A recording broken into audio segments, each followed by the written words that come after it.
free to explore on your own. Give me a call when you want your next case.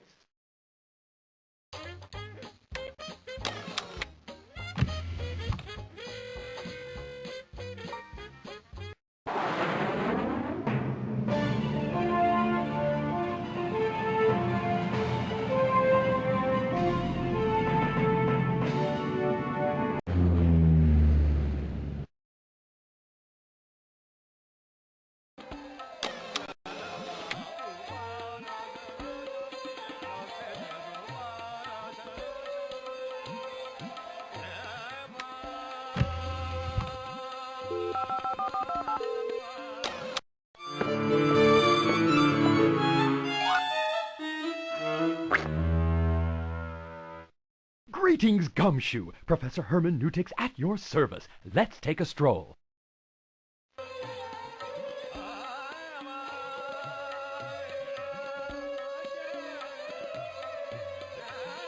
Buddhism began in India, and this is as far west as it traveled. The Buddhist monks who lived here in Bamiyan renounced greed and selfishness. And they must have been serious. They lived in huge holes that they carved into the cliff sides. Not exactly cushy surroundings.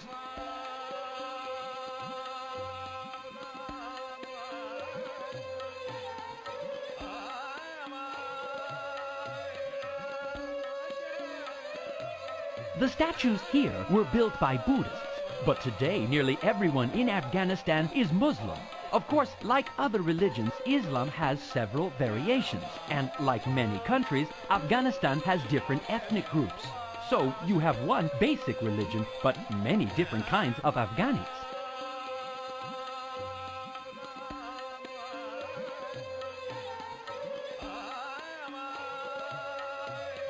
Even though we're in Afghanistan's Bamiyan Valley, we're still pretty high up, 8,500 feet above sea level. The weather here can get very, very nasty. In fact, when invading Mongol armies took Bamiyan from the Buddhists who built it, they quickly abandoned it themselves. They just weren't ready for the cold winter.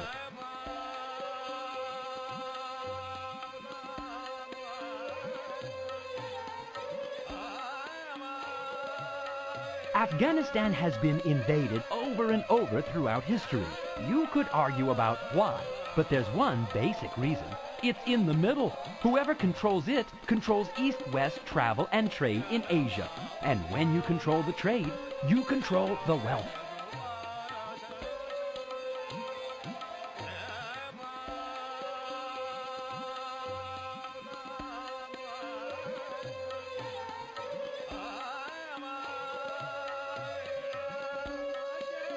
In Afghanistan's Bamiyan Valley, one thing is sure to catch your eye.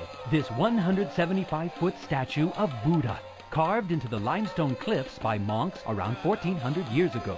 Time, weather, and invading armies have damaged this giant, but a monument like this makes you stare and wonder just the same. Goodbye.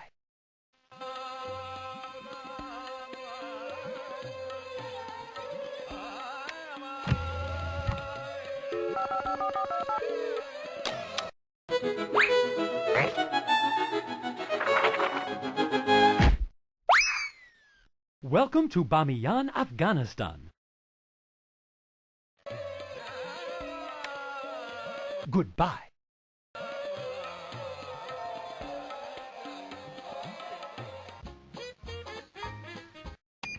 El vuelo 324 está a punto de salir para Argentina.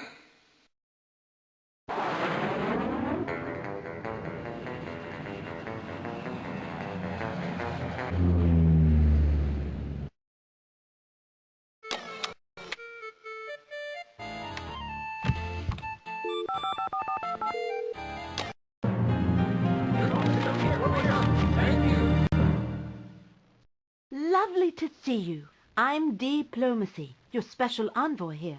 Allow me to fill you in on the political subtleties of this lovely locale.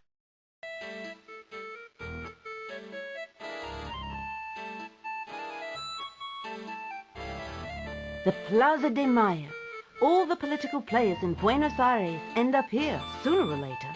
This plaza has seen thousands of rallies and demonstrations over the years. Any group with a point to make will assemble its supporters here, just to be sure the government won't ignore them.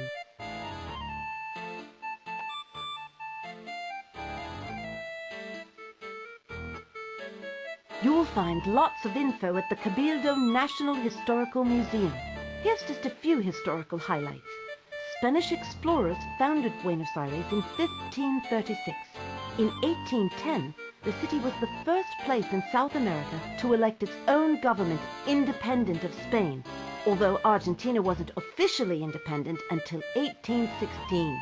From then on, well, as politics often does, it gets complicated. The Buenos Aires Municipal Palace is the seat of city government, and what a city it is! This huge cosmopolitan port is home to about a third of all Argentinians. They call themselves porteños.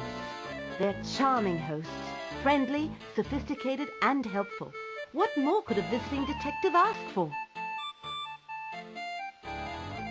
Here's Avenida 9 de Julio, July 9th Avenue. It's the widest city street in the world, so don't cross when the light is red. At the end of Avenida 9 de Julio is the Obelisco, a monument built in 1936 for the city's 400th anniversary. When it was new, the Obelisco was so unpopular that the city council voted to tear it down. They never got around to it though, so the monument still stands. Metropolitan Cathedral stands in Plaza de Mayo amidst government buildings. Here, unlike in the USA, religion and politics are allowed to mix. The Catholic Church helped craft Argentine independence and still influences politics today. Here's the Archbishop's office, a power spot, since most of Argentina's people are Catholic. Unlike other South Americans, very few Argentinians trace their ancestry back to native South American tribes. They're mostly the descendants of Spanish and Italian settlers, with French, German, and other European nationalities thrown in.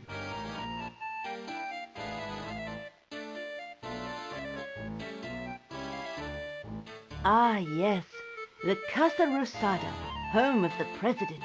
Through the years, there's been a lot of fighting over who gets to live in this pink house. Its most famous tenants were Army General Juan Perón, who became president in 1944, and his wife Eva, an actress who was hugely popular. She was known as Evita. Perhaps you've heard of her? Goodbye!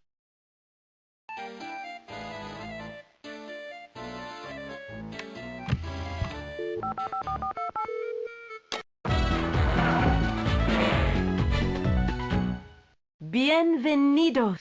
Let me show you around Buenos Aires. It's quite a capital. Goodbye!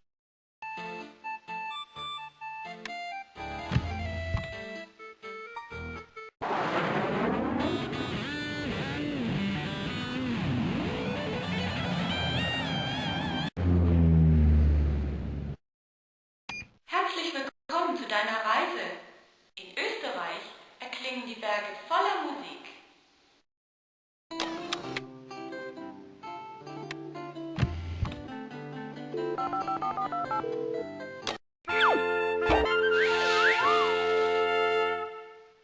Hi, I'm Renaissance, and I have a knack for art and architecture. Come on, let's take a look at this place.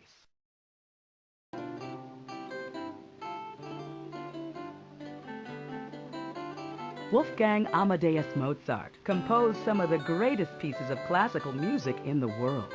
Born in Salzburg in 1756, Mozart began writing music when he was only 5 years old. Although he achieved fame in his lifetime, he died in poverty. A statue in Salzburg honors his memory, and his house can still be visited today.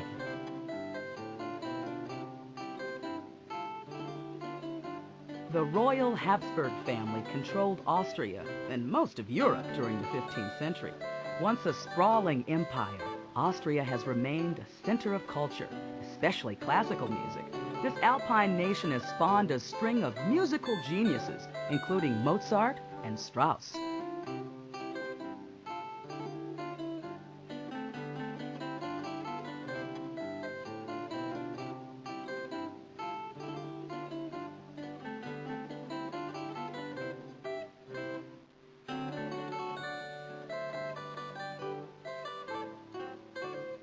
In 1614, a Salzburg cathedral burned to the ground, and this newer cathedral was built on the same spot to replace it. Architect Santino Solari enhanced its Baroque style by combining it with earlier Roman designs. As you can see, the result may be partly Baroque, but it still works. Smaller buildings have stood on Mönchberg Hill in Salzburg since Roman times, but this one, the Hohensalzburg Fortress, is one of the largest and best preserved in Europe. It was started in the 11th century by German builders and took 600 years to complete. Now it sits like a crown of stone above the city of Salzburg.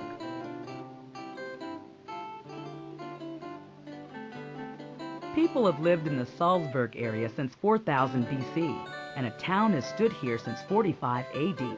The heart of this Austrian capital is here in the Residenzplatz, built around 1600 in the Baroque style by the archbishops who ruled the city like kings. Bye!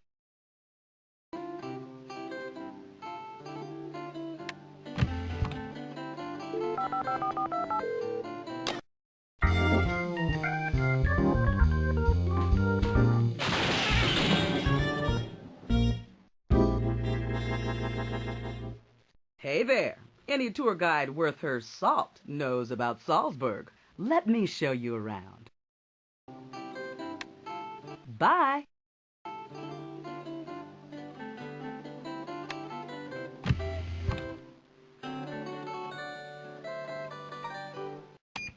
Flight 415 is now departing for Australia. Enjoy the flight.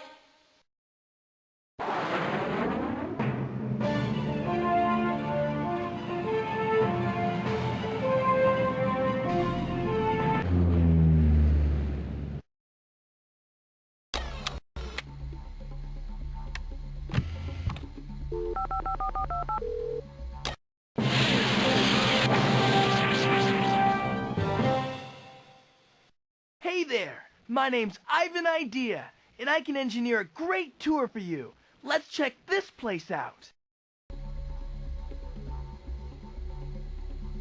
Check out Sydney Harbor. It's officially known as Port Jackson, and it's the largest natural harbor in the world. On weekends, the harbor is carpeted with the sails of hundreds of yachts. Not exactly what I'd call clear sailing. This is the Sydney Harbor Bridge, affectionately known as a coat hanger to locals. The bridge holds 8 traffic lanes and 2 sets of railroad tracks. At its highest point, the bridge sits 436 feet above the water. That's what I call a highway.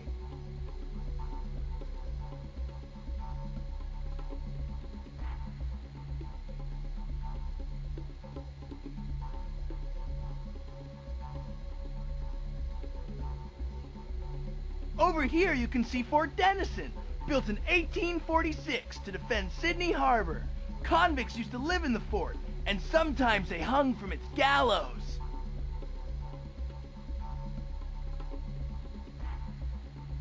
When the Australian government sponsored a contest to design the Sydney Opera House in 1956, Danish architect Jan Utzon breezed through it by designing a shell-like structure meant to mirror the many sailboats on the harbor.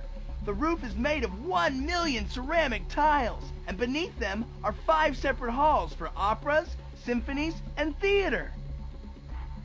Have a look at Sydney Tower, but don't strain your neck. The tower is 1,000 feet above street level. It's the tallest building in Australia and requires 56 cables to keep it stable. That's quite a high wire act. In 1770, an English explorer named Captain Cook raised a British flag over Sydney Harbor. England promptly turned Sydney and all of Australia into a colony for exiled British criminals.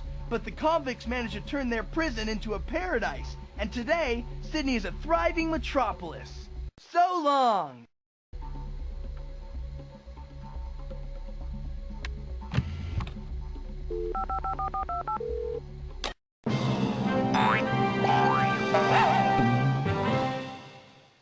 Good day, mate. Let me introduce you to Sydney, Australia. So long!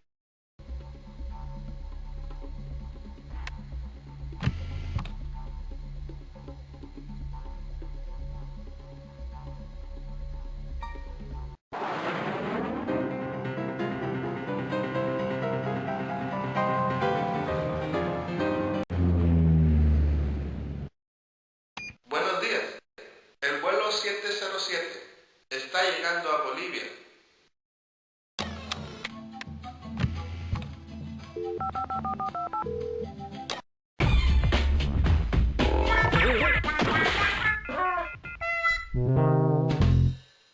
Hello, hello. My name is Kim Unity, and I know more about cultures than a yogurt maker.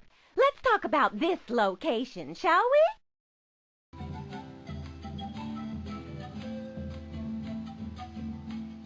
The Urus live on Lake Titicaca, literally.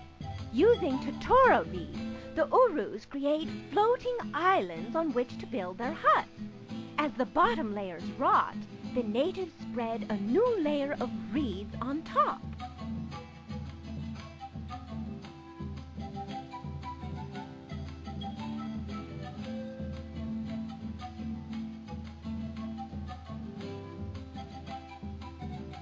For centuries, the native Urus have lived on and around Lake Titicaca. They use totora reeds to make their boats and to build their floating villages. These man-made islands can still be found on Lake Titicaca, as the Urus choose to live the old way instead of on land. I guess you could call it a real grassroots movement.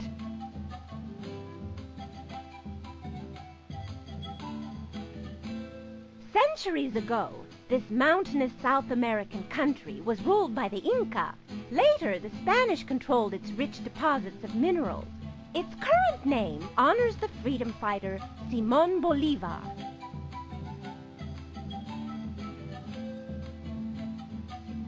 Bolivia is home to the world's highest lake, Titicaca, which means Rock of the Puma. Oddly enough, a view from space shows that the shape of the lake suggests a mountain lion pouncing on a rabbit.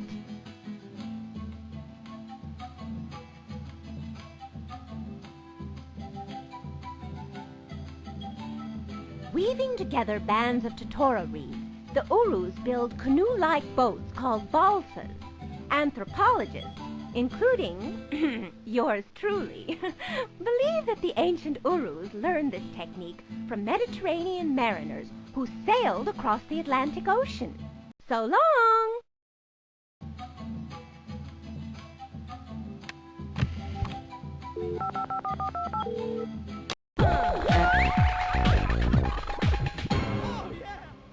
Hola! Let's see what's up in Bolivia. So long!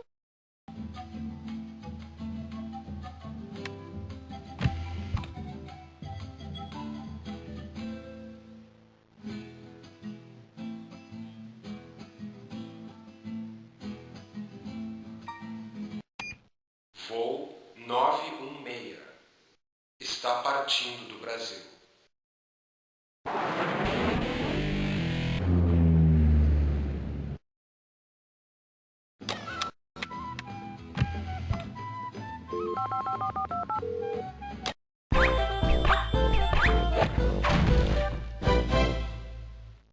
Hi, I'm Rock Solid, ecologist, geologist, and good guide. Around here, the most amazing stuff you'll find is the stuff that nature did all by herself. Come on, have a look! I'm not an urban guy, but as cities go, Rio de Janeiro's pretty interesting. Instead of fighting nature, Rio enjoys it. And it might as well, since it's tucked between great granite mountains and wide white beaches. Rio's 10 million people call themselves Cariocas, and they have 3 passions: sun, soccer, and samba, the local dance music.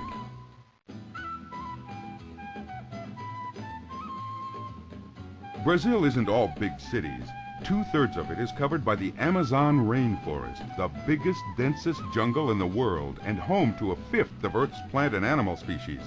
It's to protect those species that people like me try to discourage those who want to clear the forests for farming or mining. There's nothing like a big, pointy hunk of granite, I always say. And here's one of my favorites, Sugarloaf, rising over 1,200 feet above Guanabara Bay. Take a cable car to the top if you want great views.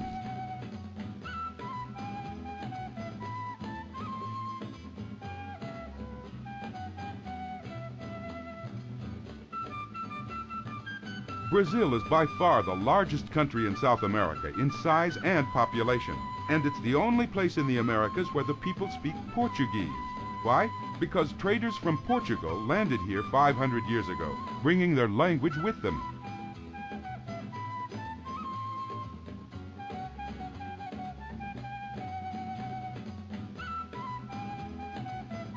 This granite peak is called Corcovado.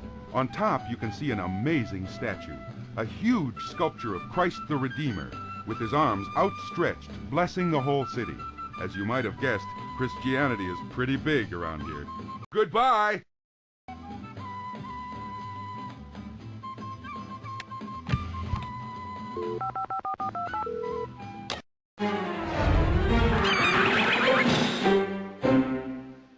Well, hi there. Let's wander through the wonders of Rio de Janeiro, Brazil. Goodbye!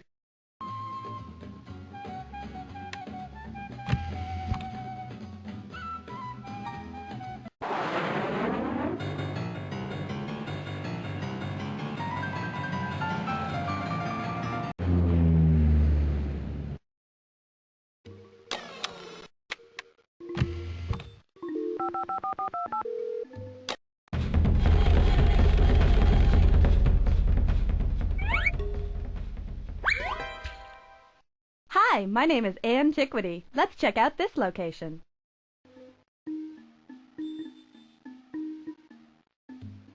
The Khmer people ruled Cambodia for centuries and built their enormous capital, or Angkor, beginning in the 9th century A.D. The Khmer abandoned Angkor in the 14th century, and these ruins were overgrown by jungle until their rediscovery in 1861.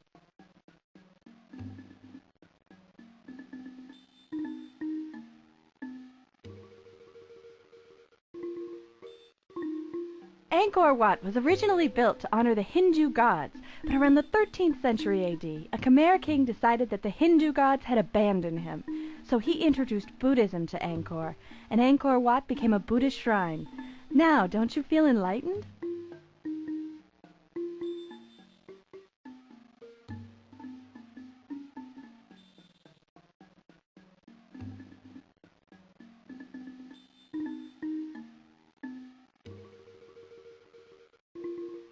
You want to know about Wat? A Wat is a temple, and Angkor Wat is the largest temple in the Angkor complex. Surrounded by a wide moat that symbolizes the oceans of the world, its 5 central towers represent the peaks of Mount Meru, the mythical home of the Hindu gods. So long!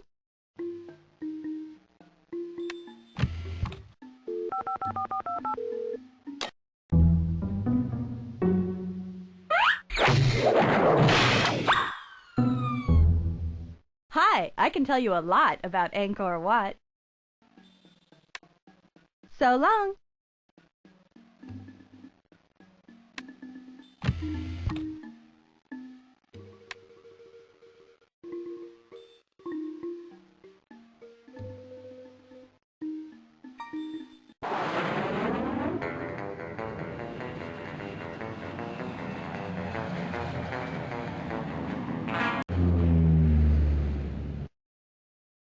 Greetings, traveler. Canada welcomes you to its wilderness.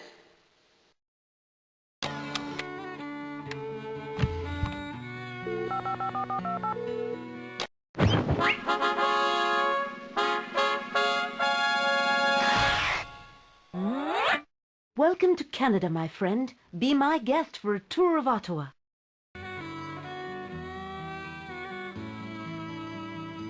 My favorite thing about Canada?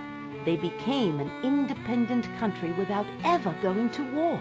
In 1867, Canada changed from a British territory to a self-governing dominion by negotiating and communicating. That's right, they did it the smart way.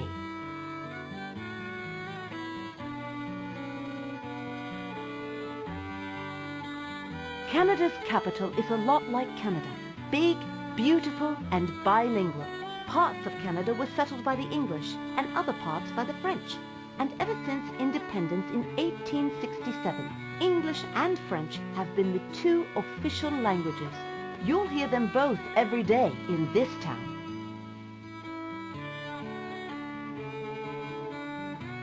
We're not just in the capital here, we're also in Ontario, the most populous of Canada's provinces. More than 10 million people call Ontario home, and most live here in Ottawa, or in Toronto, Canada's largest city.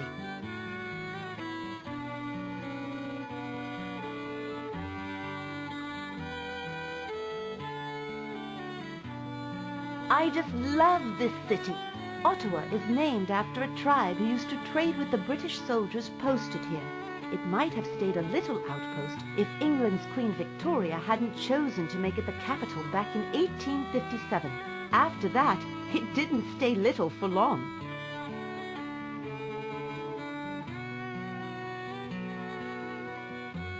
Here's Canada's Houses of Parliament. They look a lot like England's Parliament buildings, and the political system inside is based on England's too. The whole show is run by the head of the ruling party, the Prime Minister, who, by the way, is an old friend of mine. I'll see if I can get a tip or two for you. This big burner in front of Parliament is the Centennial Flame, lit in 1967 to commemorate the 100th anniversary of Canadian independence. I've generated a lot of goodwill toward you here, so please, no roasting marshmallows. Goodbye!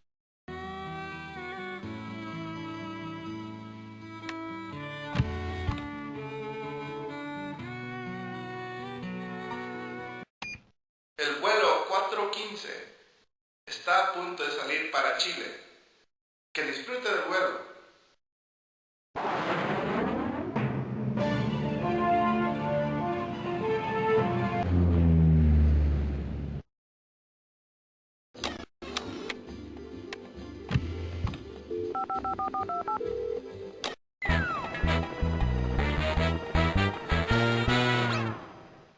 Welcome to Easter Island.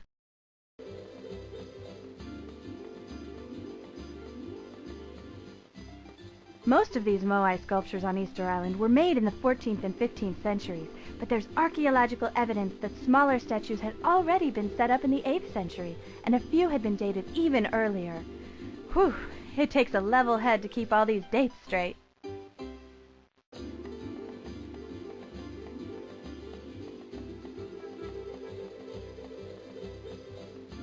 These stone giants weigh an average of 16 tons, and some of them stand 12 miles from the quarries.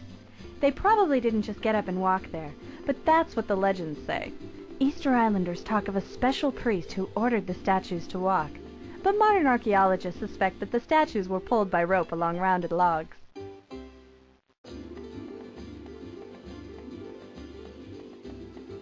Taking hints from some unfinished statues, we know that the workers carved the moai as if they were lying on their backs. Once the carving was detached from the surrounding rock, the finishing touches were added. Engraving patterns were cut into the statue's back, and the moai was painted red or white and given white coral eyes. You can still find about 300 moai statues lying in ancient quarries, some barely roughed out and others completely finished. The workers seem to have simply dropped their tools and left their work incomplete. Maybe they just lost their heads.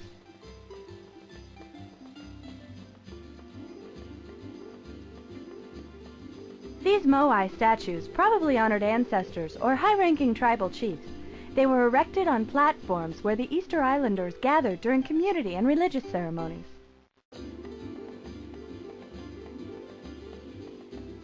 The great mystery of Easter Island is, who built these statues? Well, I'll tell you. I don't know. No one does. A civilization existed here as early as 380 AD, but we don't know where its citizens came from. Since their style of housing was similar to that of people in South America, it's possible that the original builders came from Peru. So long!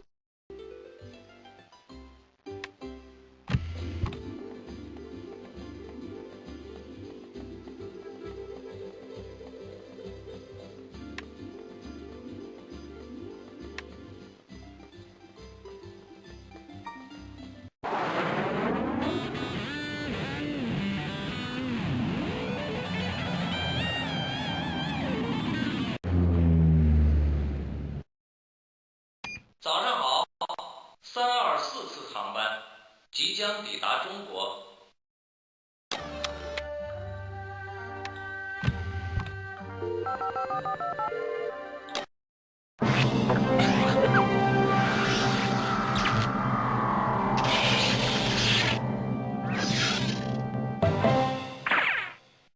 Hiya! Let's tour the Great Wall of China.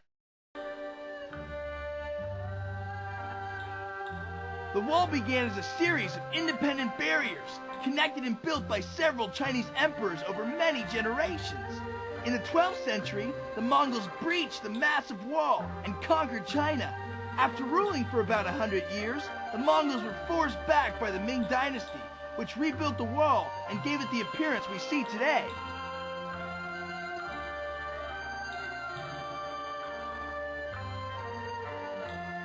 The Great Wall of China was started by Chinese Emperor Qin Shi Huangdi in the 3rd century BC. Over the course of 20 centuries, various emperors drafted millions of soldiers and laborers to complete the task. Talk about a group effort.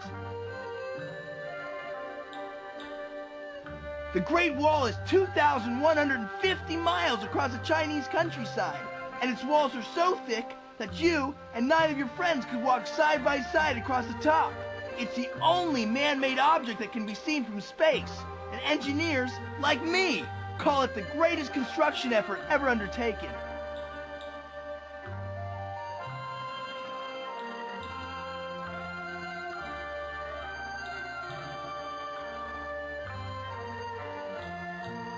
The Great Wall is built of earth, stone, timber, tile, and brick.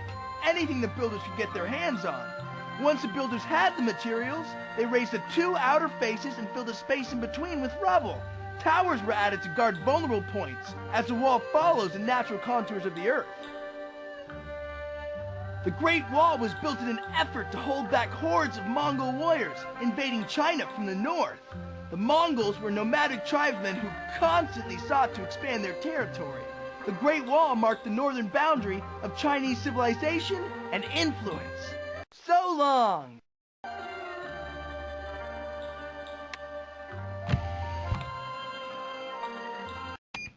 El vuelo 707 está a punto de salir para Cuba.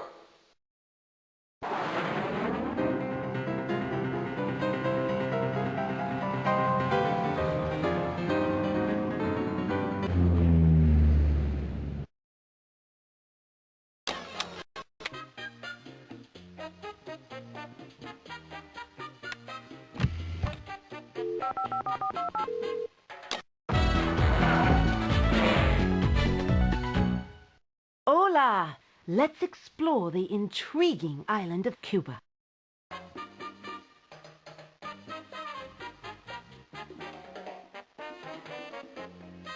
Here's Castillo de la Punta, one of Havana Bay's huge Spanish fortresses. Of course, Cuba's been independent from Spain since 1899, but the country is still on the defensive. It's not exactly chummy with its non-communist neighbors in the Western Hemisphere. Isn't it sad how we focus on our differences but not on our similarities? See that huge statue on top of the marble temple next to Castillo de la Punta? That bronze horseman is none other than General Maximo Gomez, leader of Cuba's troops in their War of Independence from Spain. You might say he's the George Washington of Cuba. Here we are in Paseo de Martí, Martí Street if you don't speak Espanol. It's named for José Martí, probably the greatest hero of Cuban independence. Martí was a poet and writer whose works inspired readers to revolution. It just goes to show you, it's ideas that really change the world.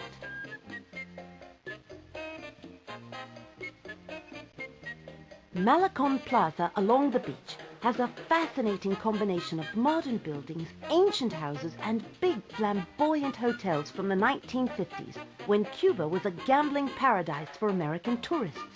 The U.S. banned tourism to Cuba after the Communist Revolution of 1959, but Malecon is still a favorite hangout for many who love the sea.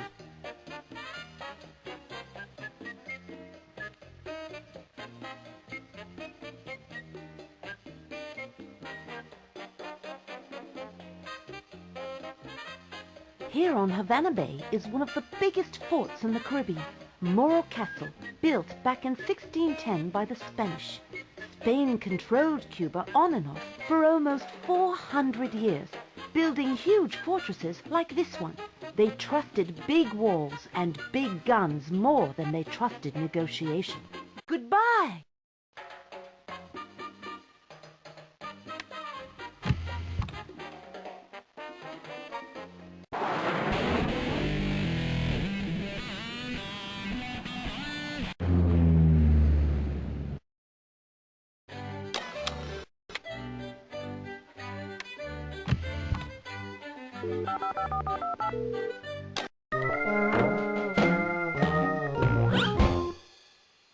Good call. I can definitely cope with giving you a tour of Copenhagen.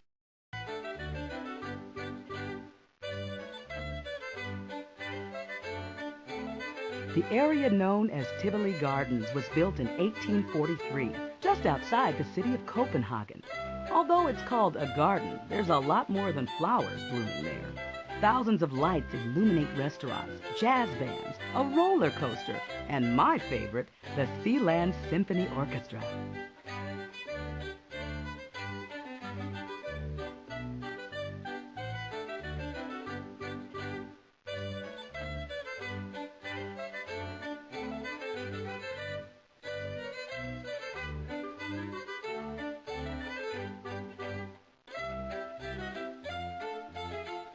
Copenhagen means merchant's port.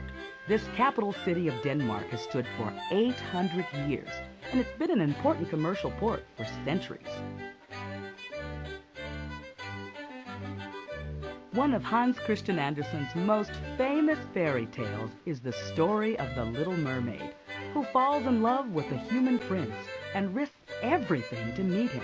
This beautiful statue of the Little Mermaid was made in 1913 and is one of Copenhagen's best-loved landmarks. Denmark's royal family is the oldest monarchy in Europe and dates back to the Viking kings who prowled the coastlines of Europe.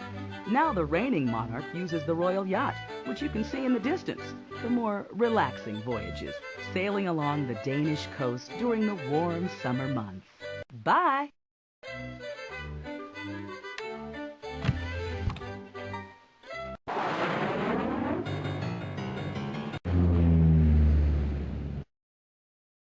أهلا عزيزي المسافر، من فضلك زور النيل أثناء زيارتك لمصر.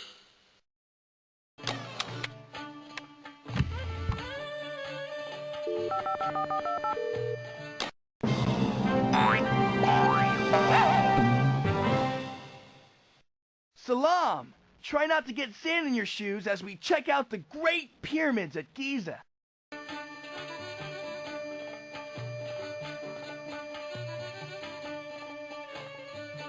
Off in the distance, you can see the city of Cairo, the capital of Egypt and the largest Arab city in the world. The town was settled in 642 AD along the banks of the Nile and has grown to a vast city of 13 million people.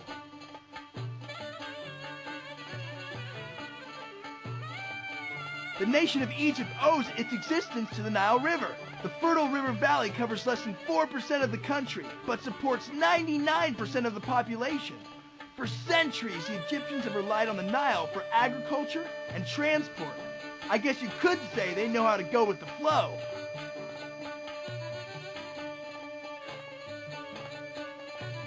The Great Pyramid of Cheops was built by Cheops himself, who is also known as Khufu, and who ruled Egypt around 2570 BC.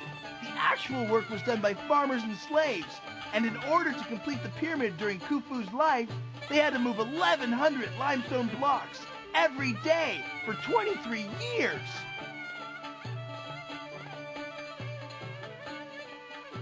Behold, the Great Pyramid of Cheops, the largest pyramid in the world. It's really big. 479 feet high and made of 2.3 million limestone blocks. This awesome structure just outside the city of Cairo hides 3 burial chambers, including a tomb for the pharaoh. The pyramids were built as tombs. The Egyptians believed that the perfect structure of the pyramid would protect the body and soul of their king. The kings wanted the afterlife to be luxurious, so their tombs were decorated with pictures and filled with food, drink, and countless treasures. That's what I call going in style. This famous statue is the Sphinx, a creature with a lion's body and a human head. Its body was carved from a single, gigantic block of limestone. The Sphinx inspired a Greek myth in which the amazing creature devoured travelers who could not solve its riddle. So long!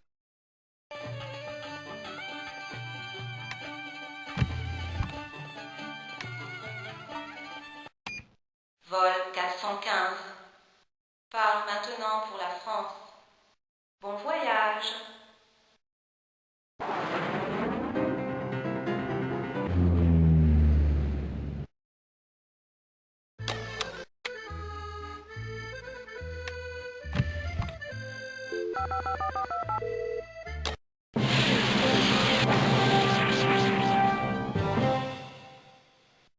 Bonjour!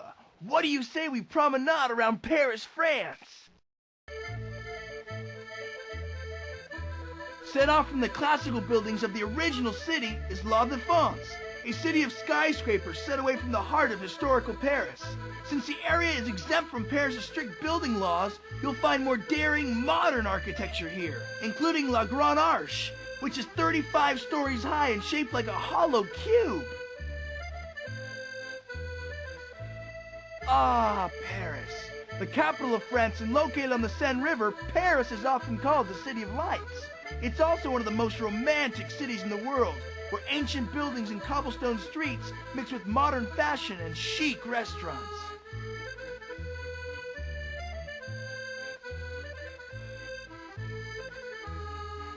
Don't be shy. Check out the Palais de Chaillot.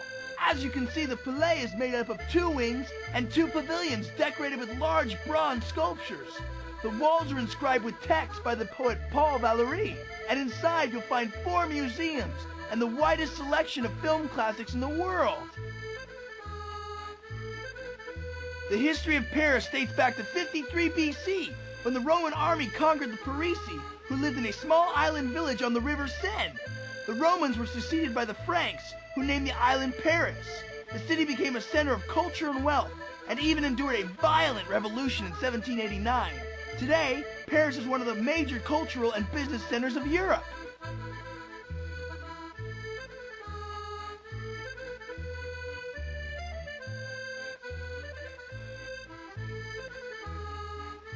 This amazing wrought iron building is the Eiffel Tower, one of the most famous landmarks in Paris.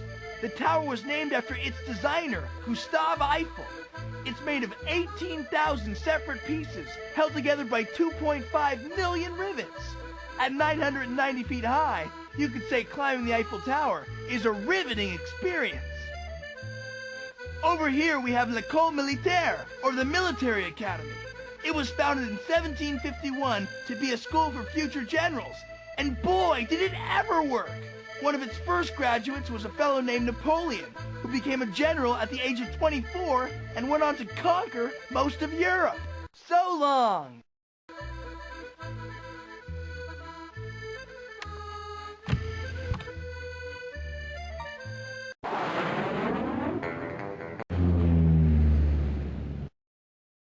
Guten Tag.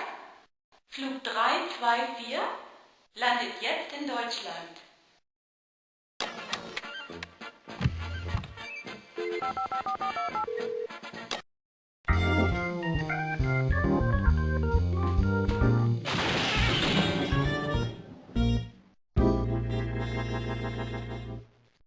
Guten Tag. Let's say hi to Heidelberg.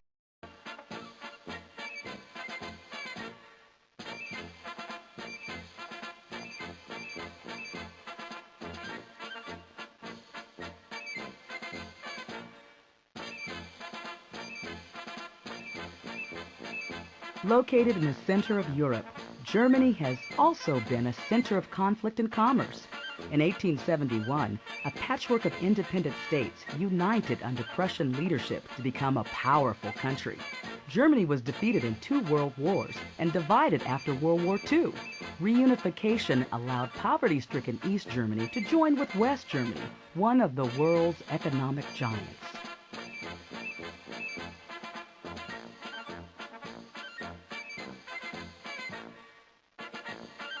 The Neckar River flows out of narrow wooded valleys and across the upper Rhine plain before joining the Rhine River. On its journey, it passes through here beneath one of Heidelberg's landmarks, the magnificent Old Bridge.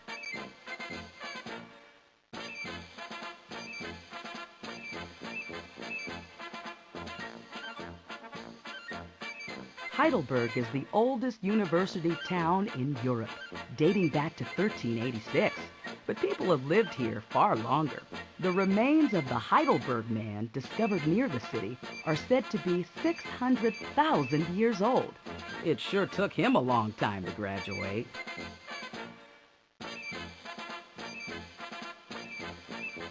Built on a hill overlooking the city, the Schloss, or castle here in Heidelberg, is a triumph of German architecture. Its decorative facade reveals a taste for intricate architectural designs. The interior reveals another kind of taste altogether.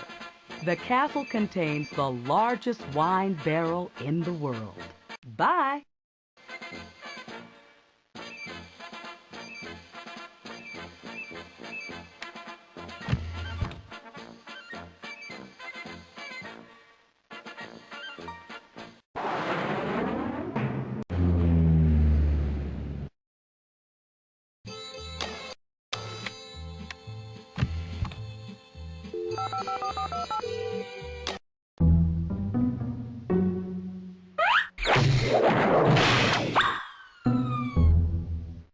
Glad you called. I could write a whole column on Greece. On the north side of the Acropolis stands the Erechtheum. It is asymmetrical and built on 2 levels and features sanctuaries to Athena, Poseidon, and King Erechtheus, hence its name. On the north side you can see its marble roof supported by statues of women called the Caryatids, a fine example of women holding things together.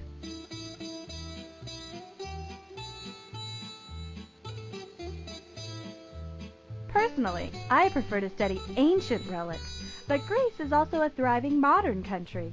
Athens has all the makings of a modern capital, including the smog that often obscures the Parthenon. On certain days, cars are banned from the capital to reduce pollution and preserve the monument.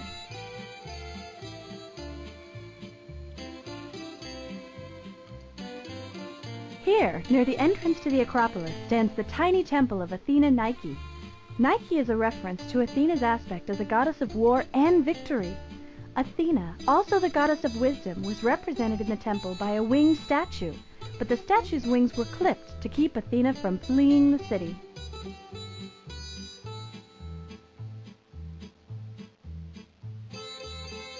The Greek word Acropolis means city at the top, and the Acropolis in Athens tops my list of famous locations. The summit has served as both a fortress and a temple since 3000 BC. In the 5th century BC, the Greek statesman Pericles had several buildings erected here, including the famous Parthenon, dedicated to the goddess Athena.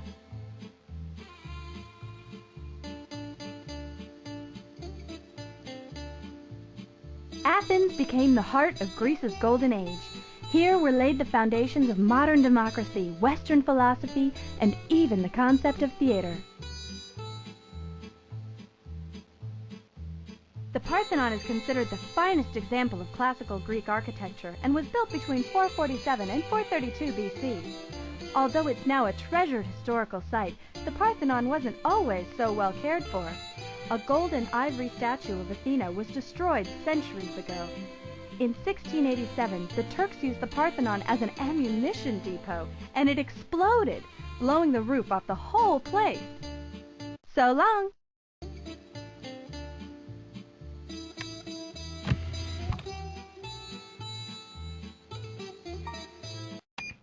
El vuelo 916 está a punto de salir para Guatemala.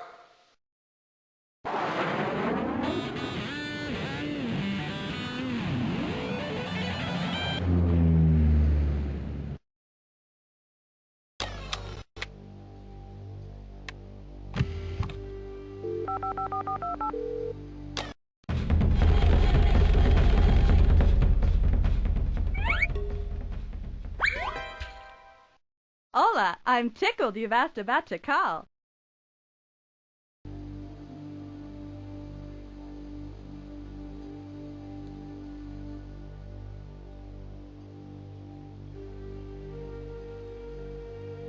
The central Acropolis forms the south side of Tikal's Great Plaza. Unlike the other structures, this one is made up of palaces rather than temples. As the Mayan rulers' wealth and power expanded, the central Acropolis expanded with it, forming a labyrinth of courtyards and stairways.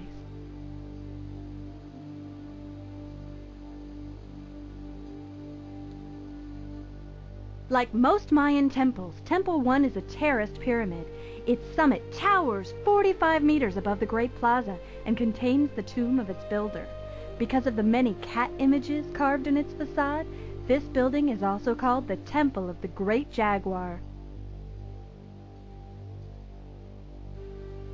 Here in the Great Plaza, we're surrounded by Temple 1, Temple 2, the Northern Acropolis, and the Central Acropolis.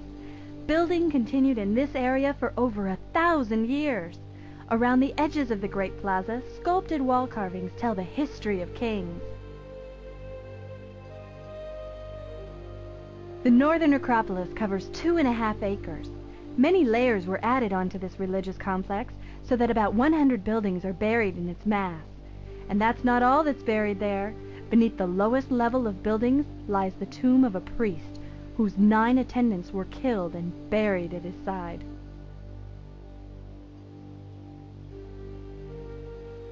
Tikal is one of the largest Mayan cities yet discovered.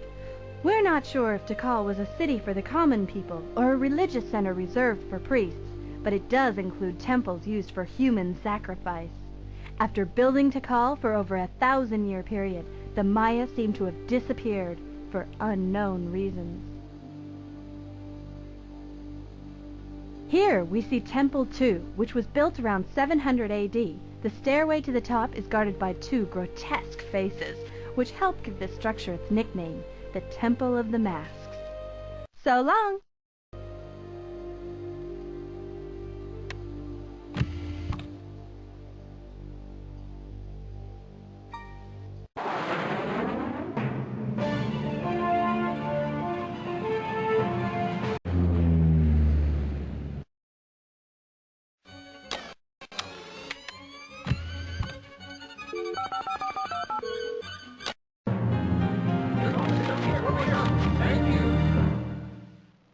Hello, and welcome to Budapest. Let's explore.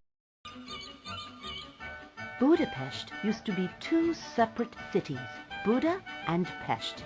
Then, in the 1840s, they were joined by this bridge across the Danube River. The chain bridge quickly became a symbol of Budapest. After it was destroyed in World War II, the city made sure to reconstruct the bridge just as its designer had originally created it, stone lions and all. Some symbols just can't be improved upon.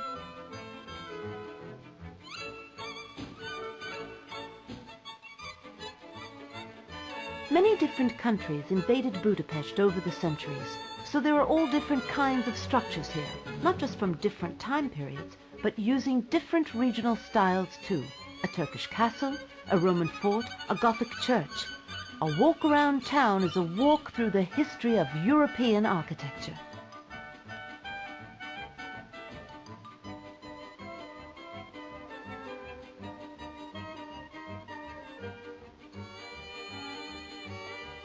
If you think your Hungarian friends are different from your Czech, Polish or Russian friends, you're right. And here's why. Those neighboring countries were settled by Germanic and Slavic people. But Hungary was founded 1,000 years ago by Magyars, a nomadic tribe from Central Asia. Goodbye!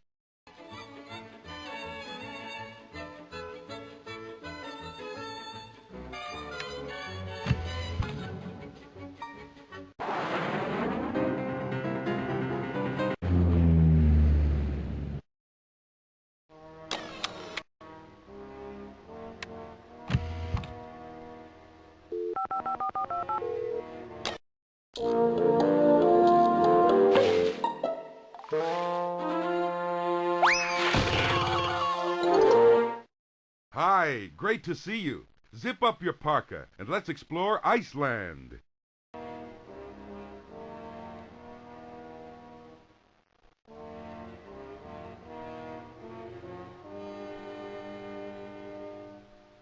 Notice how clean this place is? If I was Iceland's ecology teacher, I'd give the whole country an A. Homes here are warmed with heat from thousands of active volcanoes, and their electricity comes from water generators powered by waterfalls. Just like me, they're working with nature, not against it. I'm not a huge fan of civilization, but the Icelanders are pretty good at it, I must say. They've practically never had a war. They live very long lives, and virtually everyone gets a good education.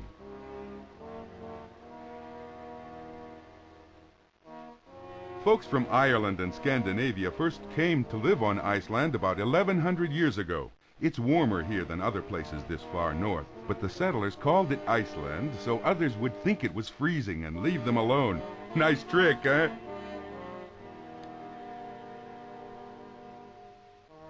Iceland isn't as icy as it sounds. Only 11% of the country is covered by glaciers. In fact, Iceland's weather has warmed up in the last few decades, so the ice has been melting and shrinking. If you don't think global warming is real, tell it to Iceland's glaciers.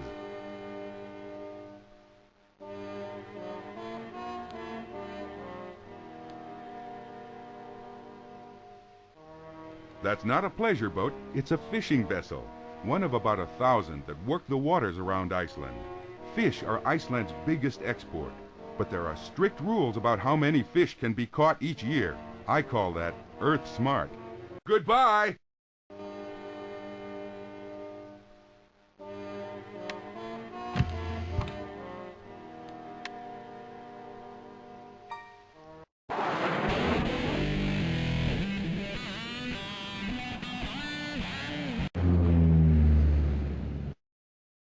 आप सब यात्रियों का स्वागत है। हिमालय पर्वत आप सबका भारत में स्वागत कर रहे हैं।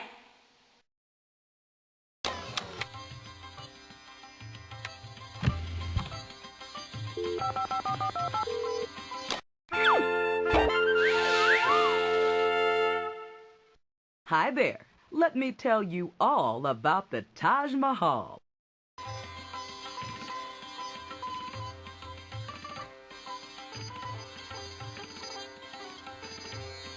The Taj Mahal is a love poem made out of solid white marble. It was built in 1630 by the Emperor Shah Jahan in honor of his wife, who never left his side in all their married life. Receiving a premonition of her own death, the Empress asked her husband to build her the most beautiful tomb the world had ever seen. The devoted emperor spent the next 22 years creating this exquisite resting place near the city of Agra. It took over 20 years and 20,000 skilled workers from across the Mughal Empire to build the Taj Mahal. No expense was spared to create this architectural wonder, which uses diamonds, opals, sapphires, gold, and silver in its design. I guess you could say it really is a national treasure.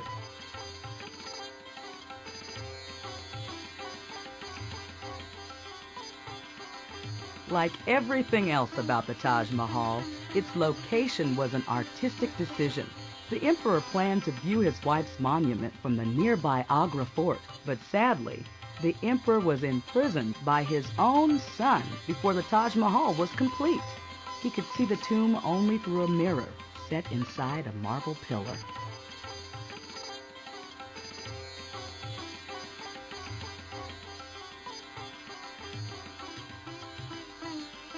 As you can see, the entry gate to the Taj Mahal is outstanding.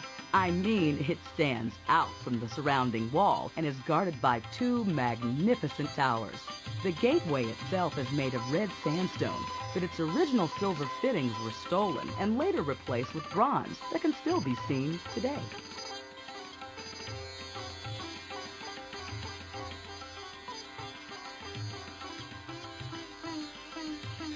The identity of the Taj Mahal's architect has been lost in time, but it's likely that the emperor himself oversaw the construction.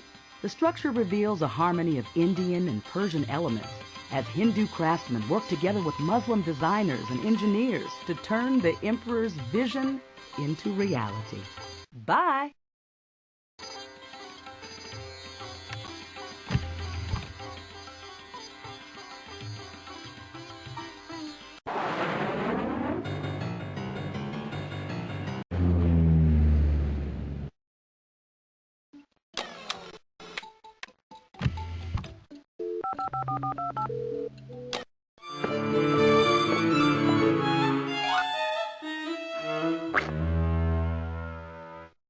Borobudur, Indonesia, a fascinating spot in a fascinating country. Let's look around.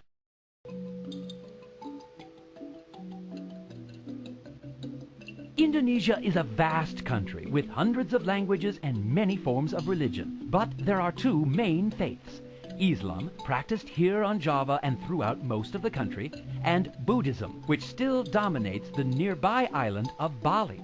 If you want to understand a country's people, learn about their religion.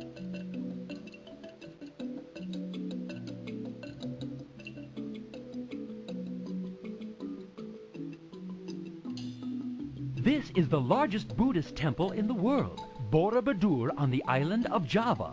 The temple was historic even in 794 AD when it was built. Its thousands of intricate carvings show episodes from the life of Gautama Buddha, a man who lived 1,000 years before the builders. There are layers of history here, and that's why I love it.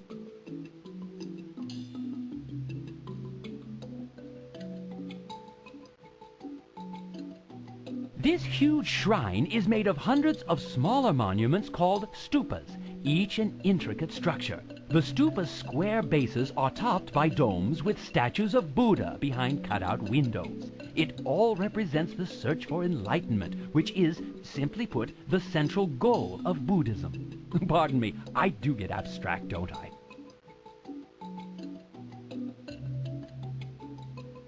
The most amazing thing about Borobudur is how it all comes together as a whole. All those intricate stupas unite to form one huge stupa, thousands of feet high and acres around. And the builders even got nature to help. The shrine was built on a hill, so the dome happens naturally. Incredible!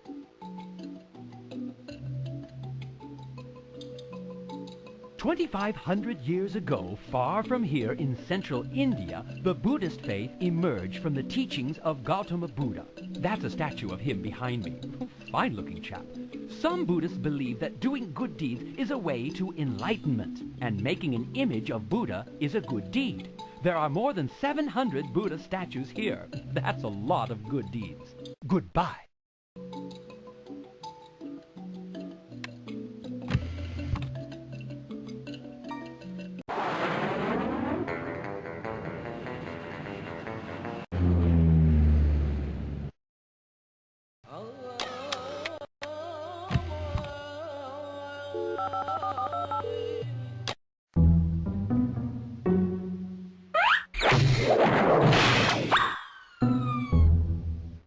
You called and I ran right over. Let's check out Persepolis.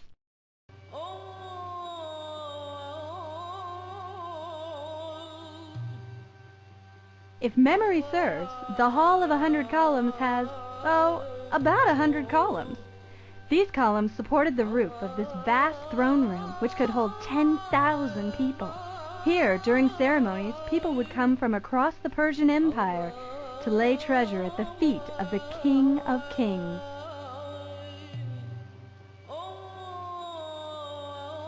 The city of Persepolis, which was built around 518 BC by King Darius I, was the spiritual center of the Persian Empire. The Persians borrowed artistic styles from the cultures they conquered in order to create the city's inspiring architecture.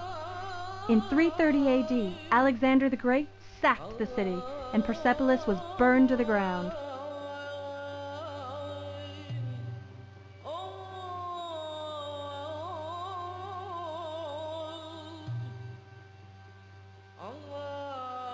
For centuries, the great stairway leading to the audience hall was buried under ash and dirt, which kept it well preserved, thank goodness. Reliefs carved along its walls show the people of 23 nations bringing tribute to the Persian king. The Apadana was the main audience hall of King Darius, and it took royal power to new heights. The columns that supported the Apadana were 20 meters tall, twice as high as those in the Hall of 100 Columns.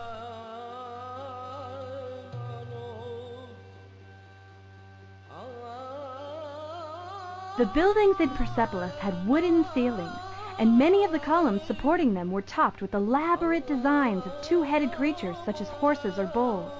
On each creature's back rested the massive wooden beams of the palace roof. Those Persian sculptors really put their backs into their work.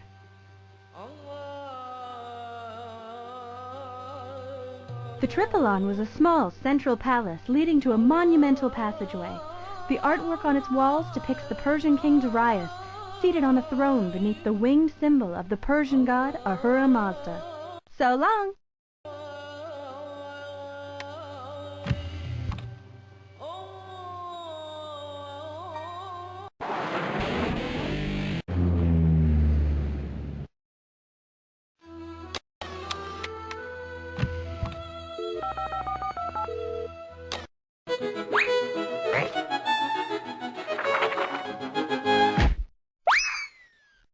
Shalom, and welcome to Israel. Let's explore Old Yaffo.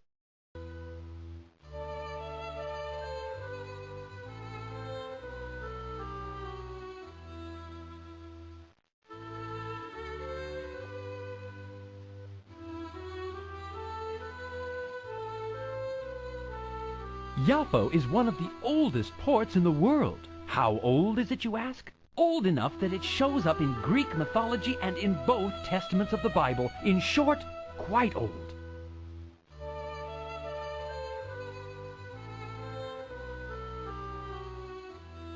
See the city of Tel Aviv in the distance?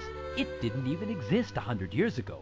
In 1908, a group of Jewish people living in the ancient, crowded city of Yaffo decided they wanted a little more room. So they moved north and started a small suburb called Tel Aviv. Now Tel Aviv is Israel's largest city, and Yaffo is just one small section of it.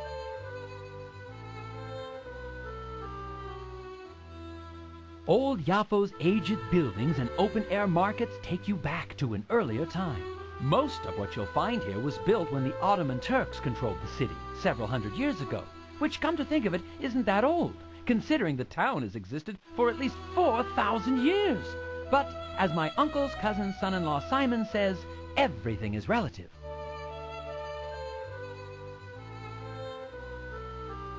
Israel is a country both ancient and new. In 1948, the modern Jewish state of Israel was born. Much of ancient civilization and 3 of the world's major religions trace their roots back to this area. Goodbye.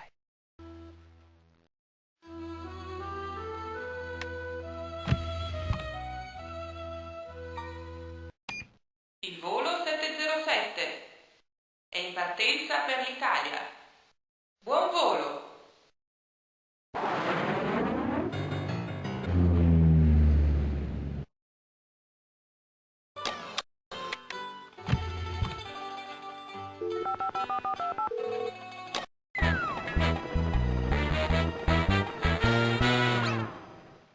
Buongiorno! Let's roam around Roma.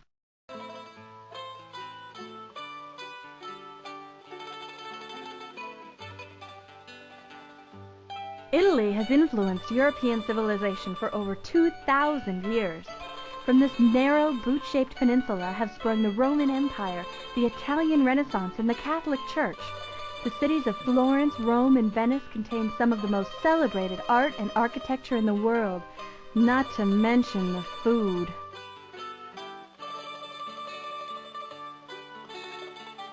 This small church near the Roman Forum is named for a 15th century saint who cared for the poor in Rome. It is one of the many beautiful ancient churches that grace the city. Emperor Hadrian built the Temple of Venus in Rome to be the largest temple in the city. Although Venus was the Roman goddess of love, Hadrian loved Greek architecture and used Greek-style columns to surround the 2 shrines. Today, the Temple of Venus in Rome is in ruins. I guess you could say neither love nor the Roman Empire could last forever. In the distance, you can see the Arch of Titus, which spans the Sacred Way in Rome and celebrates the victories of Titus and his father Vespasian. Its artwork shows the Romans conquering Jerusalem and carrying off the great menorah. The roots of Roman history go back 3,000 years. First ruled by kings, it evolved into a republic, and finally into the greatest empire the world has ever known. When Constantine became the first Christian emperor in 330 AD, he moved the imperial seat to Constantinople. Although no longer a secular capital, Rome became a religious one, and still today contains the Vatican, the center of the Catholic Church.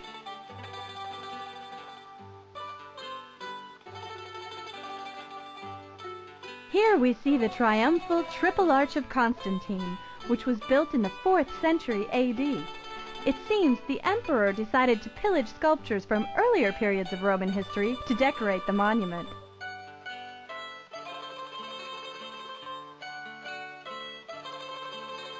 Built around 75 AD, the Colosseum symbolizes the extravagance of the Roman Empire and proves that modern sports arenas don't compare to ancient Rome.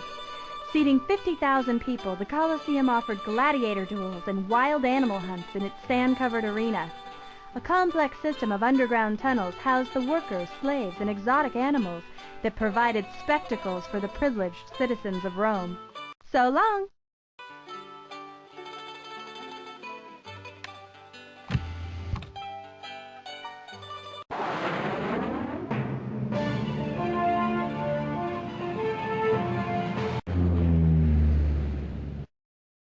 Konnichiwa.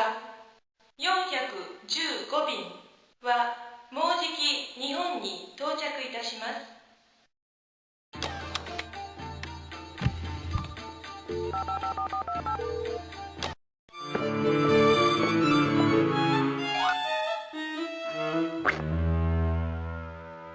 Time for a stroll through Japanese history in Nara.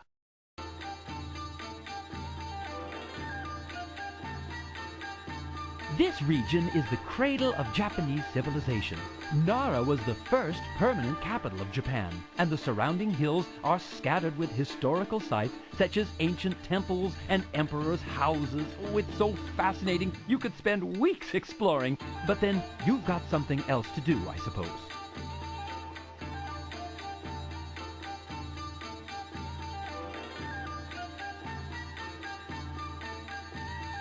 Before Buddhism was brought here from Korea in 552 AD, most Japanese were of the Shinto faith, worshipping the natural world, mountains, rocks, and seas.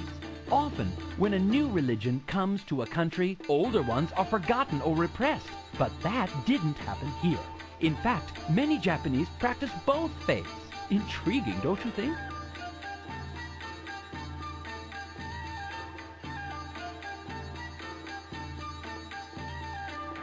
Here in Nara, Japanese history is taken very seriously, and the Todaiji Temple Complex is history headquarters. If you're looking for precious, ancient Japanese art, you'll find more of it here than anywhere else.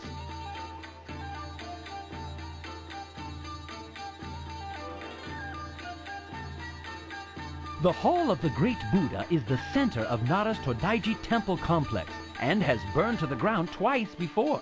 The most recent reconstruction was in 1708, and even though it's only 2/3 the size of its predecessor, it's still the largest wooden building in the world, and if you ask me, one of the loveliest.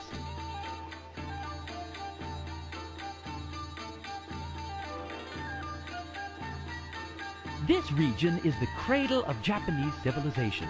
Nara was the first permanent capital of Japan, and the surrounding hills are scattered with historical sites such as ancient temples and emperors' houses. Oh, it's so fascinating, you could spend weeks exploring, but then you've got something else to do, I suppose.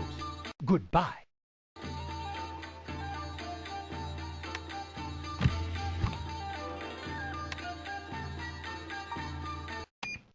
Ndege 324 sasa yaondoka Kenya.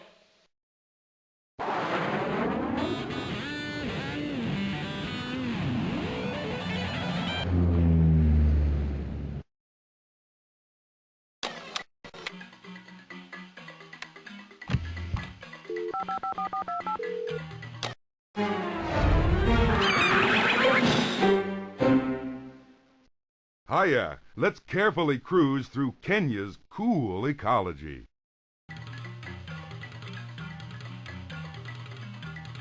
Thousands of animals live and breed here in the Mount Kenya Game Ranch, with plenty of food and no predators.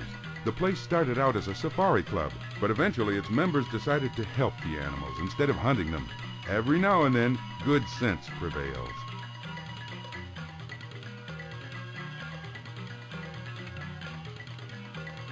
Mountains and plains are just one kind of Kenya. The country has all sorts of other landscapes too, from gorgeous beaches on the Indian Ocean to dense tropical forests to Lake Victoria, the second biggest body of fresh water in the world. You could look around for months, but of course, that's my job.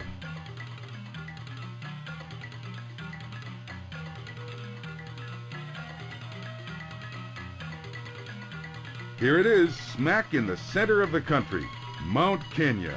This extinct volcano at 17,058 feet is the second highest peak on the whole continent.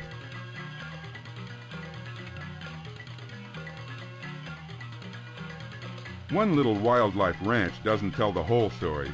Kenya's people know that animals are precious and irreplaceable, so they've set aside 6 million acres of national parks and wildlife sanctuaries. If you're a zebra, this is the place to be.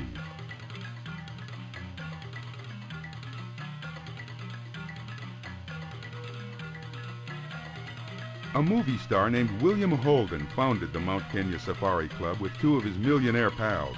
They picked a gorgeous spot with an old hotel, added luxurious cabins, and since then it's been crawling with Hollywood bigwigs. Of course, the animals really don't care if you're a movie star. Goodbye!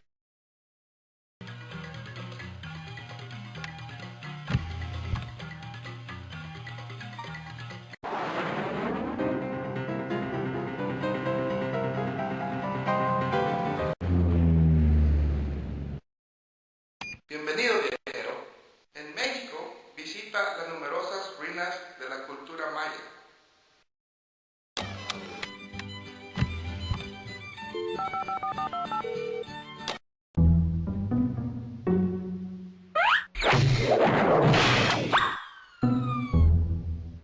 ¿Qué pasa? I've been itching to explore Chichen Itza.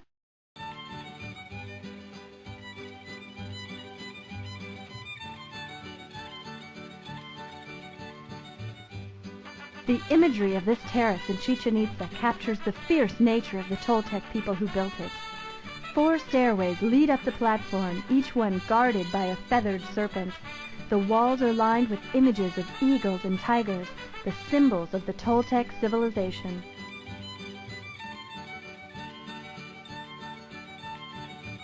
At the entrance to the ball court is a small temple with pillars that depict the creation of the world by the rain god, showing how important water was on the Yucatan Peninsula. This may explain why the nearby sacred well has been a center of pilgrimage for centuries. A variety of offerings, including human sacrifices, have been tossed into the green waters at the bottom of the well.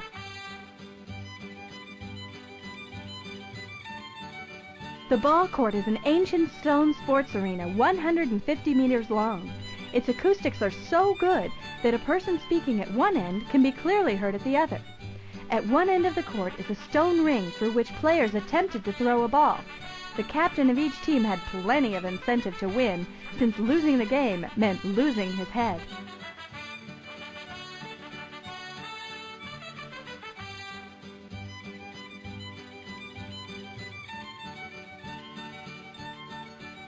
The warlike Toltecs invaded Mayan territory during the 10th century AD.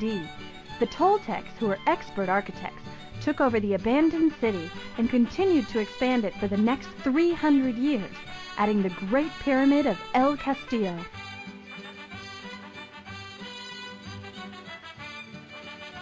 The Mayan civilization remains a mystery to modern scholars. Their 4th century civilization was quite advanced. They made mathematical discoveries and precise solar calculations, all without a calculator. The Maya built the city of Chichen Itza from the 4th to the 10th century AD, but then abandoned it. So long!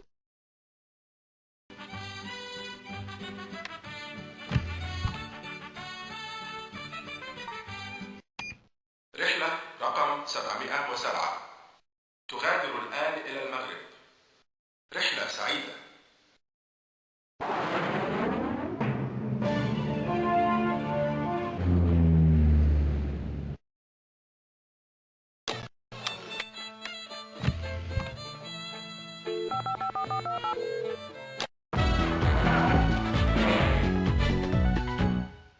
Welcome to Morocco. Join me for a stroll.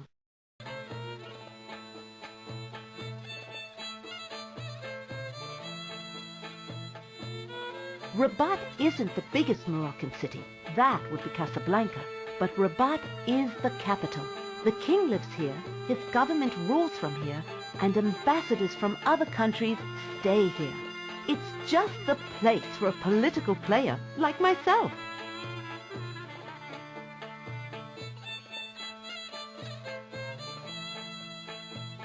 Rabat has many beautiful old buildings, but this is a beautiful new one, the Mosque of Mohammed V. He was the Sultan who freed Morocco from French occupation in 1956. A Vietnamese architect designed the tomb, and 400 Moroccan craftsmen built it. In a word, gorgeous.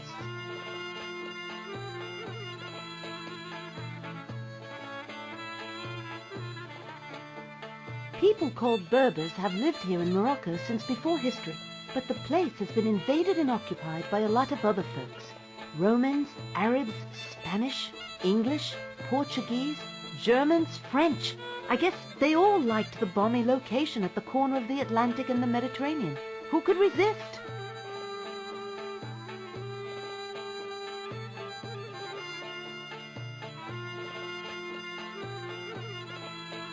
In 1146, the ruler Yaqub el-Hassan set out to build the biggest Islamic mosque in all of Africa. He died before it was done, and this is all that's left. The 140-foot Hassan Tower and a few walls. Even incomplete, it's still one of North Africa's most impressive pieces of religious architecture. Goodbye!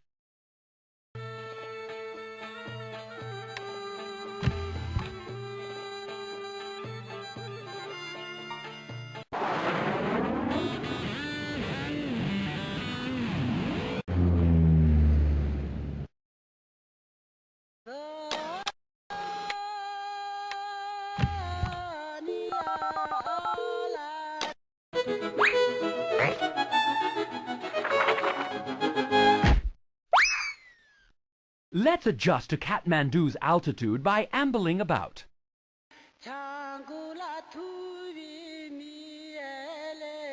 About 90% of Nepal's people are of the Hindu faith, and the other 10% are Buddhist. But those numbers don't tell the whole story, because Buddhism mixes with Hinduism in many ways here.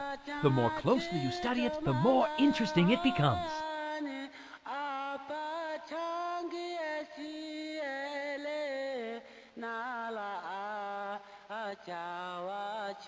Nepal is quite an amazing nation. It's the birthplace of Gautama Buddha, the man whose teachings inspired Buddhism. It has Everest, the world's highest mountain, and the entire country is nestled in the Himalayas. Why, right now, we're in one of the country's lowest spots, but we're still 5,000 feet above sea level. Let's walk slowly so I don't get dizzy.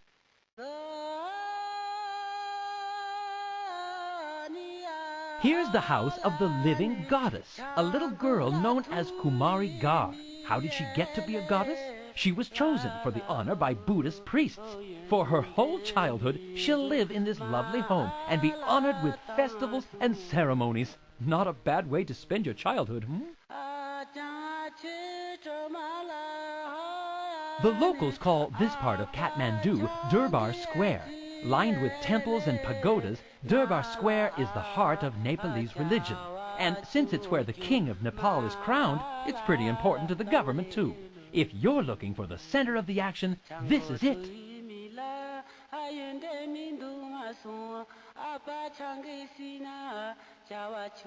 Here's Maju Deva, a temple to the Hindu god Shiva. Don't you just love those roofs? Some religions believe in just one god, but not Hinduism. Thousands of different gods appear in Hindu legends, and Shiva is one of the most important. Goodbye.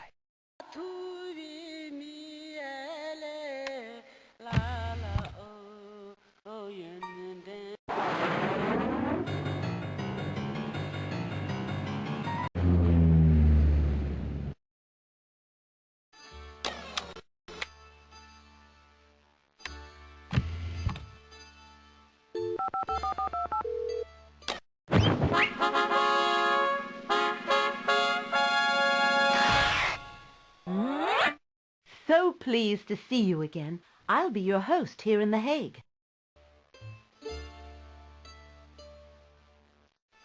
Here's the Supreme Courthouse. It's just one of dozens of grand government buildings that line the streets of The Hague. The King and Queen of the Netherlands live in this neighborhood as well. They send their regards, by the way.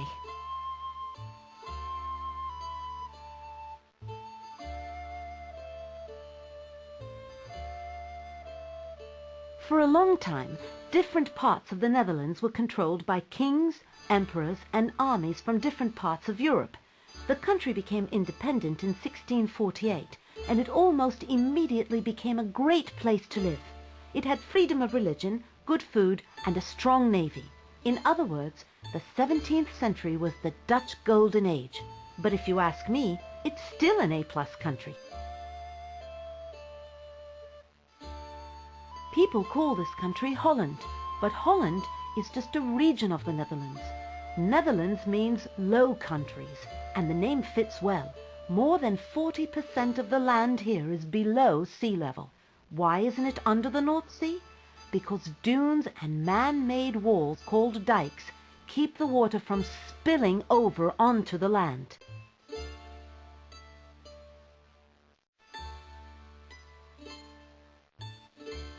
The Prince Hendrik Monument honors the man who developed the Netherlands maritime industry. Ships, in other words. The Dutch became good at building ships, sailing them, and traveling the world.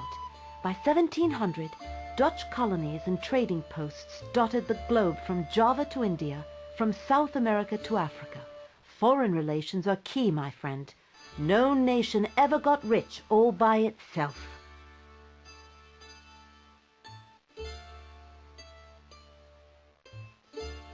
The Hague is one of the Netherlands' two capitals, so national law is important here, but so is international law, because the International Court of Justice is here.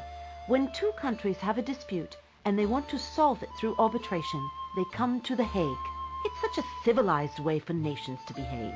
Goodbye!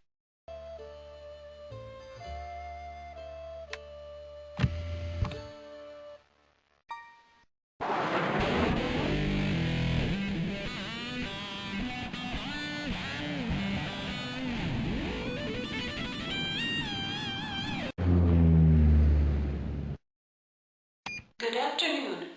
Flight 415 is now arriving in New Zealand.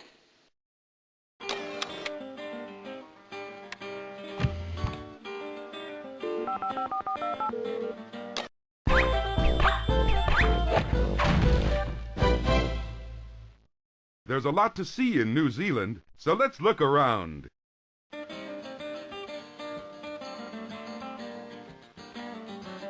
We're standing in Fiordland National Park, a protected wilderness where humans can visit but can't stay. The planet doesn't get much prettier than this. Steep mountains rising from the water, dense forests, glacial lakes, waterfalls, and more rain than you've ever seen. Got an umbrella?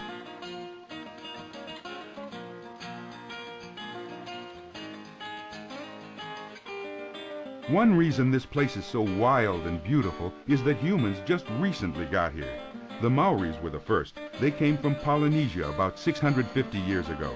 Europeans arrived just over 200 years ago and brought the real crowd. Sheep. There are 20 times more sheep than people, but of course, the sheep don't vote.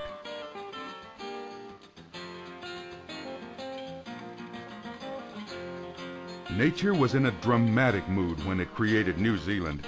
This wild, beautiful island nation was blasted into the South Pacific by volcanic force. In fact, volcanoes on the North Island still supply power for much of the country. Keep your toes out of the lava.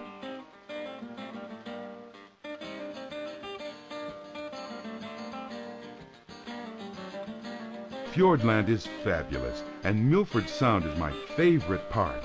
Glaciers dug out a deep valley here millions of years ago. Then the ocean filled it with water. This is a great place to take a hike and get a feel for New Zealand's topography. If you like your landscape loud, wet, and majestic, head for Sutherland Falls. Bet you never thought melting snow could be so powerful. It's not just a cool cascade, it's the 4th highest waterfall in the world.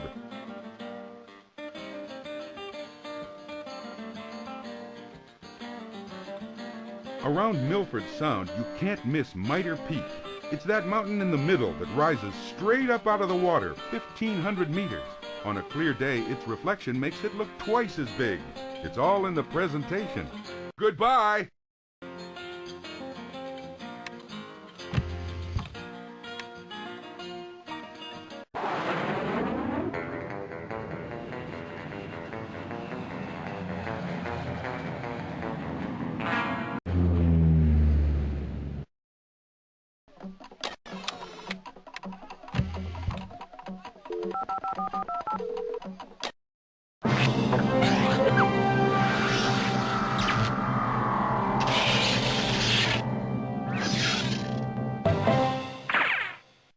Hey, thanks for calling.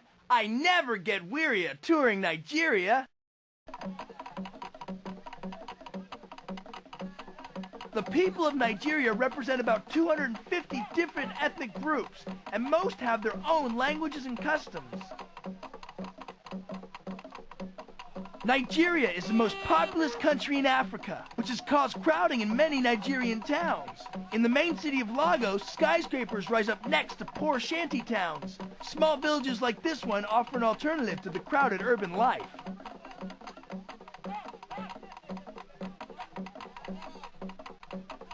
Almost half the population of Nigeria is Muslim, but rich local religions and traditions survive, especially in these smaller villages. Nigerian society includes extended families, which means that all kinspeople are treated like close brothers and sisters.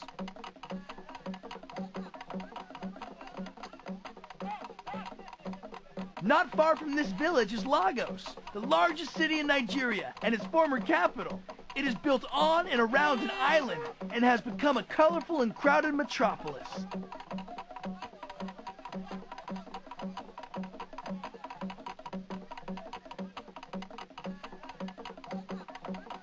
The native inhabitants of Nigeria developed rich cultures and complex political systems long before Europeans arrived. In the 19th century, British colonists conquered the region, but Nigeria gained its independence in 1960. About 1 out of every 4 Africans lives in Nigeria, located on the west coast of Africa. Fueled by the oil industry, Nigeria developed a strong economy. Declines in oil prices have caused severe depressions, but Nigeria still has great economic potential. So long!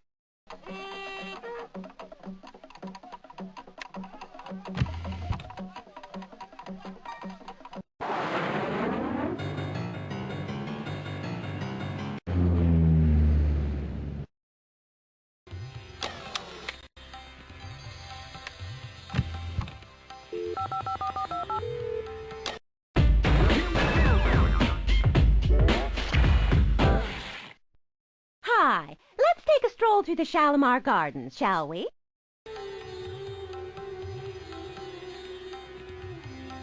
Here in Shalimar Gardens, we're just outside the city of Lahore. Lahore is Pakistan's cultural and intellectual center. It has been the capital of the Punjab district for nearly 1,000 years.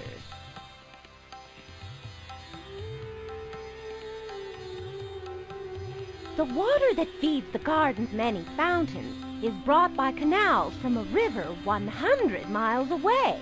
In the central terrace, small nooks were filled with candles by night.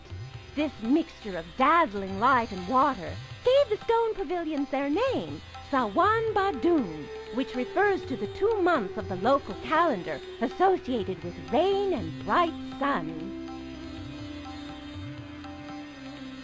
Built in 1642 at the command of Emperor Shah Jahan, the Shalimar Gardens took less than 18 months to complete. The lower terrace was open to distinguished members of the public, while the middle terrace received honored guests. Only the closest friends of the royal family were allowed into the private upper terrace.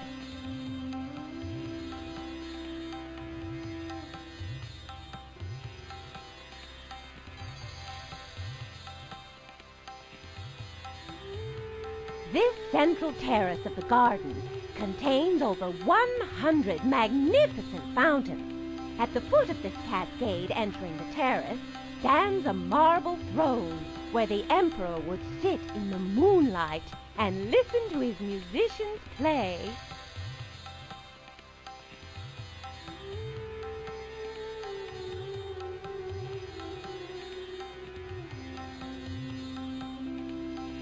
The Shalimar Gardens exemplify the concept of a perfect garden, with straight shaded walkways and symmetrical ponds and fountains surrounded by flower beds. The upper terrace, which contained only flowers, was called Bestower of Pleasure. The middle terrace, where fruit trees were planted, was called Bestower of Plenty. I hope there's plenty for me. So long!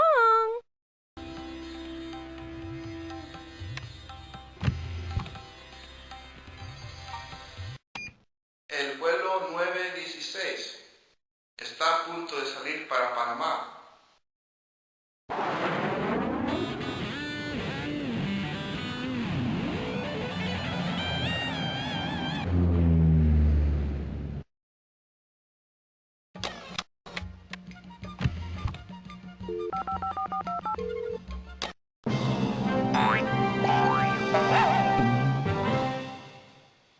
Hola, amigo! Welcome to the Panama Canal. Before the canal was completed in 1914, a sea voyage from New York to San Francisco took 1 month and covered 13,000 miles. The canal shortened the trip to about 10 days and 5,000 miles. Millions of pounds of dynamite were used to cut through a narrow 50-mile strip of land separating the Atlantic and Pacific Oceans.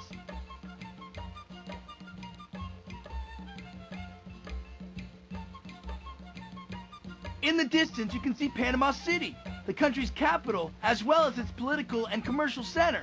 Many of the city's older buildings retain the architecture of the original Spanish colonists, including the cathedral and the Church of San Jose. This is the Panama Canal Administration Building. From this building, the top canal management officials keep watch over the canal, which is one of the most important waterways in the world. If you look closely, you can see the flag atop Ancon Hill. The flag of Panama is a symbol of national pride. In 1903, American President Theodore Roosevelt encouraged the Panamanians to declare their independence from Colombia. 2 days later, the U.S. government officially recognized Panama and signed a treaty lasting until 1999 for use of the not yet completed canal.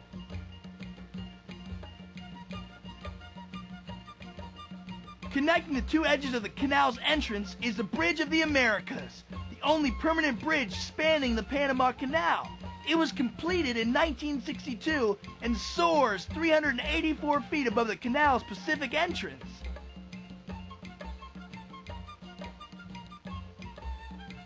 The Panama Canal is the busiest waterway in the world and services 12,500 ships per year. The toll for crossing the canal is calculated by the ship's weight. The highest toll was paid by a cruise liner, and one of the lowest tolls ever was paid by a swimmer in 1926.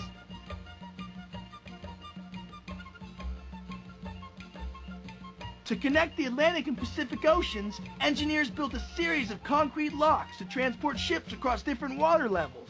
Water is drawn from 3 artificial lakes to either drain or fill the locks, raising or lowering each ship as it moves to the next water level. So long!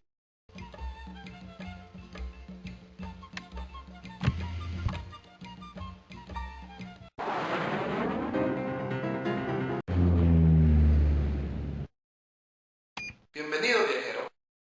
Los Andes hacen que Perú sea una tierra montañosa.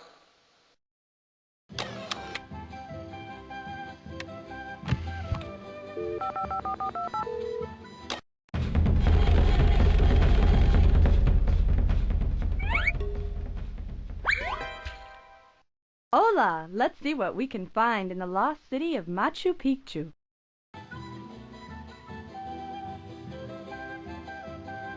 The Inca Empire lasted only a little more than a century, but during that time, the Inca built roads, irrigated the desert, and created incredible architecture.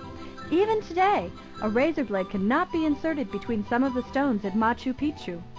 All this was done without knowledge of the wheel, iron, or the written word. They didn't even have a digisketch.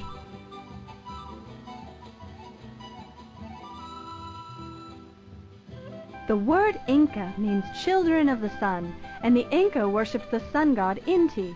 Their festivals included animal sacrifices and prayers for a good harvest. Archaeological remains suggest that women played an important role in Inca religion, perhaps as high priestesses.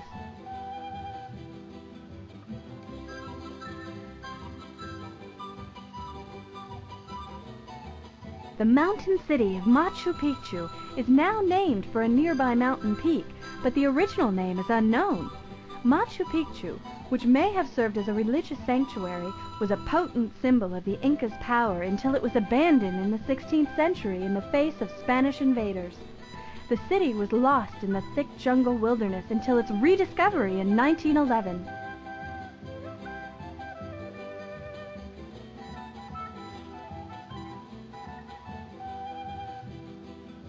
Once a stronghold of the proud Inca Empire, today Peru is a modern South American nation evolving from totalitarianism into democracy. Built along the Andes, it holds some of South America's highest peaks. While you're here, keep your eyes peeled for potatoes, which can grow at altitudes up to 14,000 feet. So long!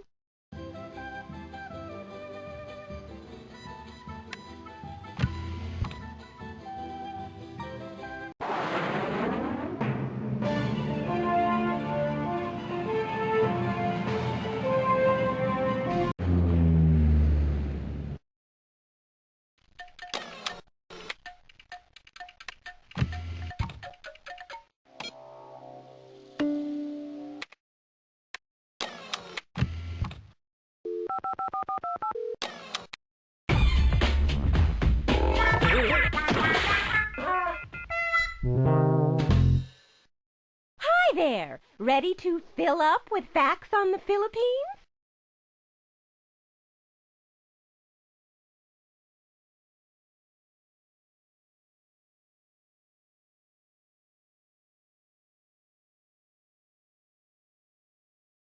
The name of the Ifugao people comes from a native word meaning eaters of rice.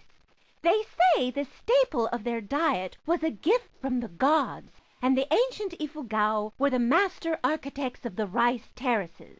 For years, the Ifugao were protected by their rough, remote terrain. But today, their culture is threatened as the modern world moves in and more natives move out to cities like Manila.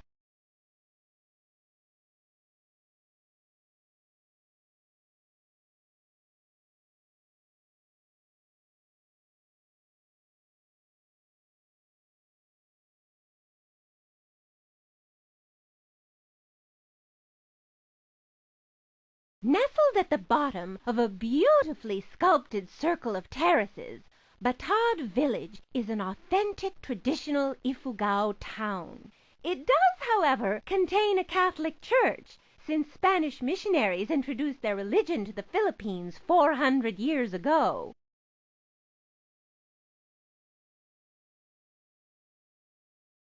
Almost 2,000 years ago, the Ifugao people of the Philippines carved rice paddies out of the rugged mountainsides and used an ingenious system of canals to hold water even during the dry season.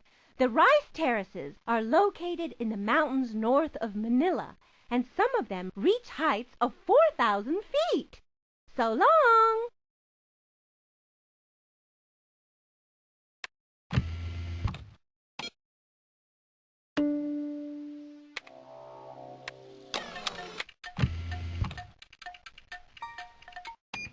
Рейс 324 сейчас отправляется в Россию.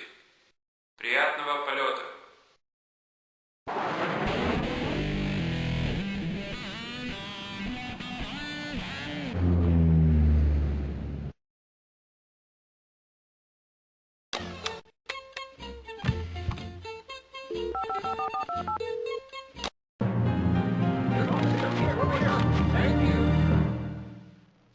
Welcome to Moscow's Red Square, where political change is in the air.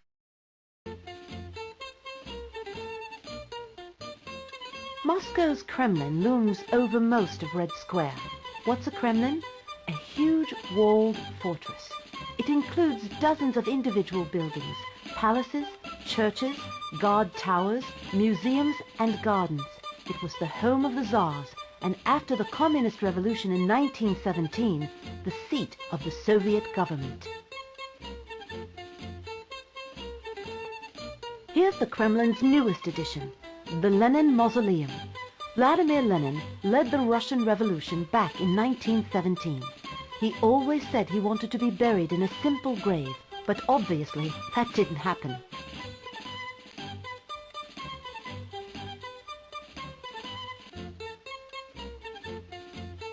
Moscow's Historical Museum has an almost impossible job. Think of it. Russia covers a sixth of the planet, on 2 continents, and the people have lived under emperors, czars, communist dictators, and the confusion of a brand new democracy. Amazingly, all that history is shown in one museum. I'm glad it's not my job.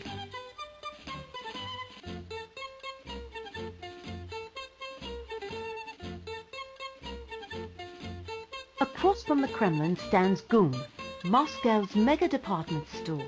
Since communism ended, GUM has become a mall with lots of stores selling lots of different goods. Unfortunately, most of it is too expensive for the average Russian.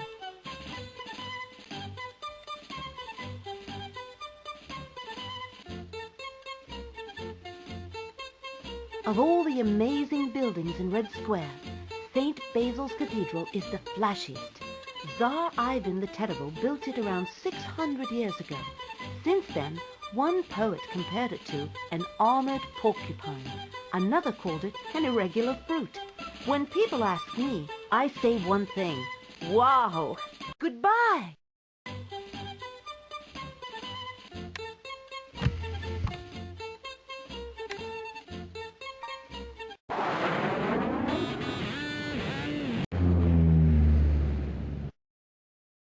مساء الخير. رحلة رقم 415 تصل الآن إلى السعودية.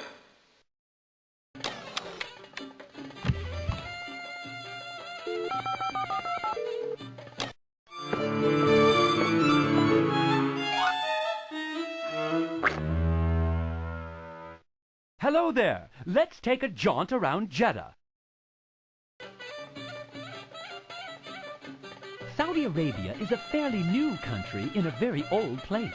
The Arabian Peninsula has been inhabited since before history, but the Kingdom of Saudi Arabia only dates back to the 1930s, when a military leader named Ibn Saud united several regions and different Arab tribes into one nation. Then he declared himself king, and it's been a kingdom ever since. Almost all Saudi Arabians practice Islam. One of the 5 pillars of Islam requires that all Muslims travel to Mecca, the Prophet Muhammad's birthplace, at least once in their life. Mecca is just 45 miles away from here, so if you're in Jeddah and you're Muslim, there's no excuse not to make the trip.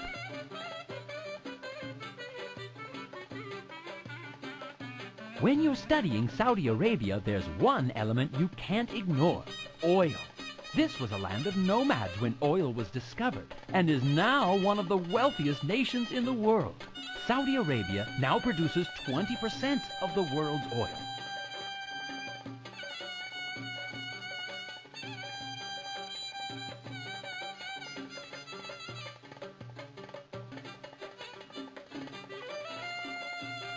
If you're used to American government, then you'll find Saudi Arabia very different indeed. The country is ruled by a king, his sons, and their cabinet of ministers. And instead of a national constitution, all laws are based on the Quran, the holy book of Islam.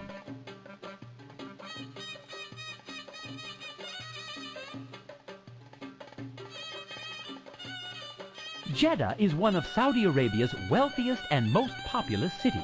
And that's mostly because of another city close by, Mecca.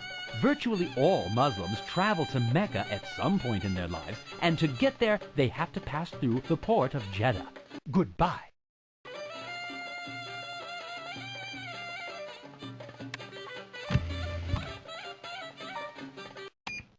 7074航班即将起飞，飞往新加坡。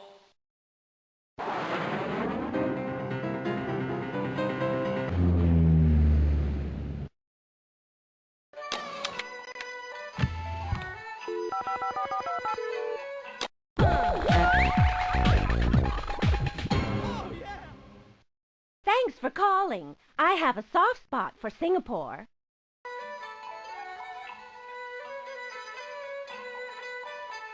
When the Singapore Tourist Board was looking for a symbol that would describe their country's unique qualities, they created the merlion, a creature that is half lion and half fish. A statue of this strange creature guards the mouth of the Singapore River.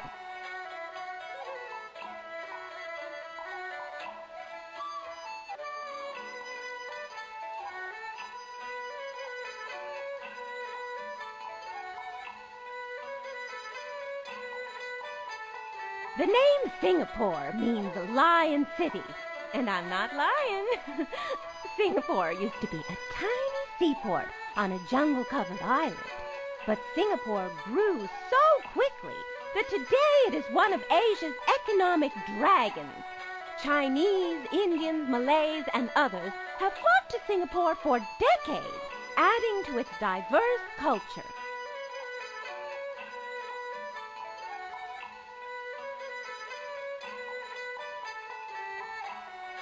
Built in 1939, the impressive Supreme Court building was the last classical structure to be completed in Singapore. Next door, City Hall was the scene of the Japanese surrender at the end of World War II.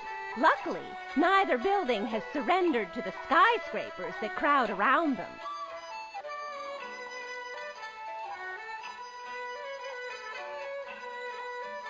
This vast green lawn in the heart of Singapore is appropriately named, since Padang is a Malay word for field. Sports clubs like the Singapore Cricket Club use the field for soccer, rugby, tennis, and of course cricket. The Padang is also a popular place to gather and gossip, which is why one end of the field earned the name Scandal Point. Most rivers have two banks, but on the edge of the Singapore River, there are over 150 banks. Need a loan? Here in the heart of Singapore's business district are skyscrapers containing the offices of oil, insurance, and financial companies, making Singapore one of the most important business centers in Asia. So long!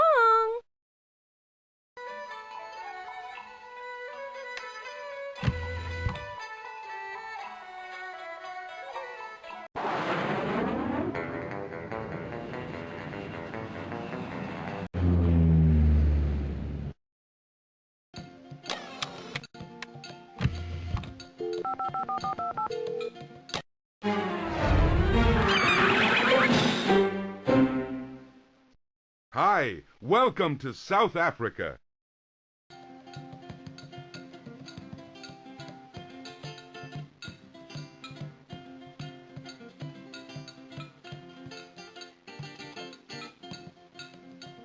This is Cape Town, one of South Africa's 3 capitals. People have fished and farmed by this gorgeous mountainous seaside for 10,000 years. But about 200 years ago, Europeans came in search of what was under the land and sea: diamonds, gold, and oil.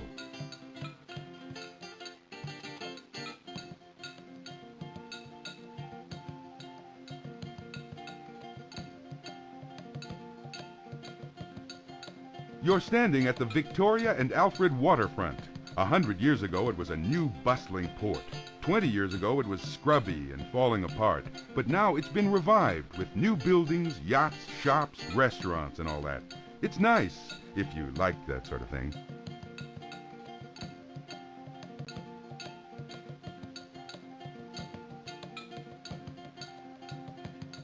Cape Town is a big city, dwarfed by a huge, flat-topped mountain, Table Mountain. The mountaintop is flat because it was an ocean floor long ago, but earthquakes have slowly pushed it up out of the sea. In the mountain's side, you can still see layers and layers of lovely ocean sediment. Goodbye!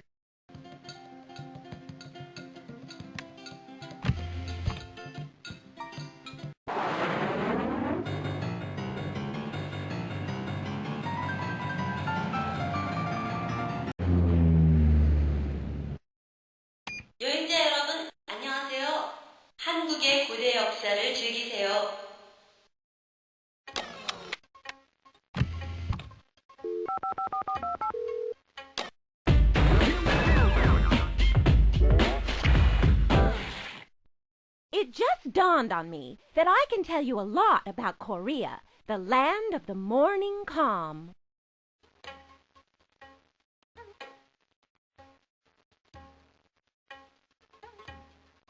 Korea has traditionally been called the land of the morning calm, but in modern times, South Korea has also been called the land of miracles. This Asian state has grown from a small, war-torn country to a powerful economic nation.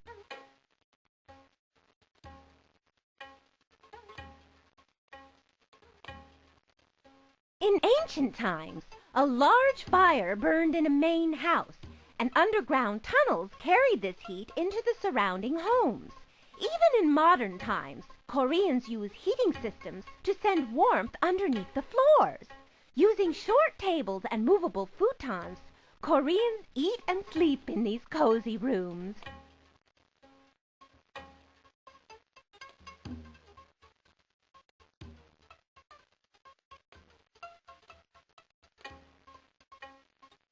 In 1910, Korea became a Japanese colony. The country gained independence in 1945, only to be divided into the Communist North and the Democratic South. These countries have been hostile ever since.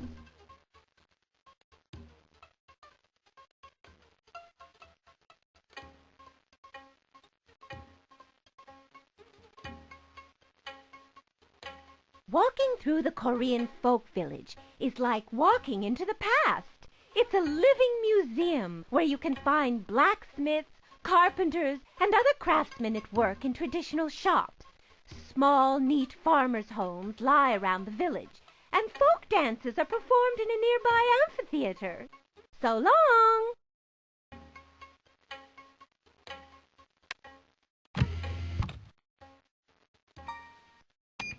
El vuelo 415 está a punto de salir para España.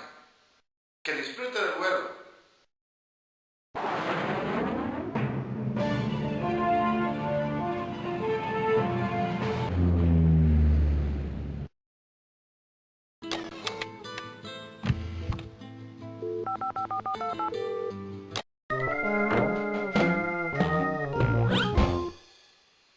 ¿Cómo está usted? Let's bustle about in Barcelona's Park Güell.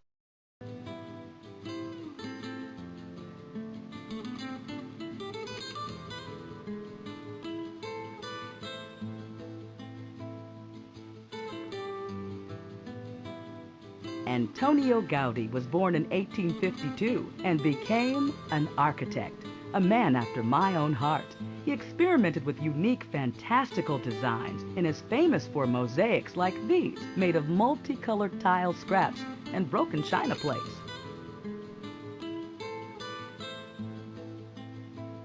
Barcelona has a reputation for being cosmopolitan and progressive, in part because of Antonio Gaudí's unique creations, like the ones around here.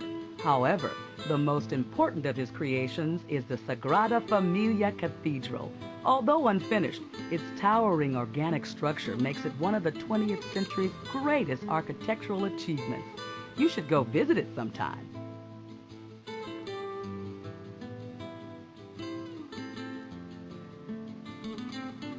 Antonio Gaudí used natural forms that fit the surrounding landscape. He designed Park Güell to fit into the hill on which it was built. Notice how the columns look like tree trunks and fountains are shaped like dragons. But Gaudí's designs are more than just artistic.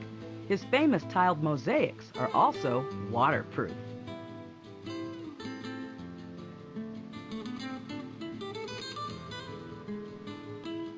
When a wealthy patron asked Antonio Gaudí to create a suburban garden village, the architect created this amazing community known as Park Güell.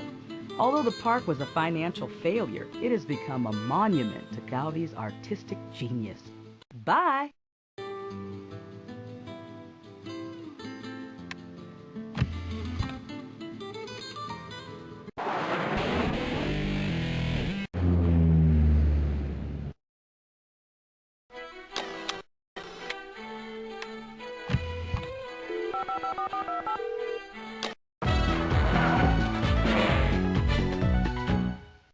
Ah, Sweden, my favorite diplomatic destination. Welcome! Right now we're in Gamla stan, or Old Town, the oldest part of Stockholm. Vikings built this walled town on Stadsholmen Island about 700 years ago. The walls came down long ago, and the city has spread out, but Gamla stan still has the feel of the Middle Ages to it, though I don't think it had nearly so many art galleries and cafes back then. Here's the Royal Palace, by far the biggest building in Gamla stan. It's been home to Swedish royals since Gustav III in 1754. With 700 rooms, it's huge, luxurious and ornate. And unlike most European palaces, it's open to the public. The Swedes are big on equality, and I guess that goes right to the very top.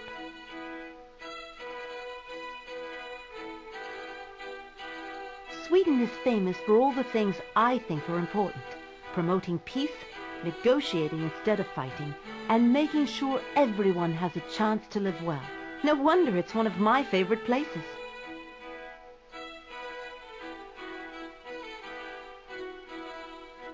When I'm in Stockholm, here's where I stay, the Grand Hotel. It's more than 100 years old, and nothing else is nearly as elegant. Since the Royal Palace is right across the water, the view is positively regal.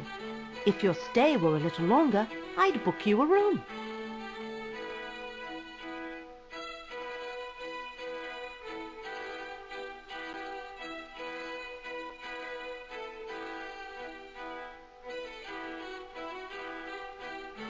Stockholm started on an island and grew out to the surrounding seasides. When you're here, you're always close to water. Canals, rivers, Lake Mälaren and the Baltic Sea. If you had time, you could swim right in the middle of town or even fish for salmon. Stockholm citizens do both every day, if they're not busy traveling the globe like you. Goodbye!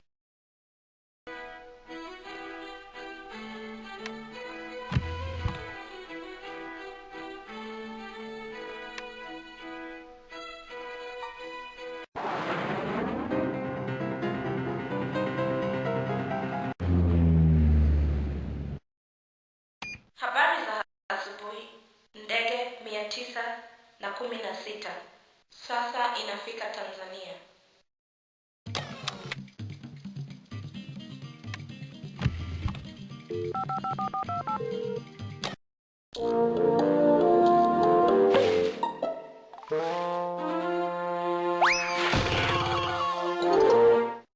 Welcome to Tanzania. Let's take a little nature walk, shall we?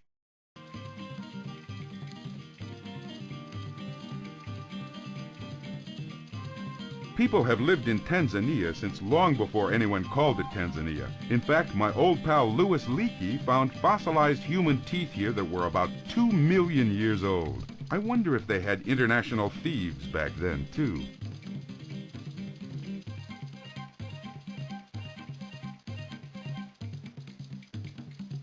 If you want to see wildlife, this is your spot. Serengeti National Park. The world's biggest herds of gazelle and wildebeest wander these plains, along with zebras, lions, hippos, giraffes, hyenas, elephants, you name it. You'll definitely want to clean your shoes after this assignment.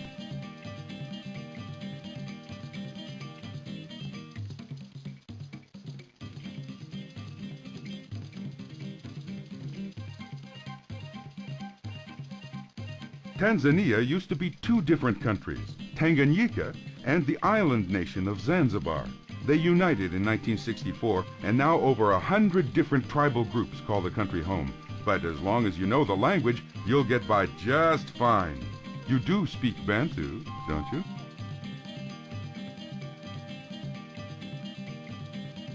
That snow-capped mountain in the mist is Kilimanjaro, Africa's highest peak, or peaks I should say, since Kilimanjaro has two different summits, Kibo and Mwenzi.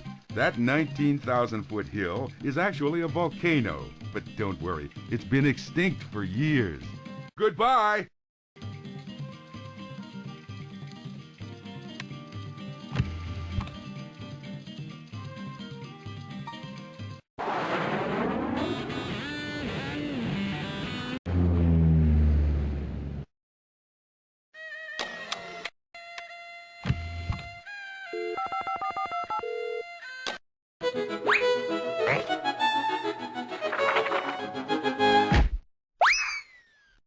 Welcome to Bangkok. Let's contemplate the wonders around us.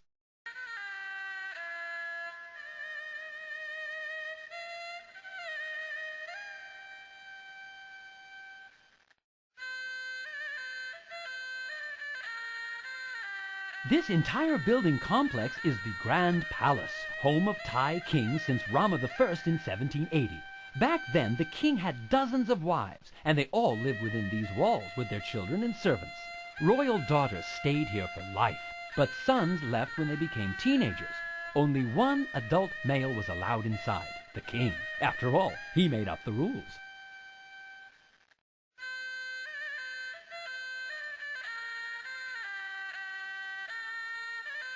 You're looking at Thailand's holiest shrine, the Temple of the Emerald Buddha.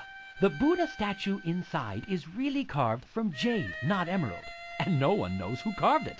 Back in the 15th century, lightning struck a tiny pagoda in northern Thailand, cracking it open and revealing the 2-foot-tall sculpture.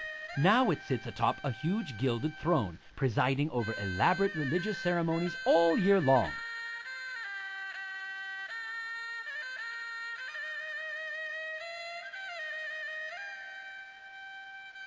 All this splendor is lovely to look at, but it's not the whole story. Most people in Thailand are farmers, living in small villages and working the land. Their country's name means land of the free, and for good reason. It's the only nation in Southeast Asia that's never been ruled by a foreign power. Thailand's people have practiced Buddhism for more than 1,000 years. But before that, the people were mostly Hindu. You'll find Hindu symbols and statues in many Buddhist temples, especially here in the palace complex.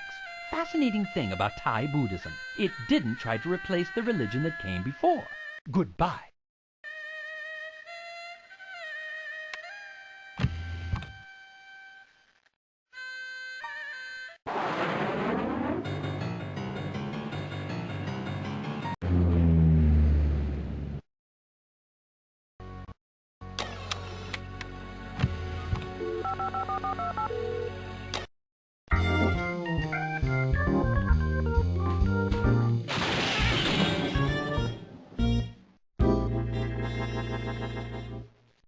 Hello, my head is full of facts about Istanbul. Let's go.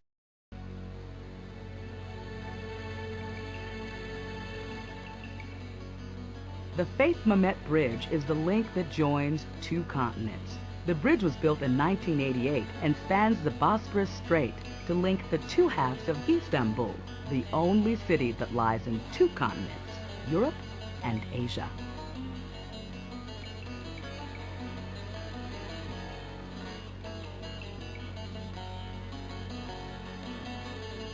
Off in the distance, you can see Galata Tower. It may look small from here, but it's actually 240 feet high and used to be even taller. In 1453, the Ottoman Turks conquered the city and shortened the tower by 22 feet.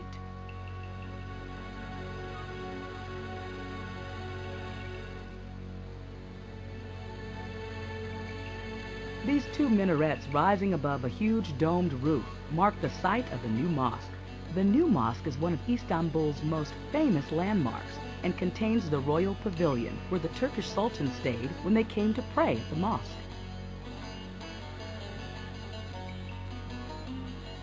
This great city was originally known as Constantinople, named after Constantine the Great, the Roman emperor who founded the city in 324 AD. Constantinople was the capital of the Byzantine Empire and flourished for nearly 1,000 years until it became the focus of fierce battles between Christian and Muslim armies. Finally, the Ottoman Turks captured the city for good in 1453 and renamed it Istanbul. Off in the distance, you can see one of the architectural marvels of the world, the Blue Mosque, the only mosque in the world with 6 minarets. A minaret is a tower from which a Muslim crier summons the faithful to prayer. The Hagia Sophia is the most magnificent example of Byzantine architecture ever constructed. Originally, the building was the Christian church of the Byzantine Empire, but when the Ottoman Turks conquered Istanbul, the building was used as a mosque. Today, the Hagia Sophia serves as a museum. This collection of elegant structures is the palace of the Ottoman sultans, who ruled Turkey from the 15th to the 19th century. The nomadic origins of the Ottoman warriors are reflected in the palace's design, which includes many unconnected buildings. Bye!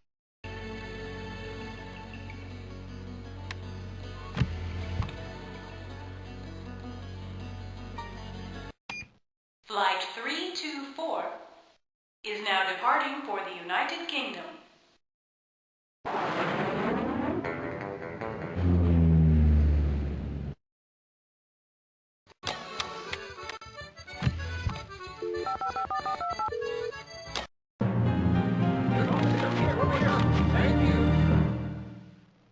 Welcome to London, capital of the UK. Come along for the royal tour.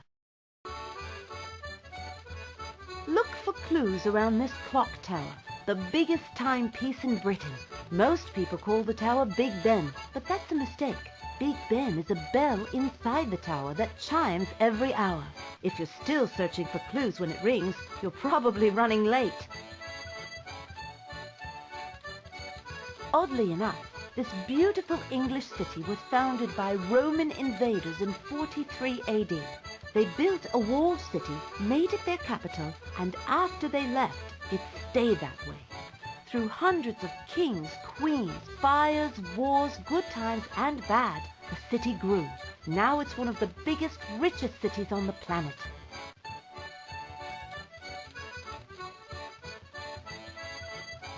The lion is a favorite symbol in Great Britain, appearing on the Queen's crest, the Scottish flag, and in stone here in front of County Hall. This fellow may have seen your suspect, but it's no use asking. He's keeping a very stiff upper lip.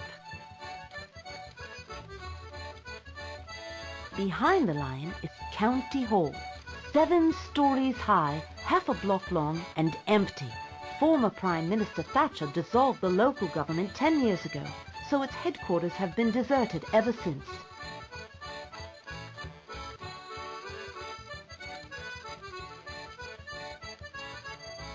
London isn't all business and government. Entertainment reigns supreme here too, especially live theatre.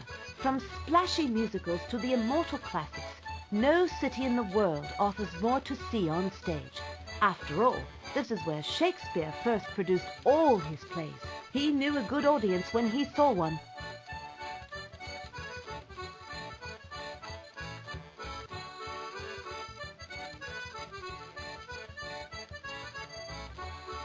Ah, Parliament. In Great Britain, this is the heart of government. Elected members in the House of Commons make laws. Aristocrats in the House of Lords debate laws. And the Prime Minister appointed by the majority party runs the show. The system has worked for about 500 years. Give or take a tyrant here and there, and a civil war or two. Goodbye!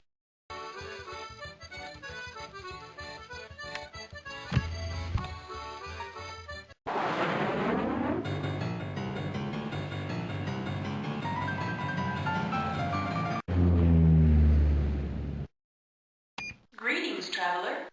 Enjoy your stay in the United States.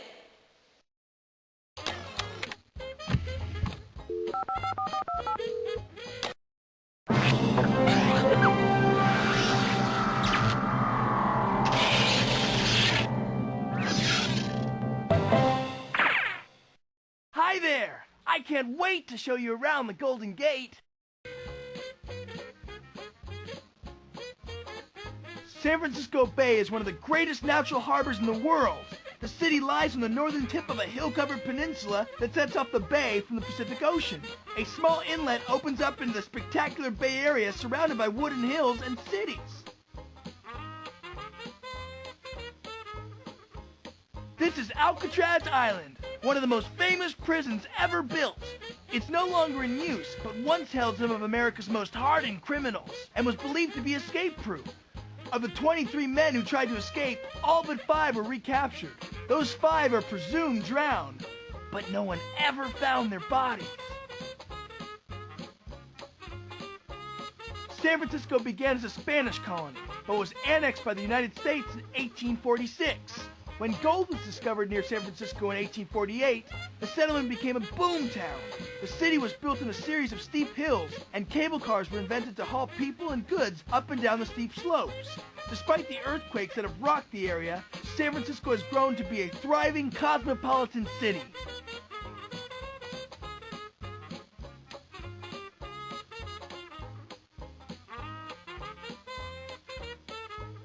This area is known as the Presidio. In 1775, Spanish explorers established this military compound along the bay shore and built a 13-foot adobe wall to protect against raids. Some of the Presidio's original buildings remain today.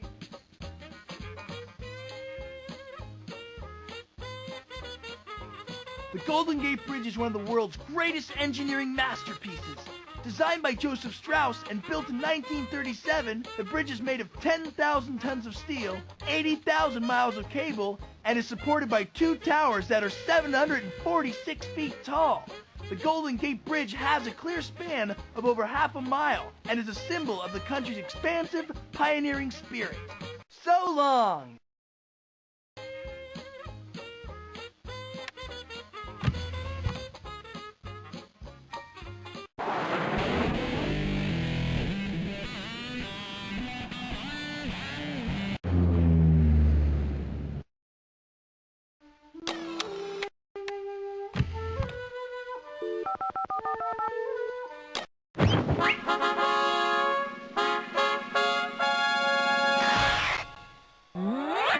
Welcome to Vietnam. Join me and we'll see the sights.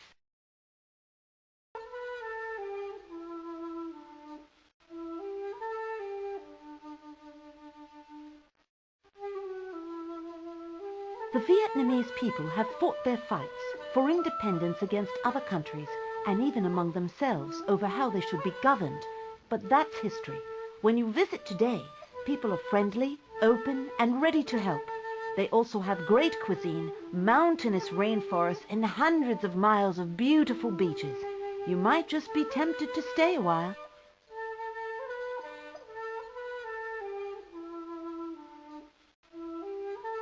For thousands of years, Hue was just a little village. But in 1802, Emperor Jialong of the Nguyen dynasty decided it was a perfect location. So he had craftsmen from all over the country create this, a smaller version of Beijing's imperial city. When you're an emperor, you can do that sort of thing.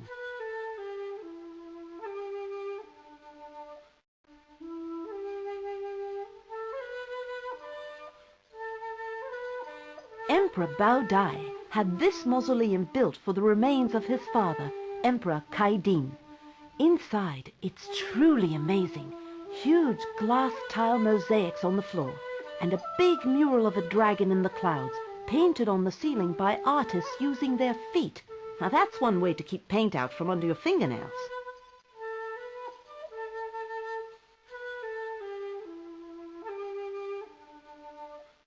This is Hue, one of the few big cities in a very rural country. Most Vietnamese citizens are farmers, growing and harvesting rice in flooded fields called paddies alongside streams in the Mekong River Delta. Too bad you don't have time to peruse the paddies. Goodbye!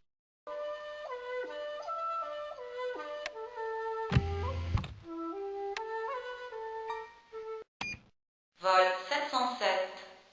Part maintenant pour la République du Congo. Bon voyage!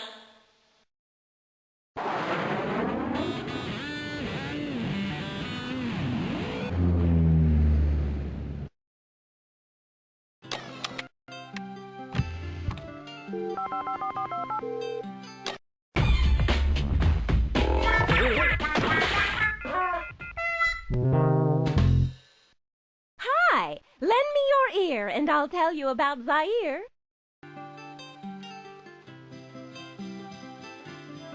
The Mbuti people have lived in Zaire's Ituri rainforest for at least 10,000 years, and today they continue their traditional nomadic way of life. The Mbuti people, one of the groups known as Pygmies, have an average height of under 5 feet.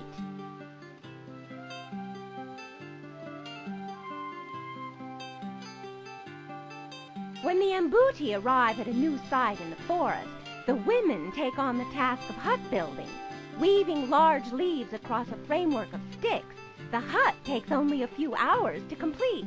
I guess you can say they really deserve to be called homemakers.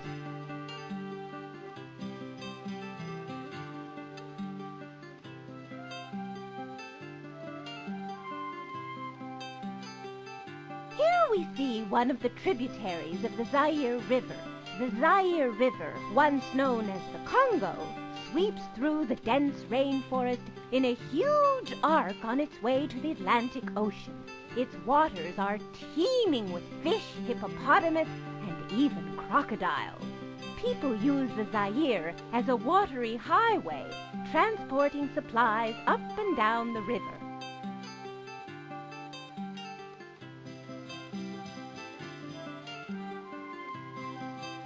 Zaire was once known as the Belgian Congo.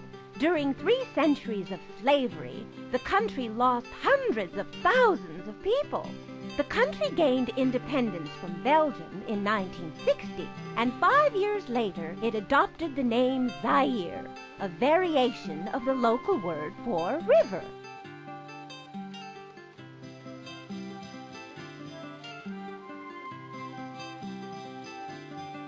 The Mbuti people live as hunter-gatherers in the Ituri rainforest. They respect the forest and its gifts, and they do very little to harm it, never staying more than 6 weeks in any one spot. While they are expert hunters, the Mbuti have no fire-making skills. They carry hot coals from camp to camp, creating a lineage of fire that reaches back thousands of years. I suppose that makes each valuable coal an ember of the family. So long!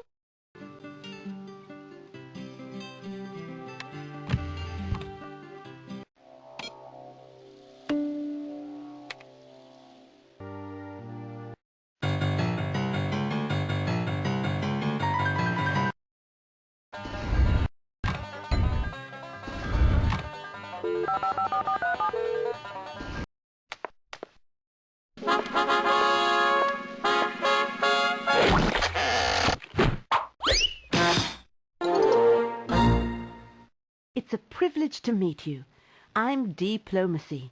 When I'm not moderating international negotiations or promoting world peace, I work as an Acme good guide. This happens to be one of the most fascinating states in the USA. So if you're ready for the grand tour, let's begin. Had a dream the other night when everything was still. All I saw was Georgia Belle coming down the hill. Born in Georgia, born out of stem, born in Georgia, where my way. For 100 years, Alabama's wealth was based on cotton, growing it, selling it, and shipping it out to make clothes for the world. These days, the state is more economically diverse. But if you hear someone mention the land of cotton, they probably mean this place. The civil rights movement began here in Montgomery in 1955, when Rosa Parks refused to move to the back of a bus, even though the law said black people couldn't sit up front. She touched off a movement that challenged racially discriminatory laws throughout the country.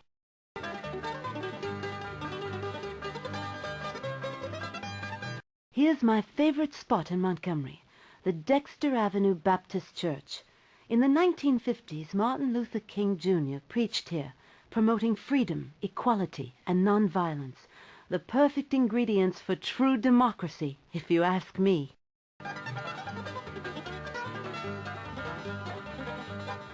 Not far from here stands the first White House of the Confederacy, where President Jefferson Davis lived at the start of the Civil War. He left Montgomery after a few months, but didn't take the house with him. Mobile homes didn't come until later. Atlanta, just to look around. Things don't suit me if I'm in town. Born in Georgia, born out of stem, born in Georgia. See that big dome? Well, it's not a planetarium, so it must be a capitol. The Alabama Capitol building, to be exact. The state government has done its business here ever since 1846. Well then, until we meet again.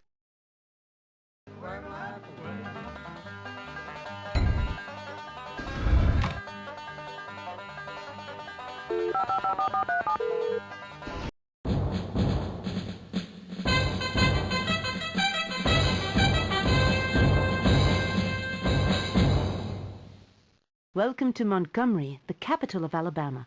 Let's take a stroll and see the sights. Well then, until we meet again.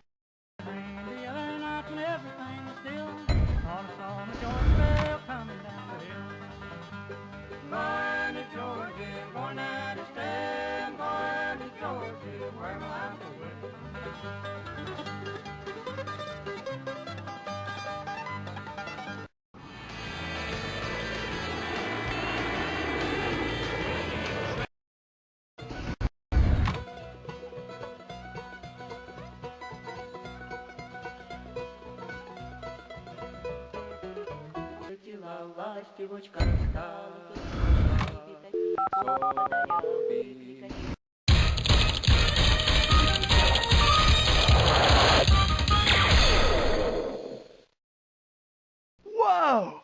I've an idea coming at ya. Don't let the youthful looks fool you. I'm a regular titan of tinkering and maestro of all things mechanical. Tantalizing technology and gallons of gadgets are my domain. Luckily, the good old US of A is brimming with cool engineering, so we'll have plenty to talk about.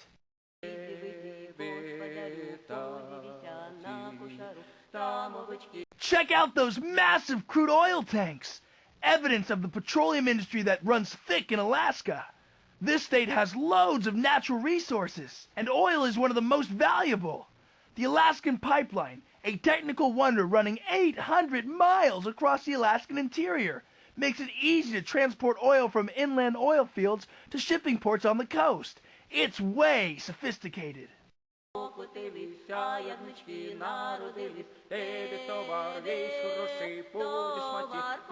The fun doesn't set with the sun in these parts, 'cause nighttime means a chance to see the dazzling aurora borealis, better known as the northern lights.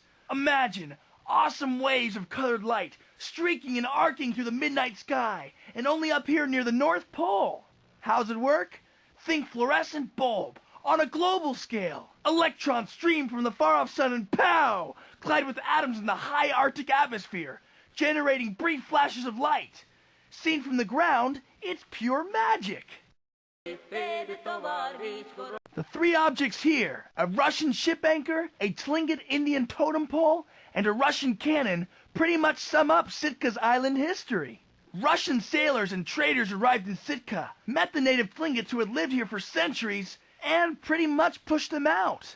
There were several big battles in 1802 and 1804, but modern weapons like the Russian cannon meant that Sitka would become Russia's Alaskan capital for the next 60 years.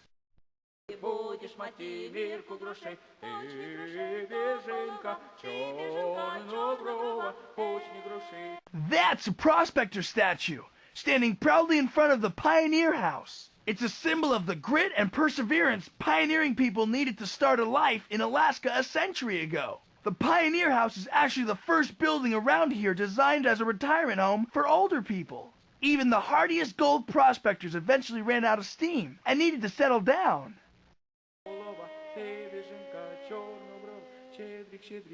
The Cathedral of St. Michael's here in the center of the business district stands out as a symbol of Sitka's Russian past. The cathedral was built by the Russian Orthodox Church back when Russia controlled the area. It's a sophisticated design built from a simple material, hardwood, which might explain how the whole thing managed to burn to the ground in 1966.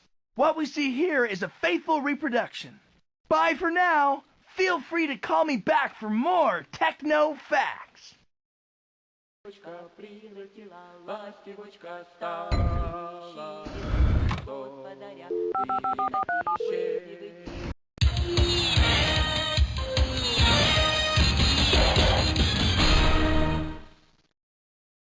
The sights here at Sitka, Alaska always put a cold chill in my spine.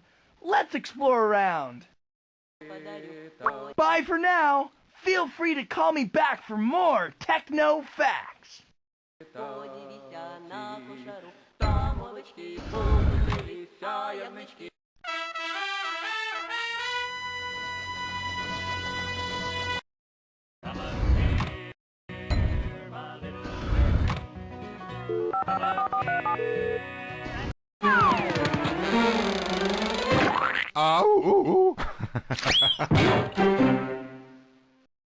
Hi, Rock Solid here, geologist, botanist, ecologist, and economy-sized detective. Acme needed a good guide who was in tune with nature, so I volunteered for the job. Now let's hike around this intriguing little piece of our planet. Here's Elephant Rock, one of the red rock hills that surround Sedona. It changes color all day, reflecting different shades as the sun moves across the sky. I've spent whole days watching these hills, when I wasn't tracking a crook, of course.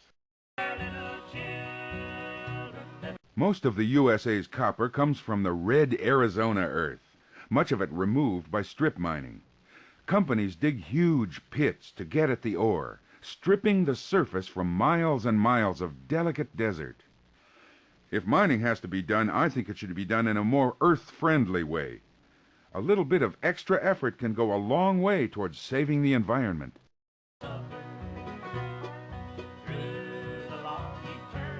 Sycamore and pine trees cling to the hills around Sedona, but Arizona has an official state tree that's straight out of the high desert, the saguaro cactus.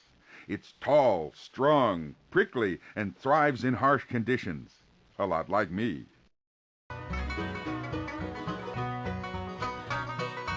Many Arizona landmarks have ancient names from native tribal languages, but this one has a more contemporary handle. Since it looks like the head of a particularly famous dog, folks around here call it Snoopy Rock.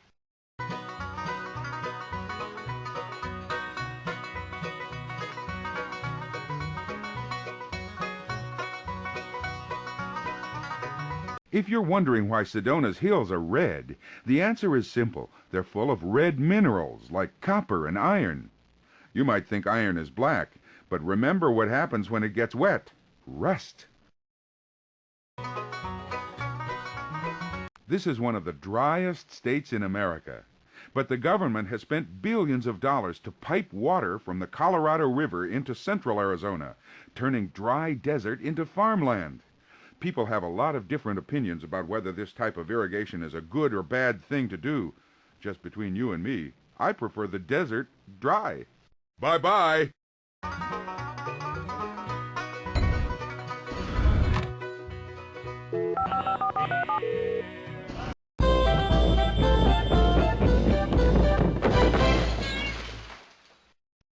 This is Sedona, Arizona. If you're ready for some of the most beautiful desert on earth, I'm ready to show you. Bye-bye.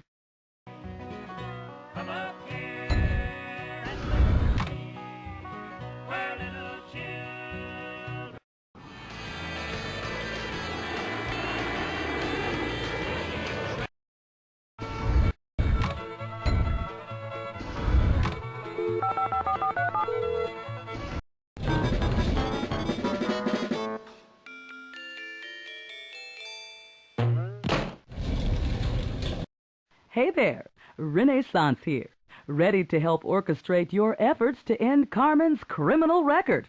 I just melt for good music, I have a passion for painting, and I just ache for grand architecture.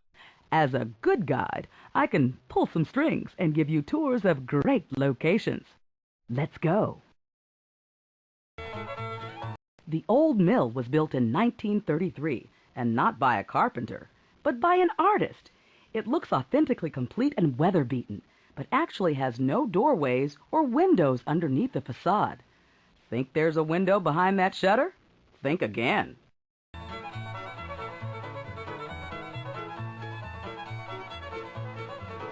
The old mill is a good symbol of early rural Arkansas, where cotton was the main crop, and sawmilling the first industry. I guess back in those days when life was a bit slower than today, people were always milling about.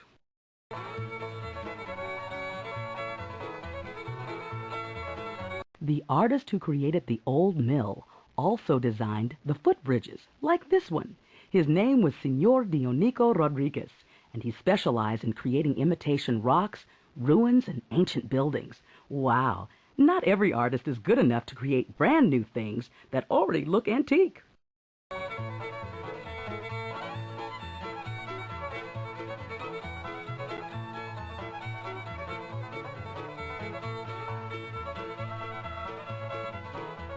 Over yonder in the Ozark Mountains, the limestone hills echo with the sound of down-home music during the Arkansas Folk Festival, where it sure takes pluck to fiddle with the banjo.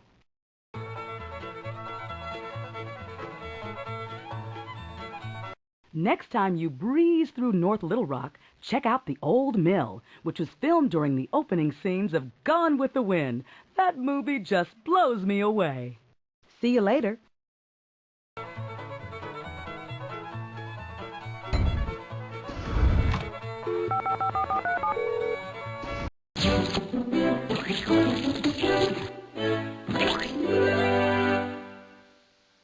Hi there. I have some sights to show you here in Arkansas.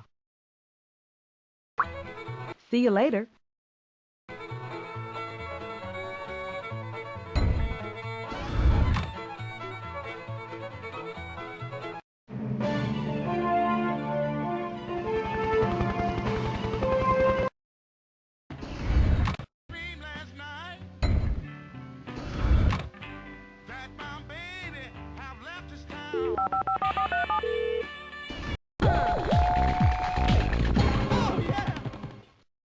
Things are always looking sunny here in California.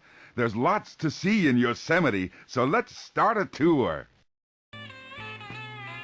From the first time John Muir saw this beautiful valley in 1868, he dedicated himself to protecting it. 22 years later, Yosemite became a national park because of Muir's work. Then he started the Sierra Club. Talk about a fellow with a lot of positive energy. Most people who tour Yosemite do it by car. The 200 miles of road are nice, but if you really want to see the place, hike the nature trails. They cover 3 times as much area as the roads, and no one ever gets a flat tire.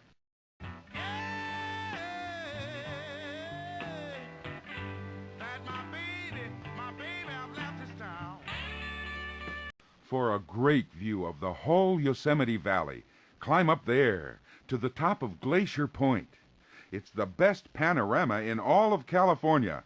360 degrees of wow.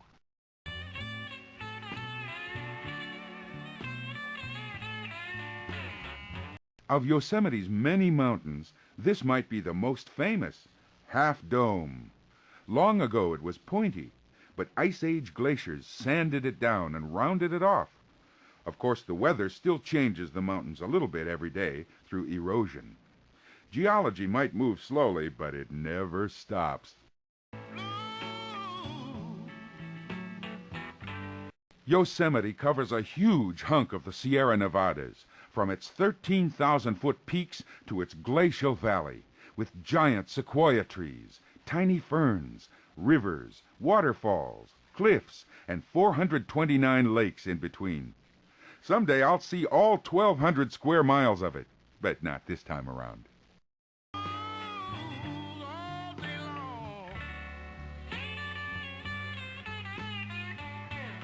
The water in Yosemite Falls does exactly what its name says. It falls, 2,500 feet to be exact. It makes such a mist that even standing 50 feet away, you'll get soaked. But it's worth getting wet to see beauty like that. Bye-bye!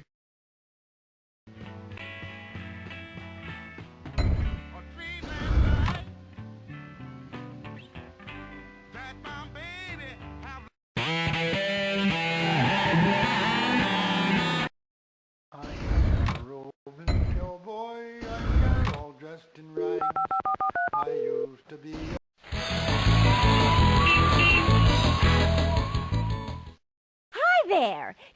City's the name and culture's my game.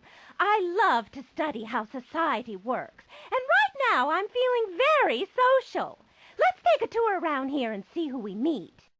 One and take on great big giants, but I got a... Modern sculptures like this one reveal that the people of Aspen really like to branch out into the arts.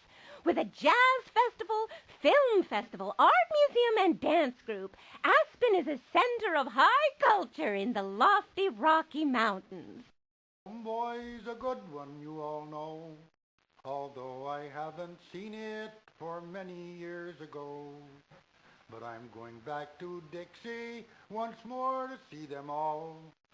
This is Wheeler Block, named after a wealthy investor who helped Aspen reach its peak. Although silver mining was the first industry in this town, you could say later residents struck gold when they turned Aspen into a premier ski resort. Going to see my mother when the work's all done. In Aspen, outdoor activities don't dribble away when the snow melts. During the summer, these mountains are perfect for hiking, biking, whatever's to your liking. You can have a ball playing golf, or if tennis is your racket, you'll find that here too. Oh, I am a roving cowboy, I'm here all dressed. Over here, you can see the Ute City Bank, once the headquarters of Mr. H.P. Cowenhoven, one of the area's first silver prospectors. In the late 1800s, Aspen was just one of several mining boom towns. But with 2 railroads, rich silver mines, and even richer investors, Aspen prospered while its neighbors faded into ghost towns. Rags, I used to be a tough one and take on great... That's Aspen Mountain, where the area's first ski resort opened. The area's economy would have faced an uphill climb if investors hadn't recognized Aspen's perfect ski conditions and opened the world's longest ski lift here in the 1940s. Since then, the city has grown faster than a downhill ski run. Jags, but I got a homeboy's... Aspen was founded near the summer hunting grounds of the Ute Indians. In fact, people originally called the town Ute City, but it was Uteless. The name didn't stick. More people rooted for a connection to the beautiful local trees, and Aspen became the official city name.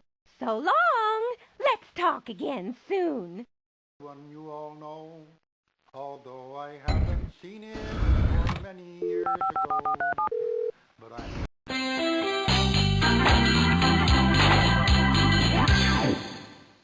Come on, let's hit the slopes of Aspen, Colorado. Back to Dixie. So long. Let's talk again soon. Dixie, once more to see them all. I'm going to see my mother when the...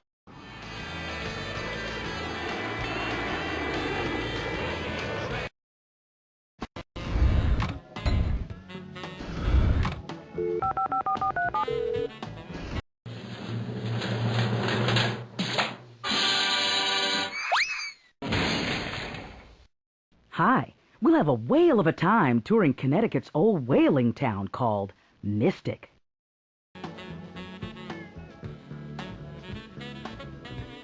It's no fluke that this ship, the Charles W. Morgan, is still around.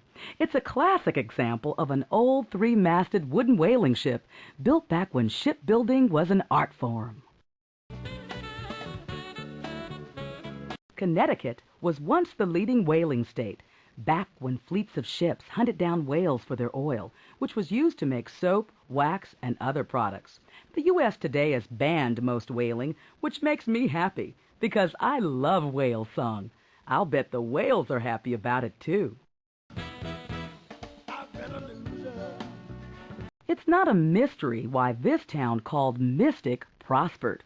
During the 19th century, over 300 ships were built in this shipyard. Today, the recreated town of Mystic Seaport serves as a living window to sailing history. See what I mean?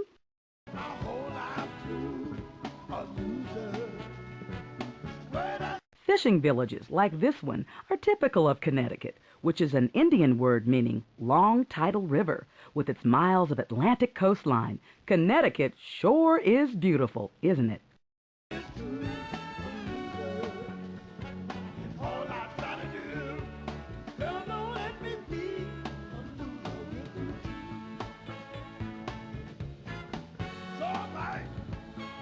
Here in Mystic, you can watch traditional shipbuilders constructing sailing vessels by hand.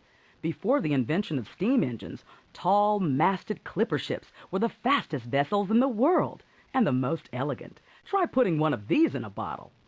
See you later.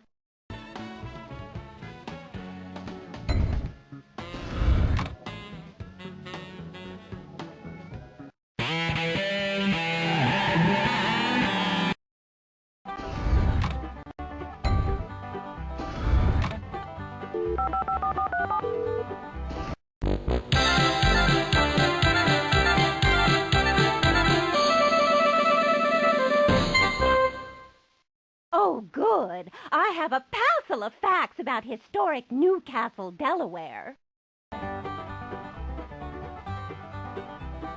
Many flags have flown over the historic town of Newcastle. The city was founded by the Dutch, captured by the Swedes, and eventually fell under British control. During the Revolutionary War, the town sided with the colonies, and Newcastle became the first capital of Delaware.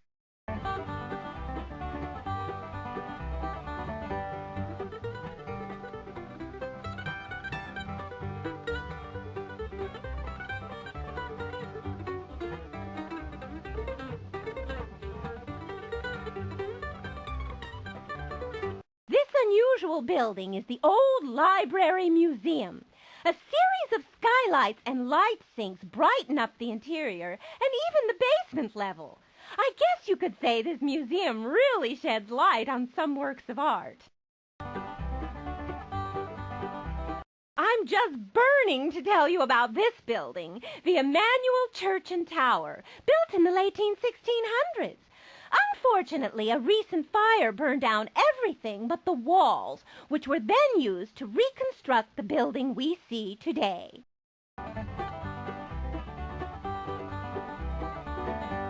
This Dutch treat is the Dutch House Museum. It was built in 1707 and represents a fine example of Dutch colonial style. The building has been well preserved, hardly changing a bit in nearly 300 years. Talk about being set in your ways.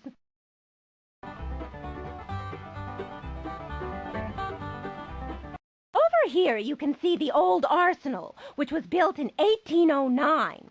The arsenal served as an ammunition storehouse during the War of 1812, but now it's a restaurant. A history ranging from gunpowder to gourmet cuisine. Now there's food for thought. So long. Let's talk again soon.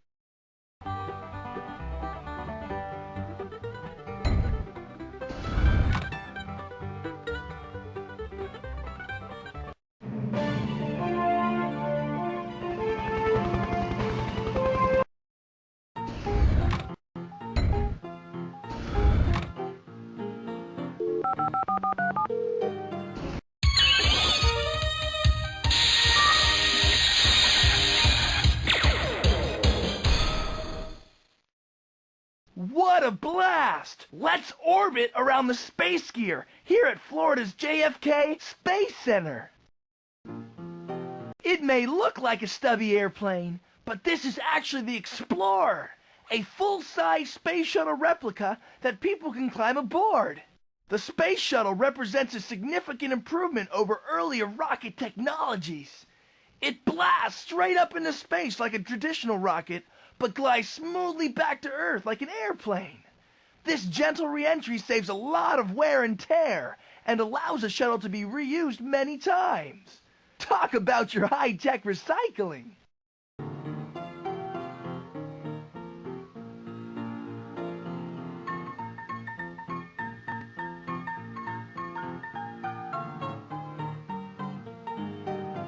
This place is a tech lover's dream.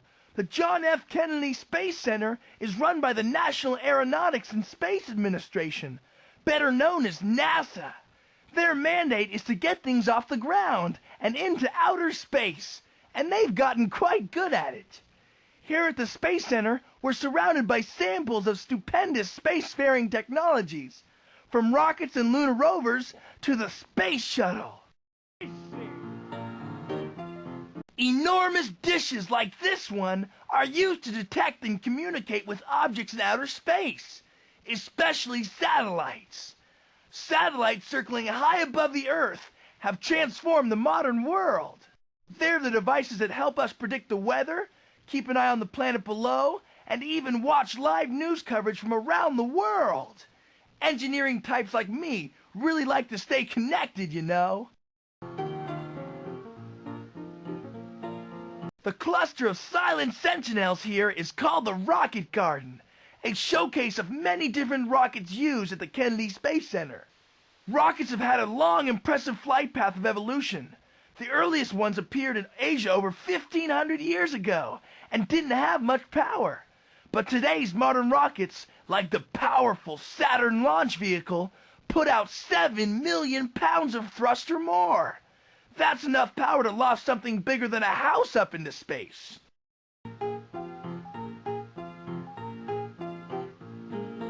It might look like a toaster with legs, but think again. That's one of the lunar landers used in the Apollo missions. Apollo was the Greek god of sunlight, and the Apollo program lived up to its name, with a series of dazzling space flights in the 1960s that peaked with Apollo 11, the first time humans set foot on the moon. Bye for now. Feel free to call me back for more techno facts.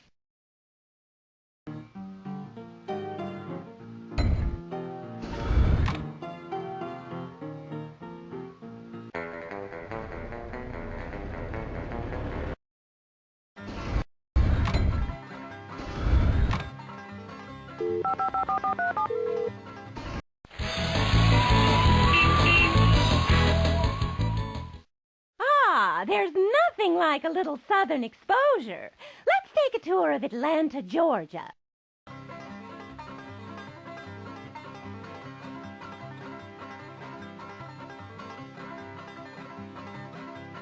During the Civil War, General William Tecumseh Sherman marched through Georgia.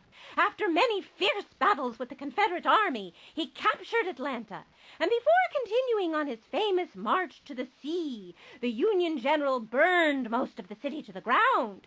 It must have been quite a sight.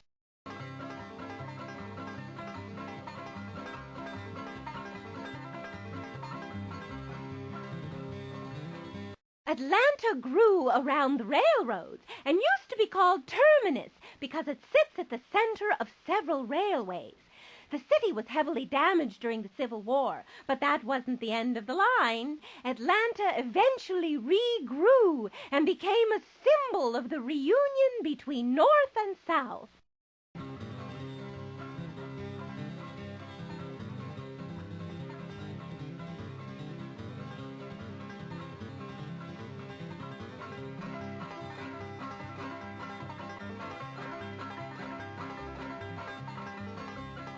This is Swan House. I promise you won't find any ugly ducklings here. It was built by Edward Inman, heir to a pre-Civil War cotton fortune, who also cottoned to beautiful buildings. Inside Swan House, you can see the original furnishings. Although built in 1928, the mansion is a perfect example of antebellum architecture and interior decoration. So long! Let's talk again soon.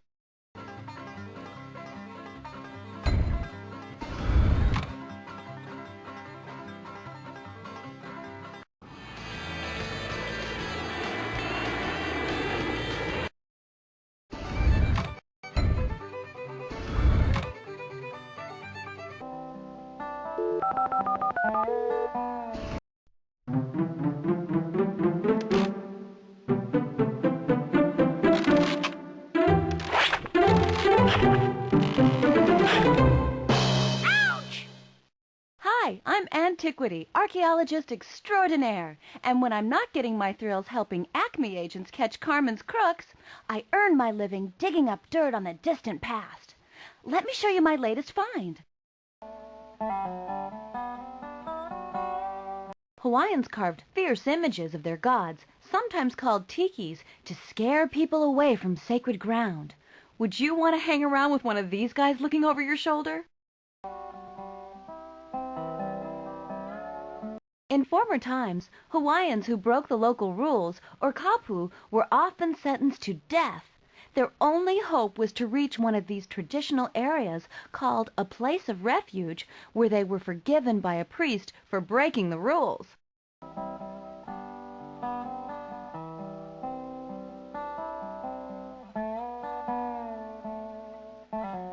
Next time you dream of going to Hawaii, remember this. The islands are actually the tops of volcanic mountains, and some, like Kilauea and Mauna Loa, are still active. So on your next vacation, you may be in for a really hot time. In 1778, Captain James Cook sailed into these tropical islands, changing, and some people would say spoiling, Hawaiian culture forever. I guess you could say he was the first tourist.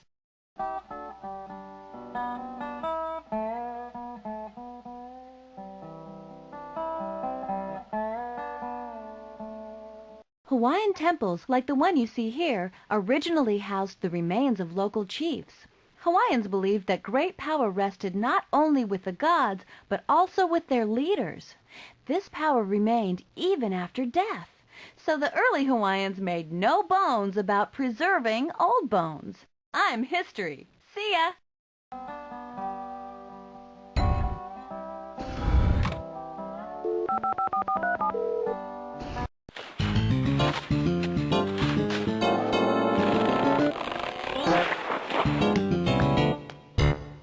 Aloha!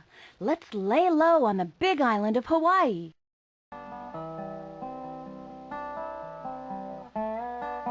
Hawaiians carved fierce images of their gods, sometimes called I'm history. See ya!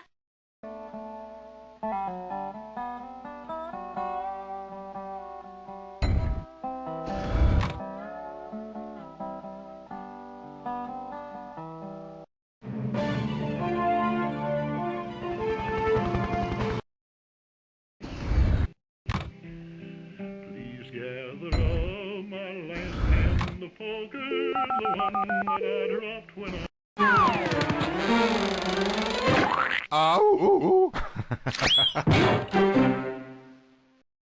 Let's stroll along Idaho's Snake River Plain, and I'll show you the sights. got my death wound. Take it and my six-gun home to my... Here in Idaho, folks know a good potato when they see one, because they see a lot of them. In fact, they grow more potatoes here than in any other state. And if you get tired of spuds, try the local peas, beets, and grains. You need to be well fed when you're fighting crime. Brother, after you buried me deep in the tomb. There are really two different Idahos. The South, with its farms, cities, and big Mormon population, is a lot like Utah. The North, on the other hand, is more like Montana, rugged, mountainous, sparsely populated, and independent. But I don't take sides. I think they're both quite spectacular. Tell him these things are what ruined his brother and never to part with. That's the Sawtooth Range off in the distance, part of the Rockies. Idaho has lots of mountains, so lots of skiers vacation here. Me, I'd rather climb up a mountain than slide down. Last fatal hang, but carry it always just as a reminder if e'er he should come to this wild cattle land. Then beat your drum. We're standing on Idaho's Snake River Plain. Even though Idaho is huge, most of its people live within 100 miles of this river. It's a great place to farm. The water is plentiful, the soil is great, and the view isn't bad either. Bye-bye! Play your fife, Lordy, play the dead march you carry me on, and in the grave throw me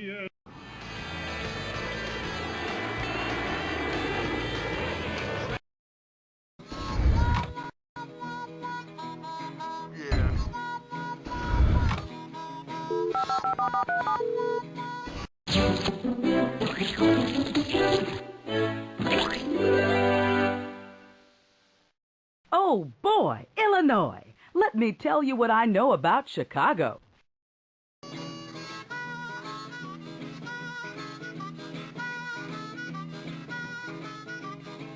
Chicago is the birthplace of the skyscraper, so it makes sense that it contains Sears Tower, rising 1,454 feet above the city. Sears Tower is the tallest structure in the U.S. It also has the highest observation deck around, with a truly breathtaking view. If you're afraid of heights, don't look down.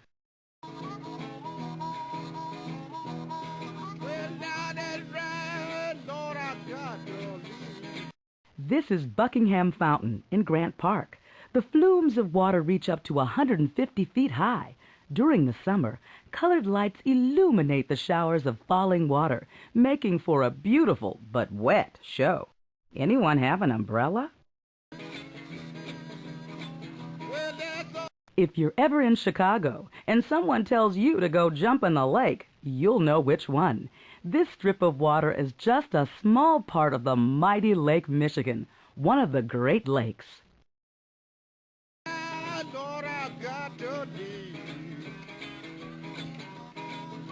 That's all right, darling, keep it up your sleeve. Chicago has inspired songs, poems, and novels. It's the center for the blues, one of my favorites, as well as the arts. It's also the third largest city in the U.S., despite the fact that almost the entire city burned down in the Great Fire of 1871. Talk about a hot time in the old town. See you later.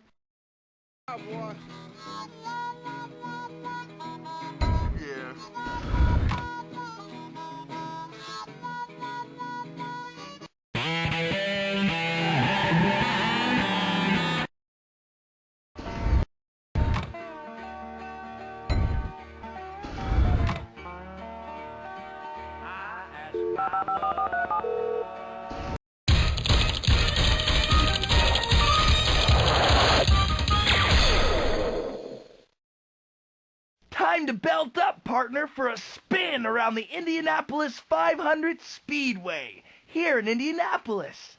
Take a walk, just to walk. Indy race cars are engineered for outrageous speed, but a surprising number of common automotive concepts derive from racing technology. Over-the-shoulder seatbelts have first appeared in racing cars as a way to hold the driver firmly in place. Roll bars and energy-absorbing body panels also started with race cars to protect drivers during a crash. Who would have thought that high-risk racing could make regular driving safer for the rest of us? Whoa! Stop me if I'm drooling. These are Indy cars designed for some seriously mind-bending speed. The first cars that raced here in 1911 reached top speeds of around 80 miles per hour, but woohoo! Has automobile technology improved since then? Today's Indy cars streak along at over 220 miles per hour. That's practically warp speed. As we walk along, we talk. When shall be our wedding? The Indy 500 track makes a winding circuit exactly 2.5 miles long, which includes this blazing 1,000-meter straightaway along the grandstands. Originally, the track was paved with brick, but it was eventually resurfaced with smooth asphalt in 1935 to allow for higher speeds. Think they ever get any monster potholes out there?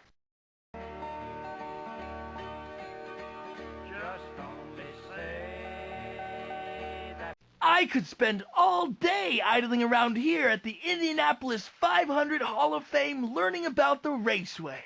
The Indy 500 was first held in 1911 and has run annually during Memorial Day weekend almost every year since. 500 miles of high-speed action tend to draw big crowds and big prize money. Almost 500,000 people come to watch the checkered flag wave over the lucky winning car, which claims a prize as high as $3 million. Bye for now. Feel free to call me back for more techno facts.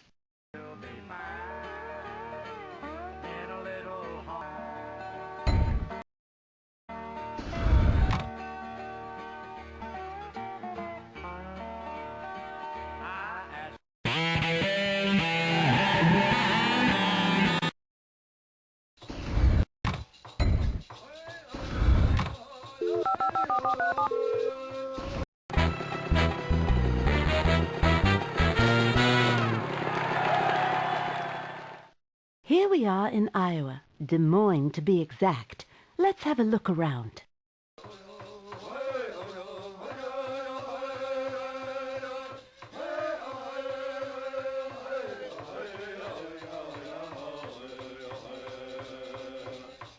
Now you probably recognize this fellow. This statue of Lincoln was based on a famous photo of old Abe reading to his son, Tad. There are tons of statues depicting Lincoln as a leader, but this is the only one known that portrays Lincoln as a father. Lucky for Tad, Abe was smart enough to make both a great president and a great dad.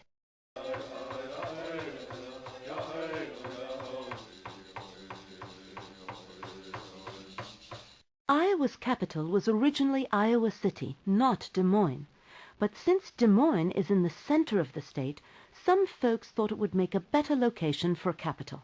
It took a lot of negotiation to make the move happen. But remember, negotiating is always better than fighting. Native people lived in this area long before Iowa became a U.S. state.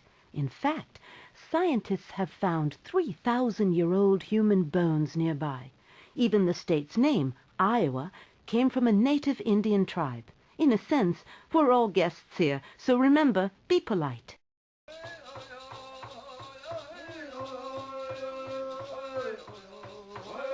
We're not far from the Amana colonies, villages founded in the 1850s by a German religious group who still farm together and make appliances and tools.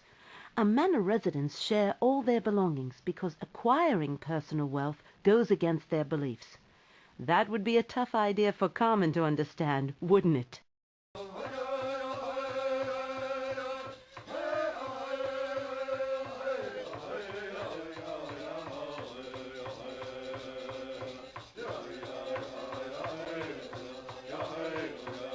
And here's the Iowa State Capitol building.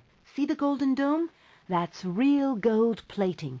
Over 200 ounces of it spread out ever so thin. The craftspeople who built this place took 15 years to do it. They took their time, but they got it right. Well then, until we meet again.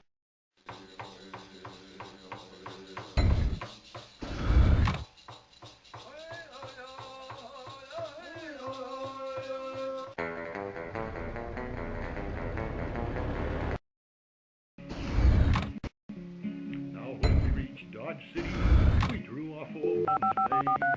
Times was better.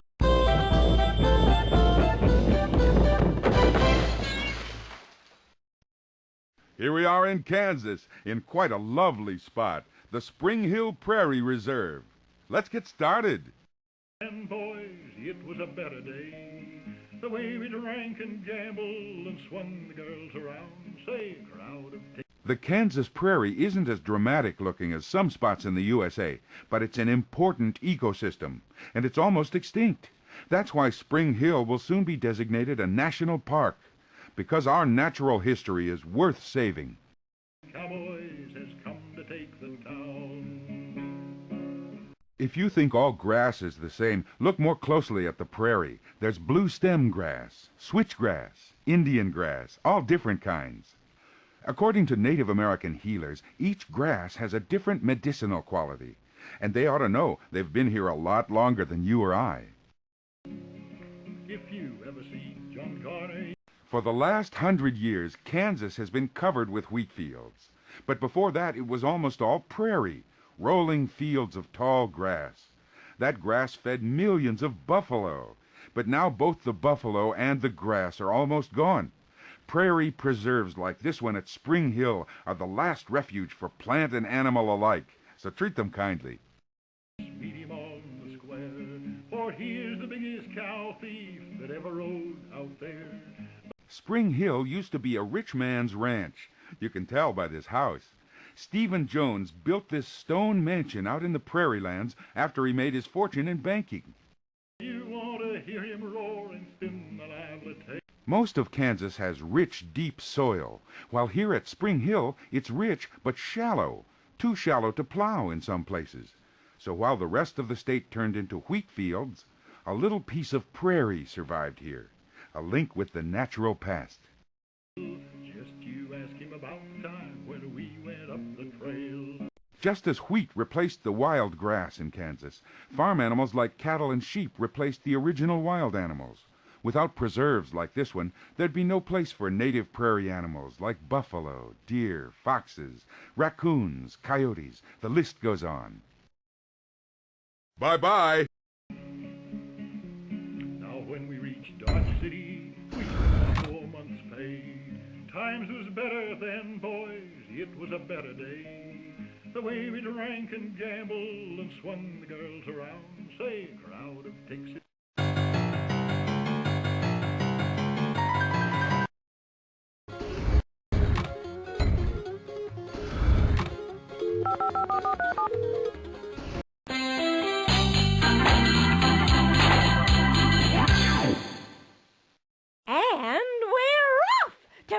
Around Churchill Downs, home of the Kentucky Derby.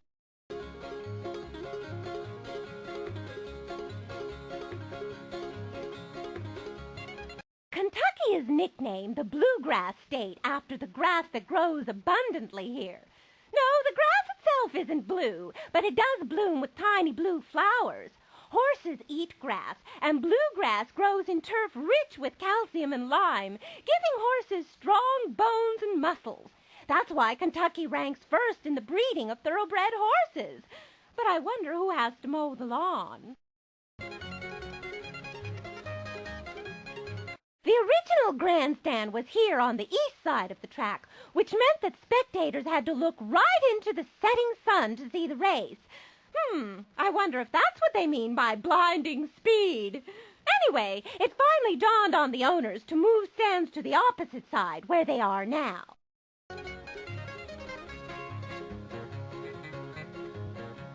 You're looking at Churchill Downs, home of the world-famous Kentucky Derby. Churchill Downs was founded in 1875, and the Derby has been run here every year since. This place is so much fun, wild horses couldn't drag me away.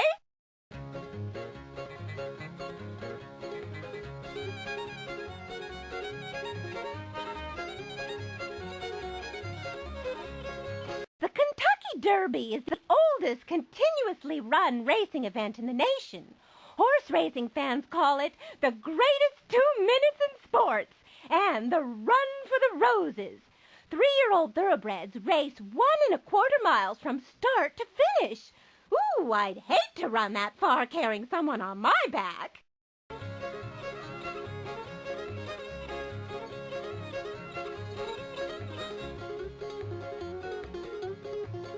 Let me make a couple of points about the twin spires.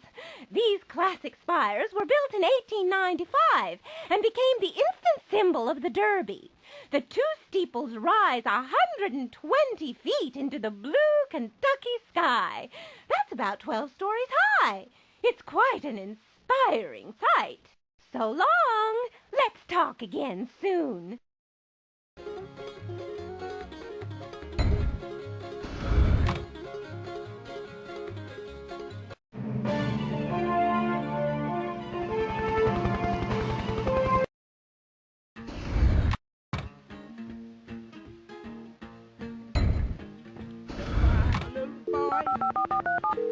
Goodbye.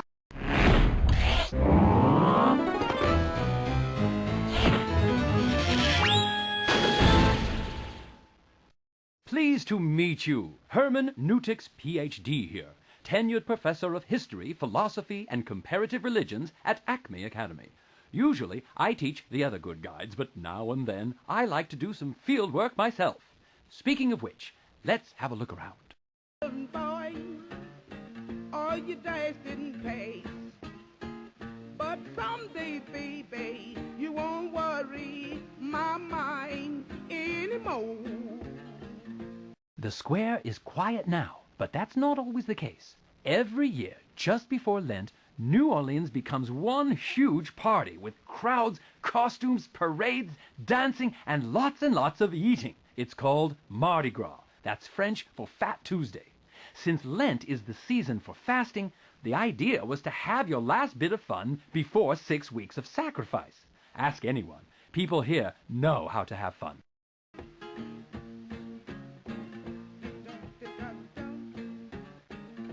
This grand arched edifice is the Cabildo. The Spanish built it as their capital building back when Spain controlled this city in the late 1700s. Nowadays, it's a museum showcasing the different cultures of the area, going all the way back to the original Native American Indians. Intriguing stuff. Here's St. Louis Cathedral, the oldest Catholic cathedral in the USA. The French and Spanish people who built New Orleans were nearly all Catholic, so that religion has very deep roots here. In fact, Louisiana is the only U.S. state that's divided into parishes, which means church districts rather than counties. We're in Orleans Parish right now, in case anyone asks you.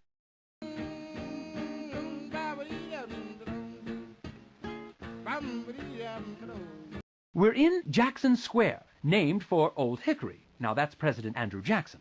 He first became famous here when he won the Battle of New Orleans in the War of 1812. His army was made up of white troops, 2 battalions of free black men, and even 100 members of the Choctaw Indian tribe. Just like this town, Jackson's army was a real cultural mix.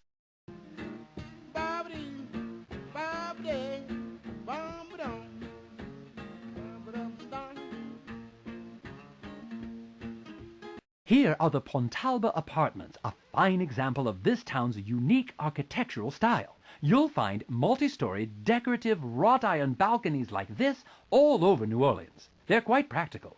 In a hot, rainy town, you want a breezy outdoor space with a dry roof overhead. It's a sensible style with a magical look. New Orleans is not a typical American city. Many of the oldest U.S. cities were founded by a single country, like England. But New Orleans has a much more complex origin. It was a French settlement, then it was run by the Spanish, and later the U.S. bought it as part of the Louisiana Purchase. Now mix in immigrants from Africa, Italy, Ireland, and everywhere else, you get a very spicy town. Goodbye then. It's been a pleasure. Boy. Goodbye, my little boy. All your days didn't pay.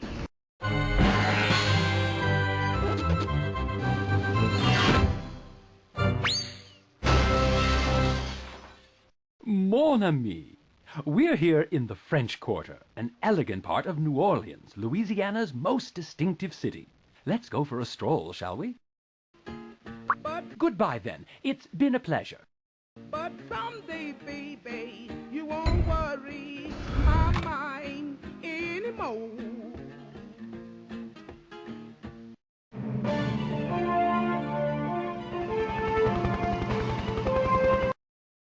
Willie was as fine a sailor as ever spliced a rope.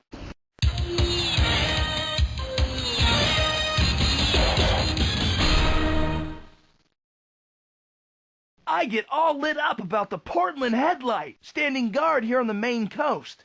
Let's scope the scene. And Mary was his own true. West of here lies a forest of Maine's interior, thick with both perennial softwood and deciduous hardwood trees. Deciduous trees put the fall in the fall season. They've adapted to drop their leaves each year before freezing winter weather sets in. This prevents the trees from suffering frost damage or collapsing under the weight of heavy snowfall. When spring finally arrives, the deciduous trees grow a whole new set of leaves, starting the cycle anew. Of his own fond love at home. They dearly loved each other. The beautiful Maine coastline has dazzled generations of Americans. But ever wonder where it gets a unique craggy look? Two answers: ice and ocean. The coastline here was once a glacier-covered series of mountains and valleys, which became partially submerged when the last ice age ended and the melting glaciers raised the sea level. The powerful wave action of the ocean then took over, steadily wearing away at the new coast and giving it the rugged look you see today. And were to join their wedlock. Off in the distance, you can just make out the skyline of Portland, Maine's largest city. Portland specializes in the production of pulp and paper. In fact, a surprisingly large proportion of paper made in the U.S. comes out of this single city. Next time you find yourself jotting a note, you may be writing on a thin slice of Maine. When Willie got... The pudgy tugs over there are lobster boats, dedicated to the pursuit and capture of the enormous and delicious Maine lobster. Fishermen catch these giant red crustaceans using a clever trap called the lobster pot. It's a box-like device placed on the ocean floor, which uses a tunnel of netting or a one-way trapdoor to entice the lobsters inside and then keep them there. The lobster pot doesn't actually harm the lobster, but the dinner pot isn't quite so kind. His orders to sail to some foreign land. Willie... This illuminating cyclops is a Portland headlight. It's the oldest lighthouse in Maine and has been a real guiding light to ships entering Portland Harbor over the past 200 years. Talk about a long-lasting light bulb. As fine a sailor as ever spliced a... West of here lies a forest of Maine's interior, thick with both perennial softwood and deciduous hardwood trees. Deciduous trees put the fall in the fall season. They've adapted to drop their leaves each year before freezing winter weather sets in. This prevents the trees from suffering frost damage or collapsing under the weight of heavy snowfall. When spring finally arrives, the deciduous trees grow a whole new set of leaves, starting the cycle anew. Bye for now. Feel free to call me back for more techno facts. And Mary was his own true love, his own fond love.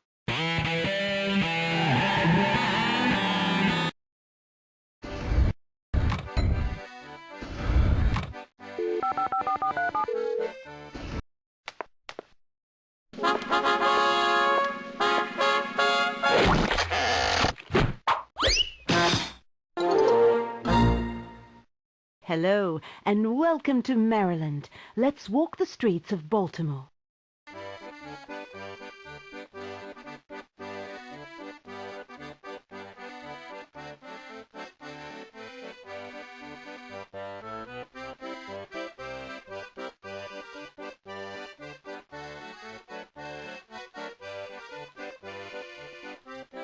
Francis Scott Key wrote the Star-Spangled Banner right here on a ship in Baltimore Harbor during a battle in the War of 1812. It's a fine song from an awful war, but then all wars are awful. If you see big crowds, they're probably heading for the National Aquarium, home to more than 5,000 water creatures, ranging from shrimp and sharks to whales. Over 1.5 million visitors come here each year, and one of those visitors might be working for Carmen.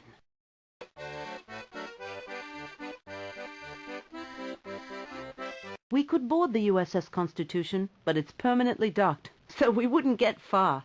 This grand vessel served 146 years in the U.S. Navy. They finally retired it when the warranty ran out.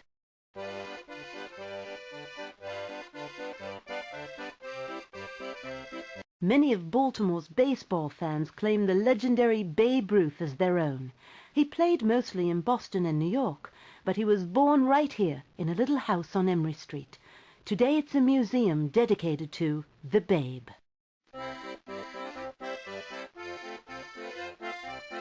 Ah, yes, the cafes and shops of Harbor Place.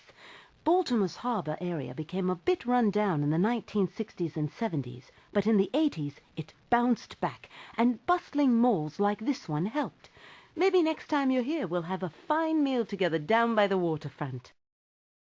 Well then, until we meet again.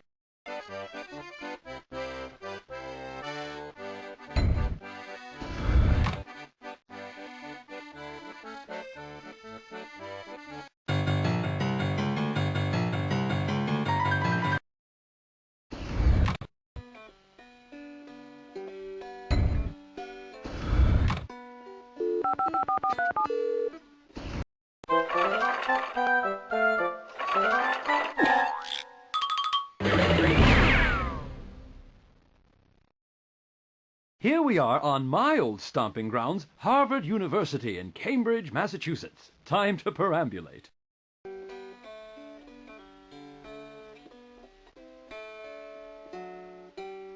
I'll sing you a song that's not very long about a young man who wouldn't hoe corn. The reason why no one can tell, for this young man was always well. Harvard is here in the city of Cambridge, just across the river from Boston. Cambridge is also home to MIT, the Massachusetts Institute of Technology. These two schools make this town a very important source of new thinking and research for our country and for the world, not to mention the Acme Detective Agency. Here's Widener Library, started in 1838 with John Harvard's personal collection.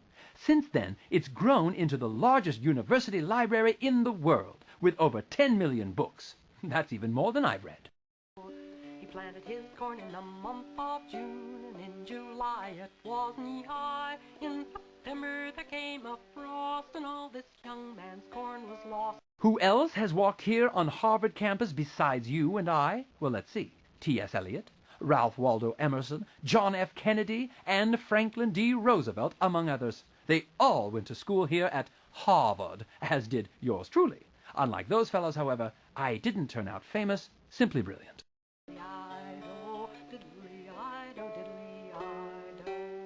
I'll sing you a song that's not very long about a young man who wouldn't hoe corn. The Puritans founded the country's first college here in 1636, just 16 years after they arrived in the New World. For its first 2 years, the new school had no name. But when a prominent minister named Reverend John Harvard died and left his books to the school, a new name was born. Harvard College, now part of Harvard University, has stood here ever since. Goodbye, then. It's been a pleasure. Why no one can tell, for this young man was always well. Diddly-I-do, diddly-I-do, diddly-I-do. He planted his corn in the month of June, and in July it was...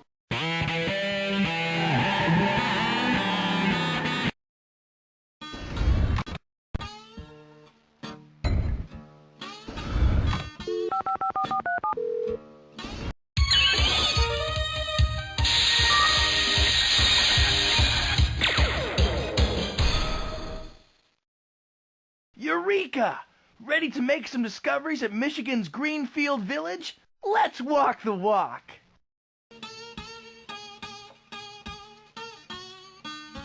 I love visiting Greenfield Village, a place chock full of history about America's greatest inventive minds. The village is sort of an outdoor museum. 90 acres of land filled with transplanted buildings that were once the homes or workshops of some really innovative folks.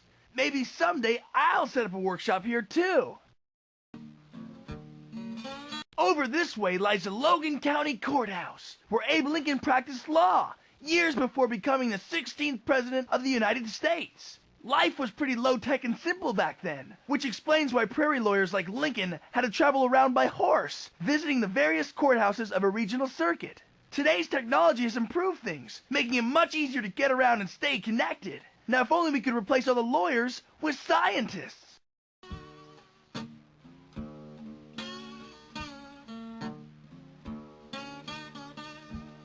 Side by side here, we have the Wright Home and Wright Cycle Shop, where the famous Wright brothers worked out their designs for the world's first machine capable of self-propelled flight, the airplane. Obviously, the brothers Wright got it right.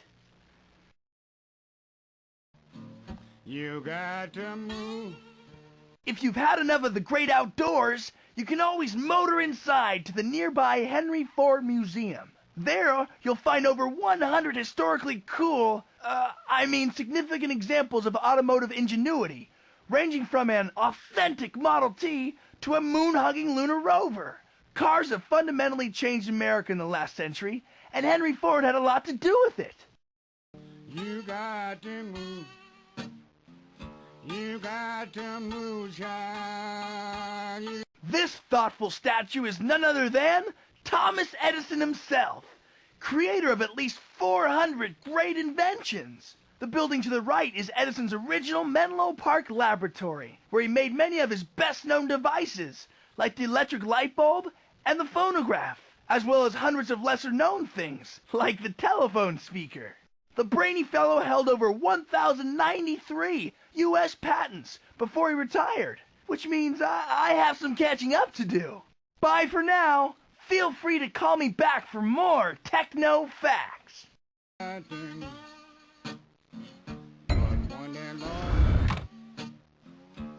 Get ready. You got.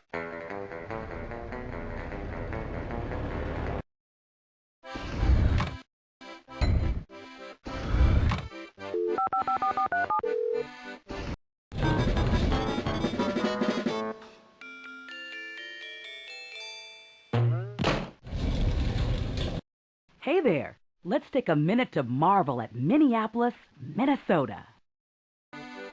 This impressive site is the Basilica of St. Mary. A basilica is a cathedral that gets a promotion, and St. Mary's was the first one ever named in the United States.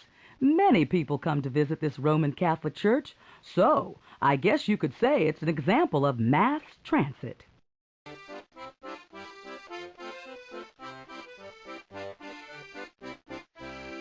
The Guthrie Theater is one of the nation's best-known theaters. It's home to a permanent group of actors who perform classical plays, such as Shakespeare's Hamlet. While in Minneapolis, if you start wondering whether to be or not to be, just check out the Guthrie.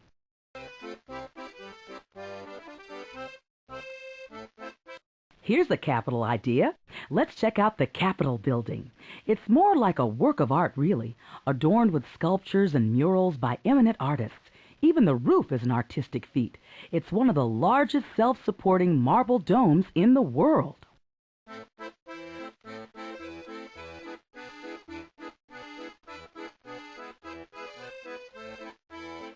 Next time someone says, "in a pig's eye," they may be talking about St. Paul. Legend has it that the city was originally named Pig's Eye after an old fur trader. As the city grew, it was renamed St. Paul and joined with the city of Minneapolis to become the Twin Cities. See you later.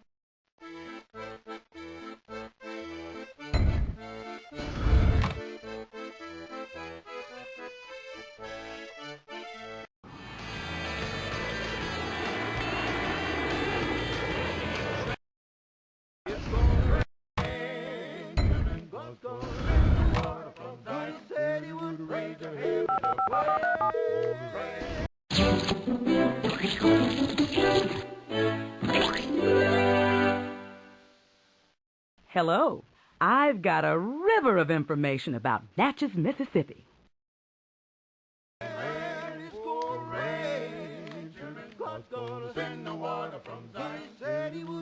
If you were living in the early 19th century, you might find your way here to Mississippi along the Natchez Trace, a historic wilderness road used by Indians and white settlers that connected the frontier states.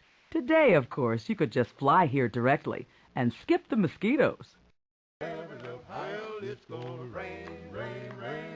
The town of Natchez was named after the Natchez Indians, who lived in the area before the arrival of the European settlers. Natchez means unknown, and there's much we don't know about this tribe.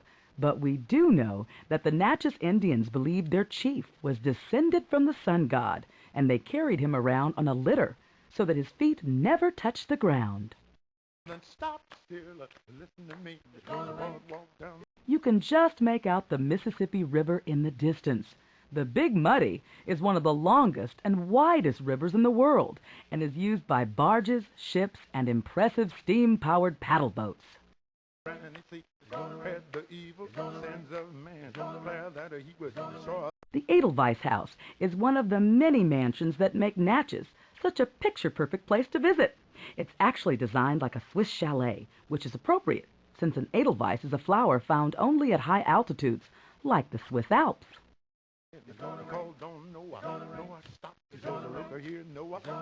This magnificent mansion is called the Parsonage House, so named because it was built as the home of a church minister. It's done in the bold artistic style called Greek Revival, but I haven't seen them revive any ancient Greeks yet.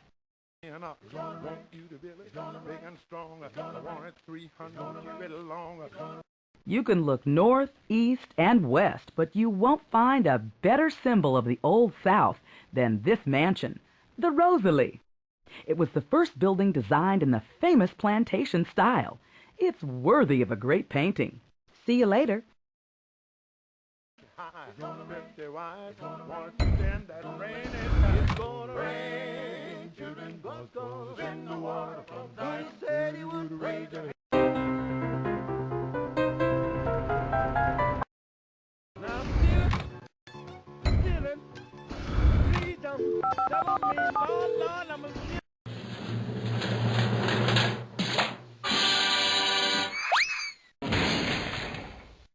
Hi, let me show you St. Louis, here in the Show Me State. Okay, I'm taking you to court. The old courthouse, that is. This landmark was a site of the famous Dred Scott trial, which affected the fate of runaway slaves for years to come. Artifacts within the building tell the story of St. Louis, from its beginnings as a fur trapper's way station to a modern-day metropolis. Same old used to be. So still on back to my same old. This is Busch Stadium. It was built in 1966 to match the nearby Gateway Arch. And of course, it's the home of baseball's St. Louis Cardinals. With all their pennants, the Cardinals may play in Busch Stadium, but they're definitely not Busch League.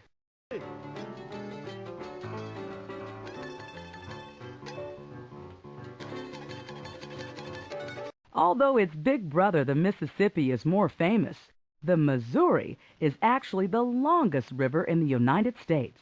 It flows out of Montana, then joins up with the Mississippi River just north of the Gateway Arch. How's that for current information?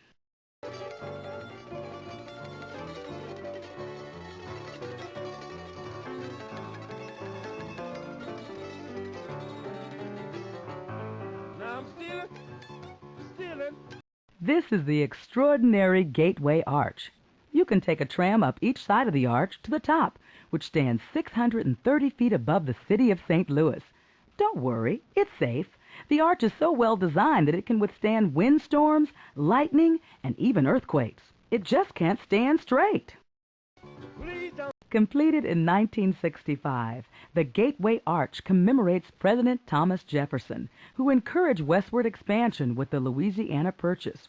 When architect Eero Saarinen entered a design competition with this unusual piece, everyone loved his proposal. I guess this means the architect had no arch enemies. See you later. Tell on me, Lord, Lord, I'm still on back to my same old used to be. I'm still on back to my same old used to be.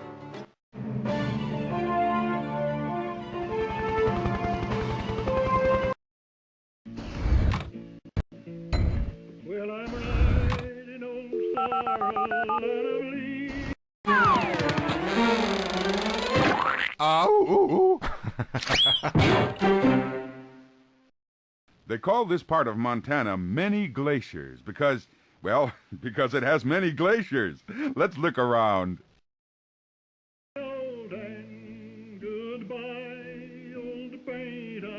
This particular part of Montana is right atop the Continental Divide. All the rivers and streams east of here flow toward the Atlantic Ocean, and those west of here flow to the Pacific. In other words, if you're looking for the middle, you're standing on it. I'm leaving Cheyenne Goodbye, old pain. In Montana, you won't find better lodgings than this. Many Glacier Hotel in Glacier National Park. 1,000 miles of hiking trails start and end here at this cozy spot. And every night you can catch a lecture from a naturalist or ranger. I've done a few myself. I'm leaving Cheyenne. Goodbye, old pain. I'm leaving Cheyenne. The Ice Age is over, but it's not dead here in Glacier National Park. Over 50 small glaciers dot the park, permanent ice sheets inching their way over the land. They're shrinking as the Earth gets slowly warmer, but a couple of cool years will turn them around. Just wait and see. Well, I'm riding old sorrel. You're looking at Grinnell Point, named for George Grinnell, one of my heroes. He founded the Audubon Society back in the 19th century. We society members work to preserve wild animal habitats all over the world. It's never too early to join, by the way.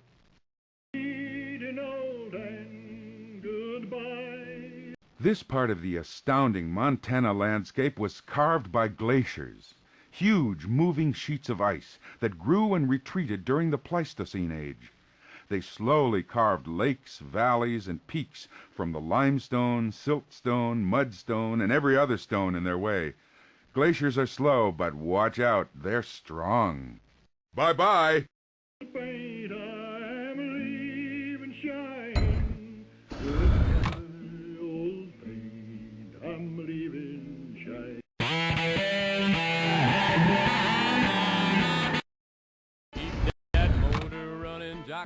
I won't be long on the inside.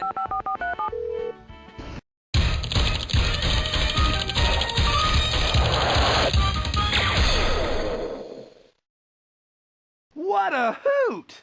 The trains here at Omaha's Union Pacific Railroad Station in the heart of Nebraska get me all steamed up. If you shut the motor off, my luck, the battery'd die. One of my favorite figures in history of the Old West has to be Grenville Dodge, the chief engineer of the Union Pacific. He was instrumental in surveying and building many of the crucial rail lines that cross the western states. Believe me, it's not easy building a straight train track over hundreds of miles of rolling prairie land. Oh, I love robbing banks. Here's a Union Pacific Historical Museum, loaded to the caboose with history and mementos about the UP, the nation's first transcontinental railroad. My favorite is a piece of golden spike used in Promontory, Utah in 1869 to celebrate the completion of construction. The Transcontinental Railroad made it much easier for settlers to travel in the West over the next 40 years. This resulted in a lot of growth and progress, but also in a few sad changes, like the rapid disappearance of buffalo herds and native Indian cultures. Yes, I love robbing banks. You tell her things. Oh, honey, for me. Keep that motor running, Jocko, I won't. I love hanging out here at the rail yard, pondering the advances in locomotive technology over the years. Steam locomotives which burn coal to create steam to drive massive pistons were the name of the game for over a century. Massive models like this classic Big Boy were famous for their durability and mountain climbing power. Modern diesel-electric models are even stronger. Some can pull 200 cars along at over 75 miles per hour. Nebraska may be known as a farming state, but I think of it as a train state. Trains were essential to the expansion of Nebraskan farm towns like Omaha, allowing the transport of farm produce to distant cities. When President Lincoln created the Union Pacific Railroad in 1862, Omaha became its eastern terminus. Train transport and agriculture continue to be essential elements of Omaha life. Bye for now. Feel free to call me back for more techno facts. If you shut the motor off, my love, the battery'd die. Oh, I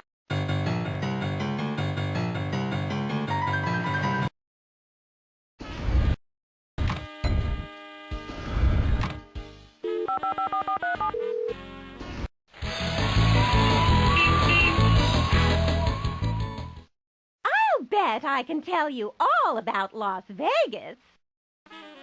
Centuries ago, Spanish explorers blazed the old Spanish Trail under a blazing desert sun and camped in a cooler area they called Las Vegas, or the Meadows.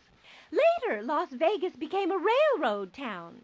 When gambling became legal, the sound of the slot machines replaced the screech of the train whistle. Today, Las Vegas is one of the fastest-growing cities in the nation.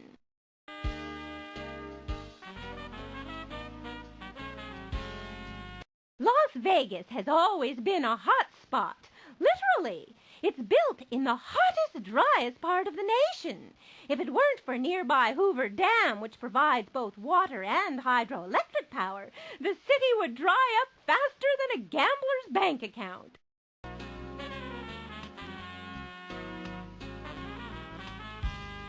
Neon signs make Vegas look modern, but people have lived in the area for 20,000 years. People called basket makers wove their way through the area long ago, and Paiute Indians have called Nevada home for ages. Of course, so has entertainer Wayne Newton.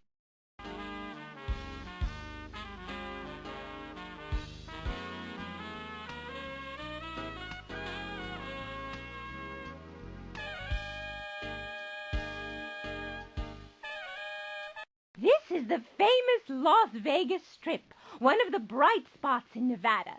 Neon signs and electronic billboards point the way to gambling casinos and extravagant hotels that look like Roman forums, Egyptian pyramids, and even a mini replica of New York City, all out here in the middle of the desert. So long! Let's talk again soon.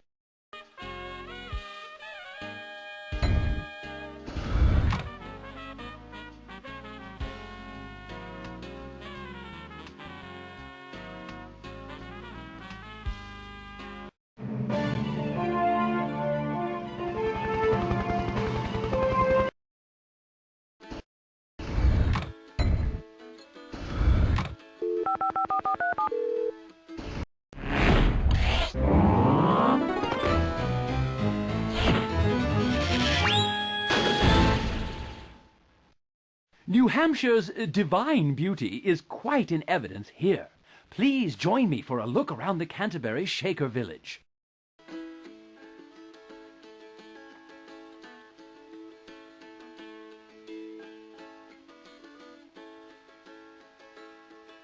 He then called in his second. To the Shakers, equality between men and women was important. And this was back at a time when women weren't even allowed to vote in America. Here in the dwelling house, men lived on one side and women on the other, in nearly identical sets of rooms.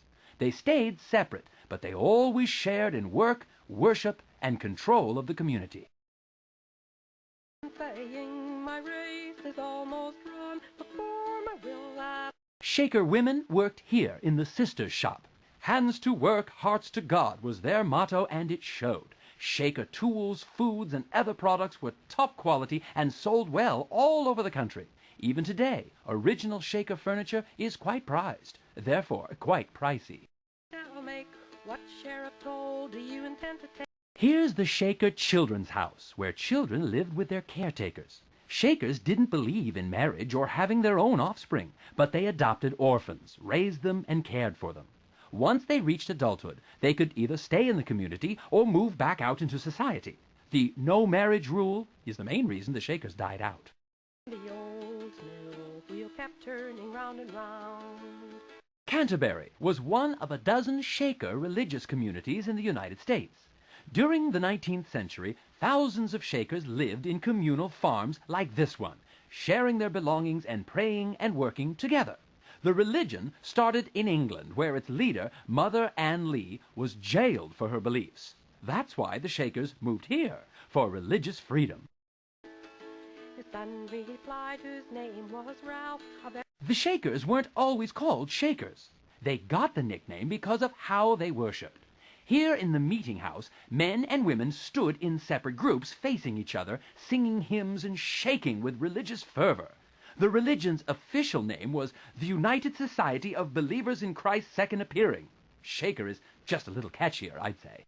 A bushel, I'll take 1/2 of every bushel that I shall grind, that I may an honest living find. The old mill wheel kept turning round and round. Like the Amish, the Shakers intentionally stayed apart from society. But while the Amish rejected technology, the Shakers liked it. In fact, they invented a lot of it. The circular saw, the flat broom, the cut nail, the clothespin, and the metal-tipped pen were all Shaker inventions. Were it not for these folks, you might still be writing with a quill today. Goodbye, then. It's been a pleasure. He said, my boy, you're shrewd and smart, no doubt intend to act your part, but you shall never have my mill, I'll never name.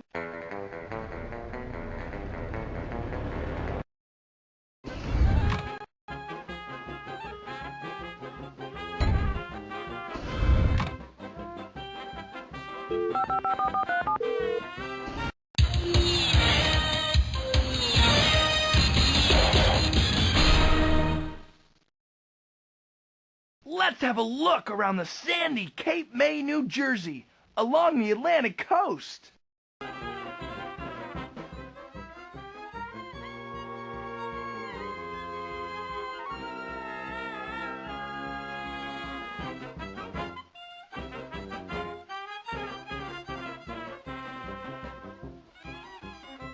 I don't see any on the horizon right now, but supertankers and supercontainer ships are a common sight along the stretch of coast. Can you say humongous?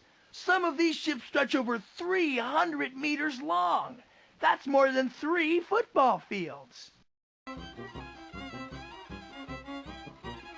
This fence may look dull, but it actually serves a clever engineering purpose, to keep the Jersey Shore on the Jersey Shore. Erosion poses a constant problem around here, as the ocean steadily washes away the beach.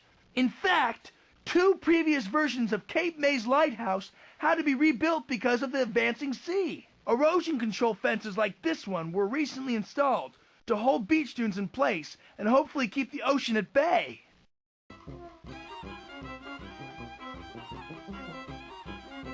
Down this way you can see Cape May Point Light, one of the biggest lighthouses along the Atlantic coast. The latest version was constructed in 1859 and still shines out over the ocean for miles as a warning beacon to offshore ships. Man, we're talking one big light bulb. Bye for now. Feel free to call me back for more techno facts.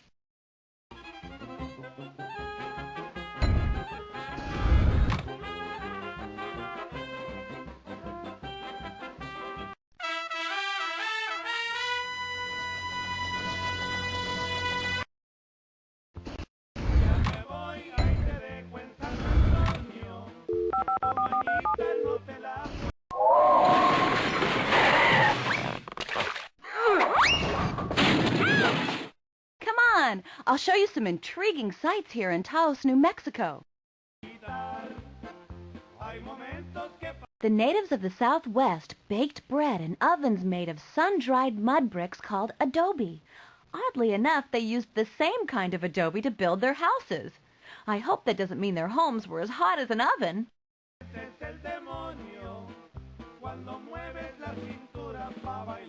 This is San Geronimo, one of many churches built by Spanish missionaries.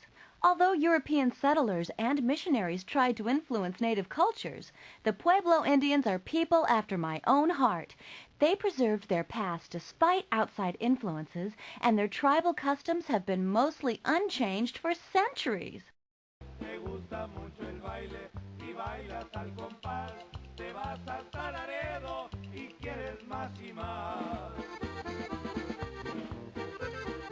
The Taos Pueblo Indians hunted in the Sangre de Cristo Mountains where game was plentiful. They lived near the mountains in multi-leveled structures called a pueblo that looked a lot like a modern apartment building. But you can bet this place will never become a condo. The Spanish used the word pueblo, meaning town, to refer to the communal villages of the Southwest Native Indians. The Pueblo Indians are sometimes referred to as cliff dwellers because they often built their homes directly into steep cliff sides. But not all of them liked living on the edge. The pueblo at Taos was built on solid ground.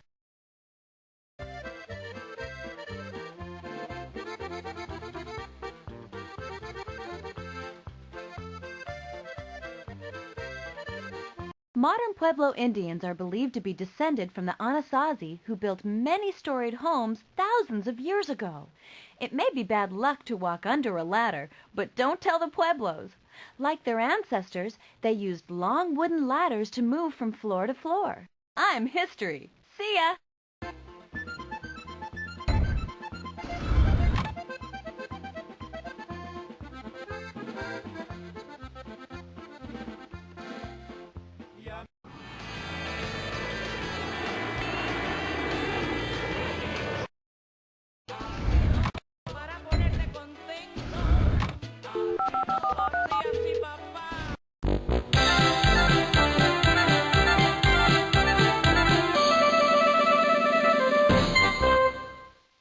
I hope you've got your passport handy, because we're going on a tour of Ellis Island and New York City.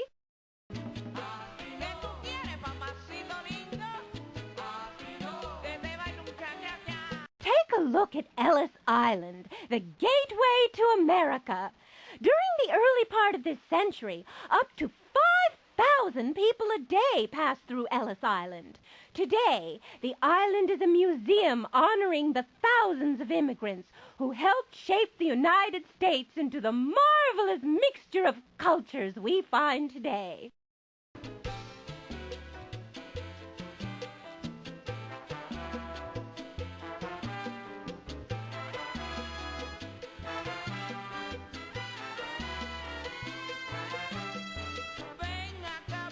Nestled among those buildings over there is Wall Street, the financial capital of the nation. Named for an earthen wall built by Dutch settlers centuries ago, Wall Street is now the home of the famous New York Stock Exchange and many leading financial firms.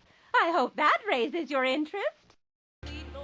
These skyscrapers are the twin towers of the World Trade Center, a focal point of international business. The towers stand among the tallest in the world. Each skyscraper has thousands of windows, 104 elevators, and lots of business people. The perfect place for a socialite like me. Manhattan may have been the best bargain in world history. Dutch colonists purchased the island from native Indians in 1626 for about $24 worth of silver trinkets. I think the rent has gone up since then. Do you know what this is? Okay, I won't leave you in suspense. It's the Brooklyn Bridge, one of the longest suspension bridges in the world. It spans the East River and connects Brooklyn to the island of Manhattan. If anyone tries to sell it to you, just ignore them. It's not really for sale.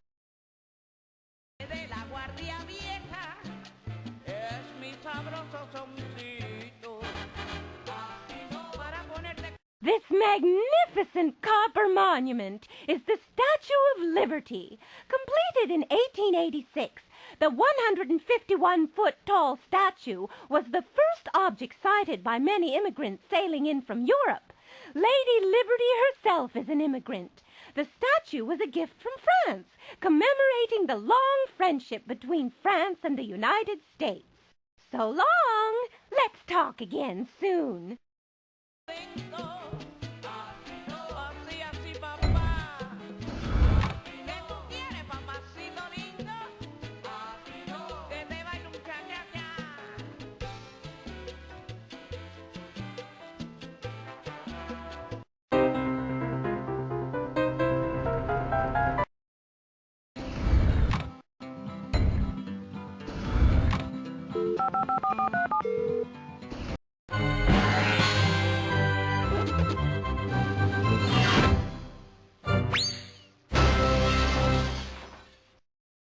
Chapel Hill, the intellectual center of North Carolina. Time for a tour.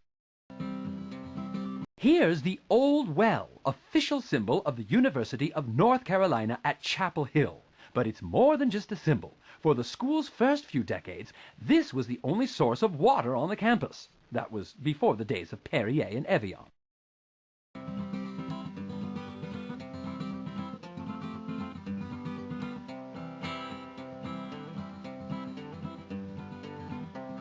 Not far from here is another sort of learning center, the Moorhead Planetarium. Scientists and astronauts go to Moorhead to learn their way around outer space. When you're going to travel that far, it pays to learn about your destination in advance. Ah, the Davy poplar. Now, legend has it that founder William Davy rested under this very tree back in 1793 when he was picking the site for Chapel Hill University. Aside from starting the nation's first state-supported university, Davy was also one of the drafters of the U.S. Constitution. Busy man. No wonder he needed to rest.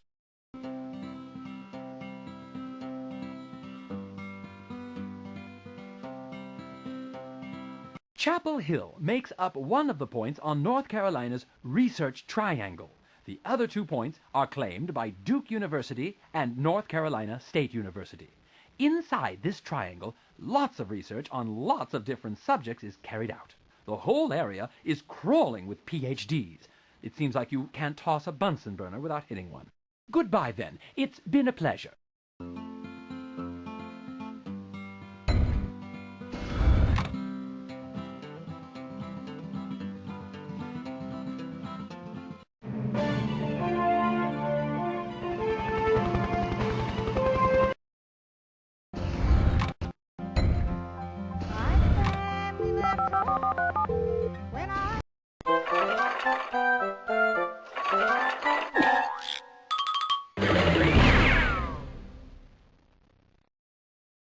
Greetings. This is North Dakota's Bonanzaville Historical Center. Let's warm ourselves up with a brisk walk. This little prairie house is made of sod, blocks of thick dead grass cut from the prairie. Settlers learned to build sod homes from the Dakota Sioux, or allied tribes, who lived here for thousands of years before the Europeans showed up.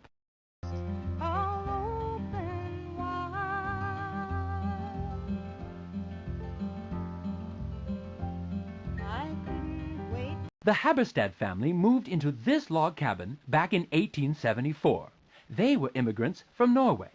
During that decade, about 34,000 people moved here to the North Dakota Territory.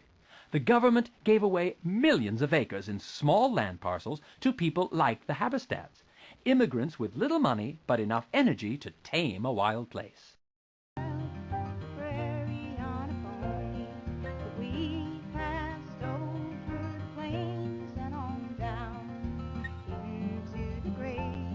Here in Bonanzaville, nearly all the buildings are old, but the town itself is new. The founders took historic buildings from all around North Dakota and moved them here, reconstructing a typical pioneer village. Of course, real pioneer villages didn't have tour buses parked just outside of town.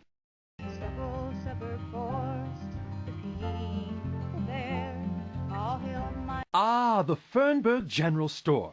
Now, if you were a rancher around the town of Osgood and you needed 50 pounds of coffee, a barrel of nails, or a bottle of bull medicine, this was where you got it. Oh, and I'm pretty sure they didn't take credit cards back then.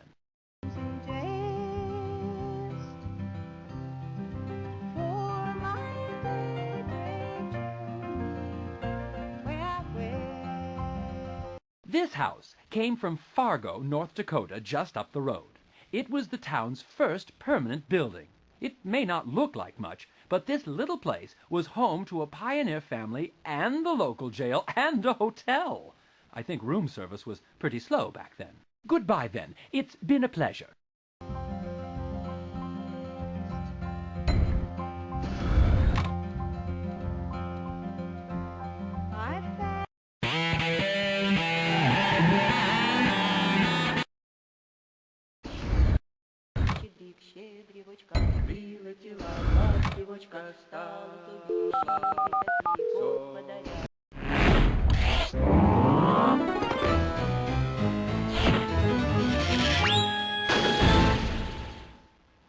Ah, yes, University Circle in Cleveland, Ohio. I quite like this town, and I'm sure you will too. See that pointy church spire behind those trees? Many Clevelanders call it the Oil Can Church because it's shaped like an old-fashioned oil can. That nickname may seem a bit informal for a church, but that's Cleveland for you. Open-minded and tolerant, especially about religion. There's a wide range of different religious and ethnic groups here, so tolerance is a very sensible policy.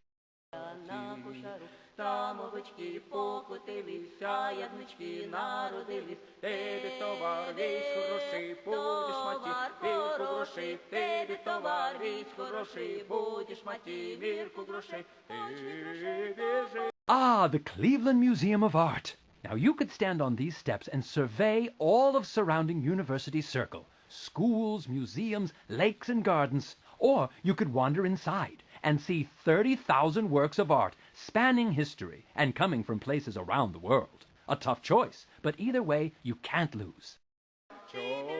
This pensive fellow is The Thinker, a replica of Rodin's famous original. The statue's left side was damaged during the 1960s by demonstrators protesting the Vietnam War. Instead of fixing it, the city decided to leave it broken as a reminder of the national turmoil of the time. What would Rodin have thought?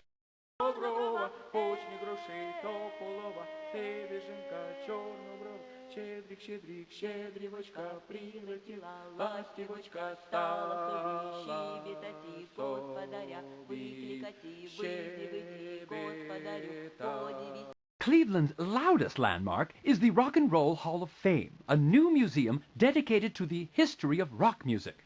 No one is exactly sure where the name rock and roll came from, but it was first popularized by a Cleveland disc jockey named Alan Freed back in the early 1950s. The music is still quite popular, or so I'm told. Goodbye then. It's been a pleasure.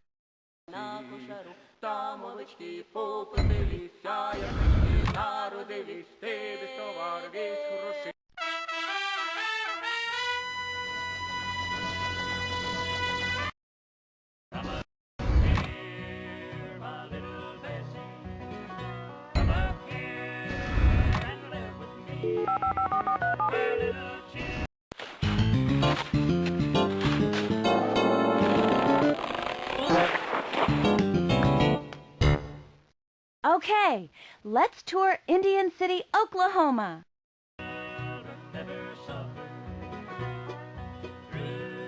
Caddo Indian leaders often met in a building like this one, known as a council house. Plains Indians tribes were ruled by a chief, and the chief was advised by a council of elders. In some tribes, it was customary not to make a decision until everyone had spoken. So keep your comments brief, please.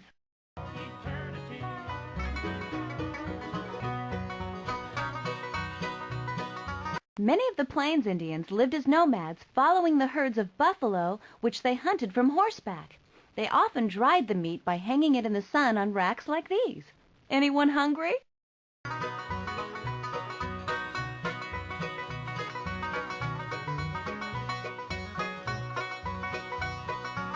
Some natives, like the Caddo tribe, lived a communal lifestyle, meaning they shared everything. Several families lived together in one large house made of poles topped by a grass roof.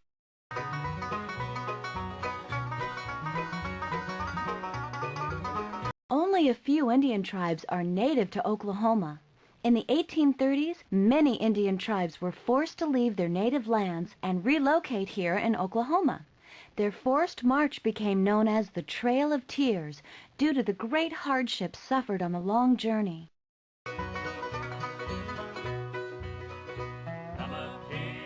Archaeologists, like yours truly, determined that native Indian tribes have lived on the Great Plains for about 6,000 years. Here at Indian City, you can see recreations of 7 native villages and watch traditional dances and ceremonies. But be careful, you might get a sudden urge to hunt buffalo. I'm History. See ya!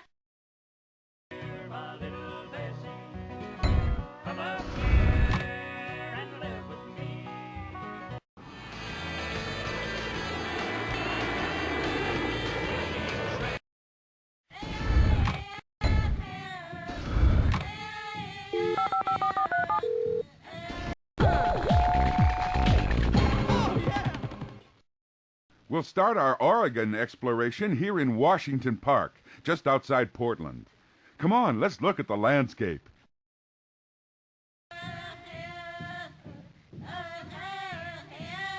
150 years ago, there was no city here at all, just wilderness. Then the Oregon Trail brought settlers from the east. They were looking for a place with more opportunity. And unlike Carmen's crooks, they were willing to work hard for their fortunes.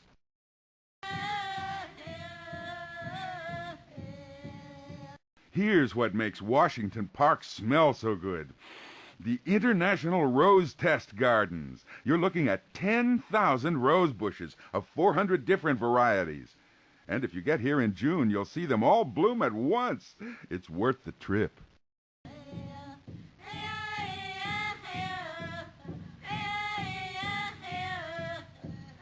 It's not summer in Portland without a show at the Washington Park Amphitheater. Oregonians love outdoor theater. In the mountains south of here, the Ashland Shakespeare Festival has 4 stages full of drama and comedy. Fine culture in the midst of beautiful nature. It's a perfect combination, if you ask me.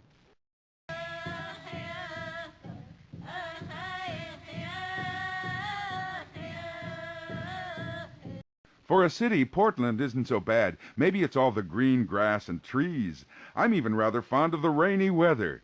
If you want to stay dry in Oregon, you have to head east to the arid Columbia Plateau. Here on the western side of the state, wet is what you get. Oregon harvests more lumber than any other state, and that's why the World Forestry Center is here. Pine forests cover half the state, and preservationists like me make sure that the wood is carefully harvested, not needlessly stripped.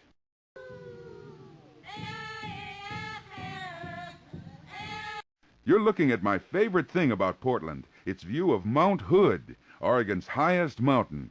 I'm quite fond of snow-capped volcanic peaks, and they don't come much nicer than this one. Majestic, isn't it? Bye-bye!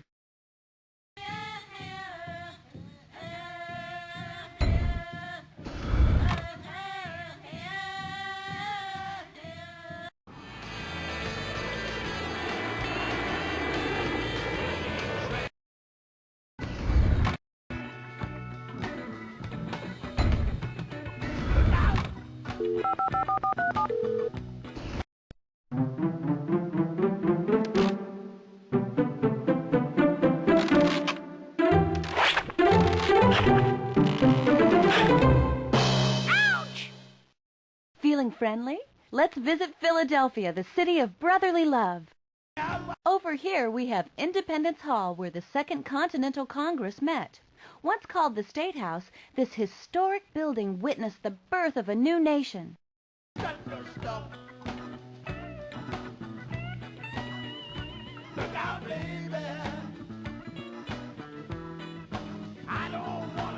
You can't help but love Philadelphia. The word is Greek for city of brotherly love. Its founder, William Penn, was a Quaker, but it was later residents who really shook things up during the Revolutionary War.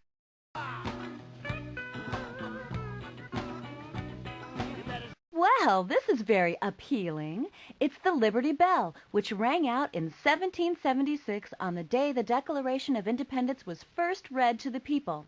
Trouble is, the massive bell couldn't quite handle all the excitement of a new country. It cracked twice over the course of its life before finally being retired in 1835. Luckily, the Liberty Bell has proved stronger in spirit than form and continues to serve as a symbol that freedom in America rings on.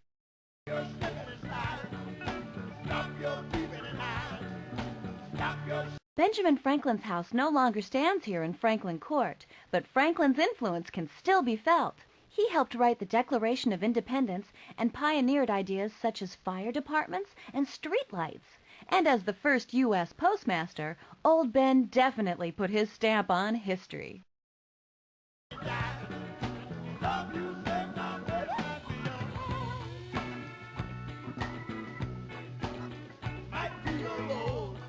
Two of the most important documents in history were completed right here at Independence Hall: the Declaration of Independence and the United States Constitution. Now those are words to live by. I'm History. See ya!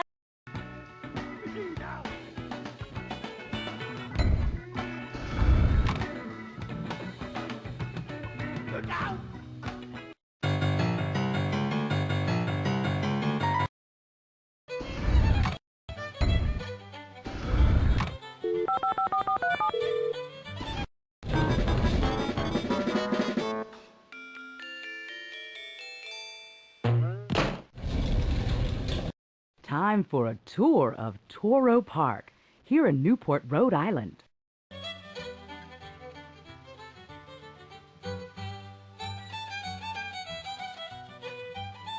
Over here, we have my favorite nook, the Newport Art Museum.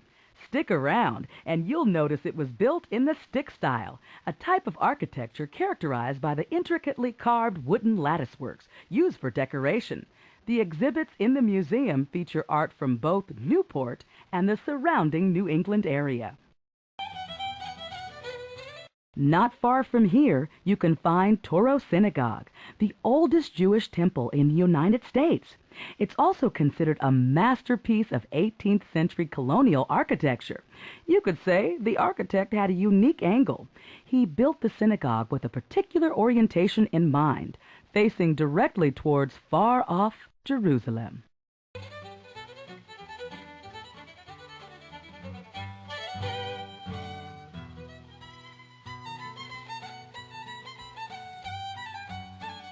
This is charming Toro Park, named after Isaac de Toro, who arrived in Rhode Island in 1758, and I can understand why he came here. Many historians claim that charming Newport was America's first resort town. Wealthy merchants have been vacationing here for over 200 years.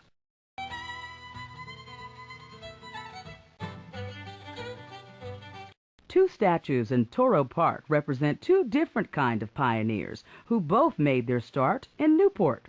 Right here we have Commodore Matthew Perry, the explorer who opened up trade between Japan and the world. Over at the Channing Memorial Church, the nearby building with the dramatic spire, you'll find the statue of William Ellery Channing, the leader of the Unitarian Church. If you see people milling about this old structure, known as the Old Stone Mill, they're probably looking for kernels of truth about an old rumor. You see, many people believe that the mill is a remnant of an ancient Viking tower. No one has ever confirmed the legend, but many historians think that the structure was actually a windmill built by a descendant of Benedict Arnold, the infamous American trader. See you later.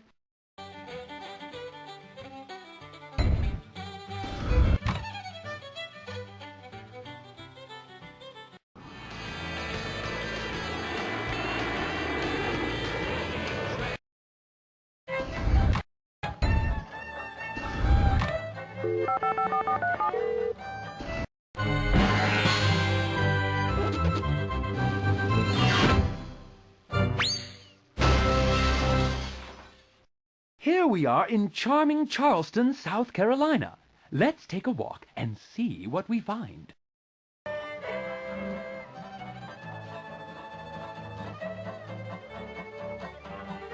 South Carolina's first English settlers landed here in Charleston, or Charlestown Landing, as it was called back in 1670. In its first 100 years, this place grew from a poor little village to a rich, ritzy city. If you made a fortune from a plantation, you spent it on a big mansion in Charleston. The town is still rather elegant today, wouldn't you say? Out there in the distance lies Patriot's Point, a floating naval museum. There you can tour 4 huge docked vessels, a submarine, an aircraft carrier, a destroyer, and a nuclear-powered merchant ship. Most of these boats were designed for use in warfare, and they cost many millions to build. That's the price America pays to defend its freedom. I'd take you on an onboard tour myself, but I get woozy just standing on the dock.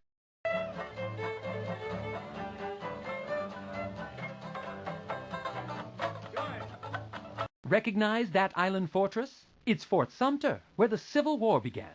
When South Carolina left the Union, they demanded that federal troops give up the fort. When the Union soldiers refused to leave, the war's first shots were fired. The South took Sumter, and the North spent 2 solid years trying to get it back, firing 7 million pounds of ammunition in the process.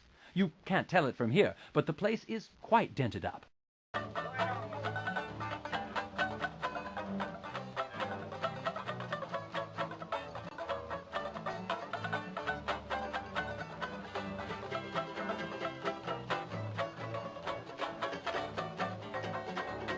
This lovely park at the peninsula's tip is White Point Gardens. Most folks call it the Battery, after the battery of cannons that line the water's edge. From those very cannons, the Civil War's first shots were fired across the water at Fort Sumter. It's a much quieter place now, and I, for one, prefer it that way.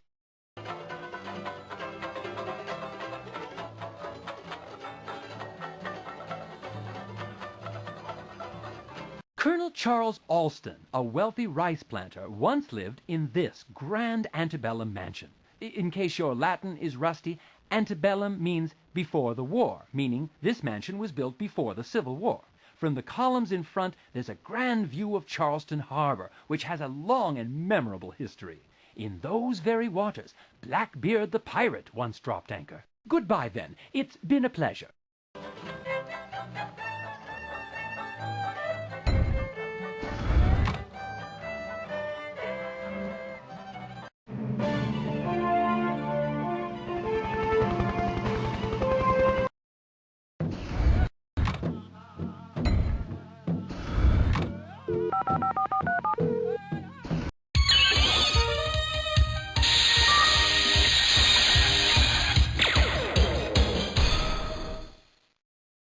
South Dakota has many dramatic vistas, but Mount Rushmore stands at the head of the class. Big head, that is. Did someone say vertigo? The Iron Mountain Road on the opposite side of Mount Rushmore is quite a heart-stopping adventure. It zigzags up steep slopes and navigates several tunnels and bridges before reaching the top of the mountain, over 500 feet above us. You think building the sculpture was hard? Just getting up there is an engineering feat.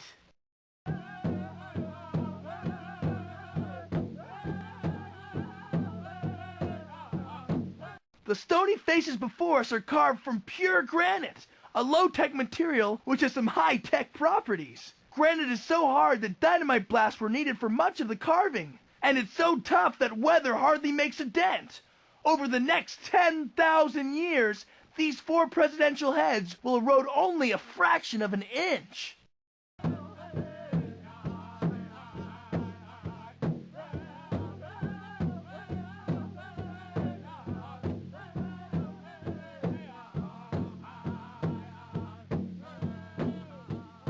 You're looking at the Shrine of Democracy, the faces of 4 famous presidents carved into the side of Mount Rushmore, here in the Black Hills of South Dakota. This famous national monument, created by sculptor Gutzon Borglum, is a memorial to the democratic spirit of the United States and dedicated people who kept the spirit alive. The sculpture took over 14 years to complete, a real act of dedication in itself. From this distance, the heads on Mount Rushmore don't look too big. But stand closer, and you'd realize they're simply huge! George Washington on the left has a head over 60 feet high. The noses of Jefferson and Roosevelt are at least 20 feet tall. And honest Abe Lincoln, his eyes are about 11 feet wide. Bye for now. Feel free to call me back for more techno facts.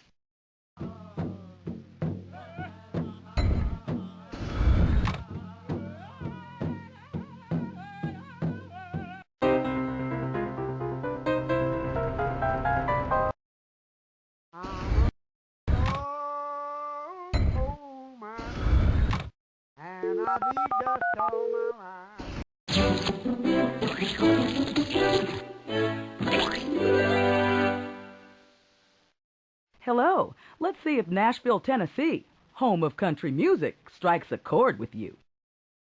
I'm too old. One of Opryland's many attractions is the General Jackson Showboat Review, a floating musical extravaganza on the world's largest showboat.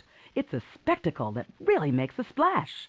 You trade, what can I tell? You ain't nothing but a hound dog if you don't know that Elvis Presley lived right here in Tennessee, in a mansion called Graceland. Presley was more than just a great performer. His unique blending of different musical styles changed rock and roll music forever. Went into my place this morning, and I got down on my knees. I couldn't load no coal. All I could do. In Tennessee, you can visit the Grand Ole Opry. That's Opry, not opera, so don't expect anyone to start singing in Italian. The Grand Ole Opry has been performing country music before a live audience since 1925.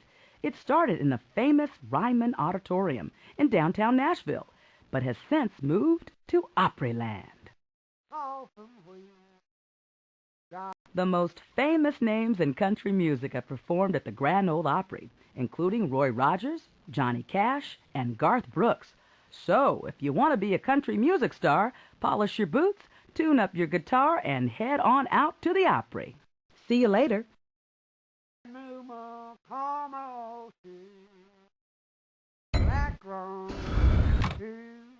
You get one, you got the other.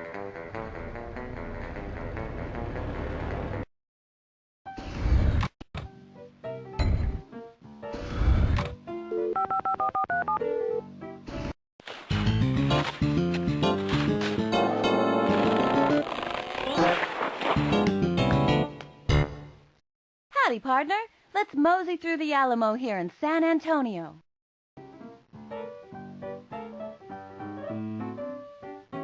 You could say the Alamo was on a mission to become famous.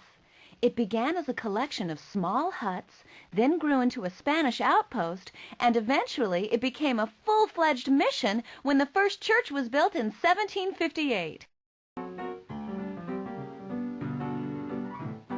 Remember the Alamo, and don't forget the monument you see here called the Cenotaph.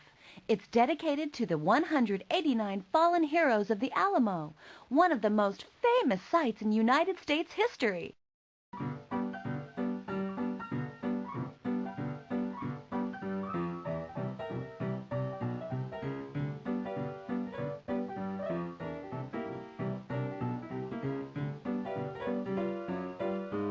Texas is the largest of the contiguous 48 states, which is good because everybody seemed to want a piece of it. Texas was colonized by Spain, then belonged to Mexico, then became an independent republic. Phew! Finally, it joined the United States in 1845 as the 28th state in the Union. One of the Alamo's best-known heroes was Davy Crockett, who was a member of Congress as well as a soldier. He was from Tennessee, not Texas, but he had sworn to fight tyranny wherever it appeared, so he rode to the aid of the Alamo. Now that's courage! When Mexican dictator Santa Anna demanded surrender, the Alamo's defenders answered with a cannon shot. For 13 days, the small band of Texans defied an army of 4,000 until the last man fell. 6 weeks later, Texan reinforcements, led by Sam Houston, defeated the Mexican army, shouting, "Remember the Alamo," as they attacked. I'm history. See ya!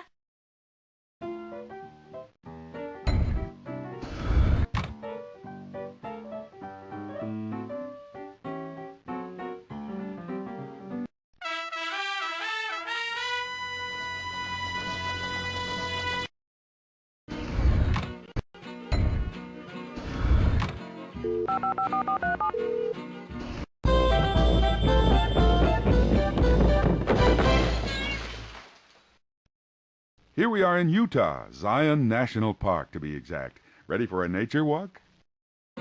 If you're very quiet, I'll introduce you to some of my wild friends who live here in Zion. The bobcats, mountain lions, coyotes, bighorn sheep, and their other untamed associates. Believe it or not, these animals are actually rather shy.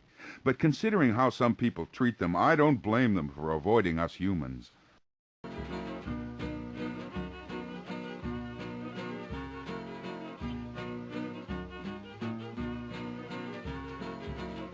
Here's Zion Lodge, the only place in Zion National Park where you can rent overnight accommodations. Clarence Underwood designed it back in the 1920s. Most man-made buildings tend to clash in natural settings, but this one, designed with nature in mind, fits in quite nicely.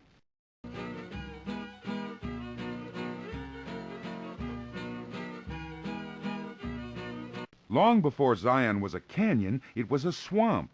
Then the weather got drier, and layers of sand blew in and mixed with the mud and minerals. Then the shifting earth raised up all those caked layers of sand and dried mud thousands of feet above sea level. Finally, the Virgin River started carving it away, little by little, till it looked like this. Pretty cool, huh? I could go on all day about the geology. Watch your step while you're walking here. The surrounding land is made of sedimentary rock, which could probably also be called sandimentary rock, since it contains lots and lots of tightly layered sand. Either way, one thing's for sure. Sandy rock is slippery rock. I've taken a few spills in this park, and I'd hate to see you do the same.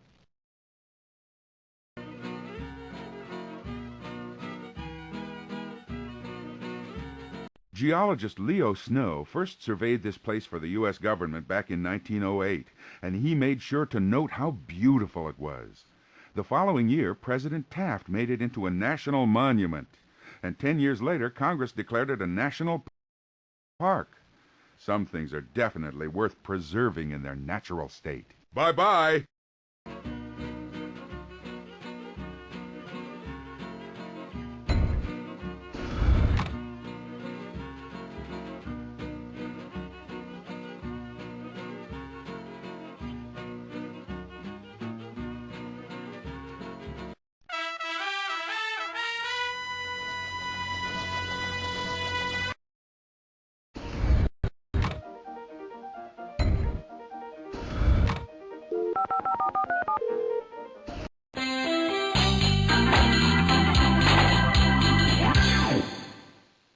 Let's go undercover.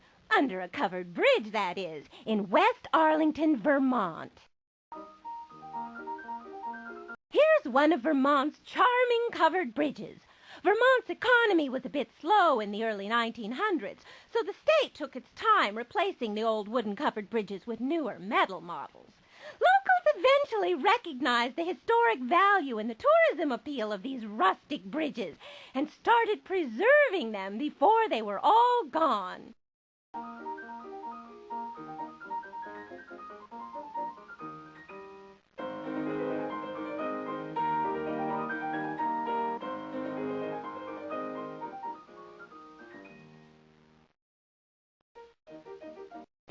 Building is the Inn at the Covered Bridge. It was built as a tavern in 1792, and its front yard was used as a practice field by Revolutionary War hero Ethan Allen.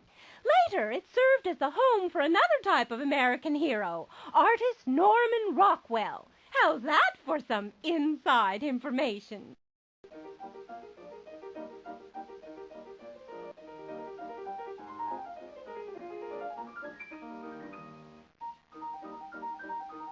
Dairy farms like this one are important to Vermont. The state produces millions of gallons of milk every year. That fills a lot of cereal bowls. It also makes for a lot of ice cream. Just ask a certain Vermont ice cream company famous for its wacky flavors.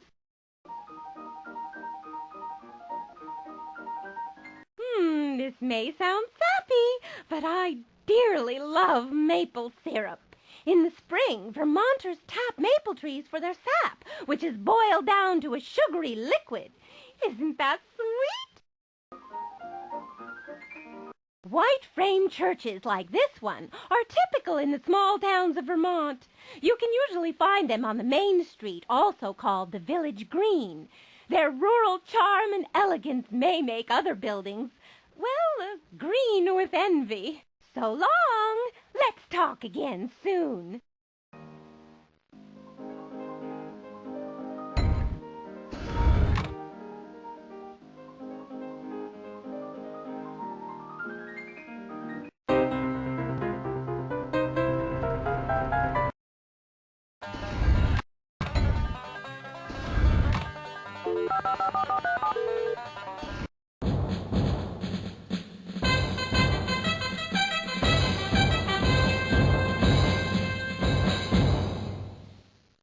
Welcome to colonial Williamsburg, Virginia, a reconstructed city from the days before the American Revolution. Let's take a walk. Had a dream Here's the stately home of George Wythe, a famous lawyer and judge who was the first Virginian to sign the Declaration of Independence. Wythe was Thomas Jefferson's mentor and greatly influenced Jefferson's ideas about law, politics, and government. And just like his student, Wythe had great taste in big brick houses. Coming down the hill. Going to Georgia, going out of stand, going to Georgia, where my way. Quite a few of the United States' founders lived in or near Williamsburg. After all, this was the first colony to declare independence from England. Richard Henry Lee, Patrick Henry, Thomas Jefferson, George Washington, and other founding fathers called Virginia home.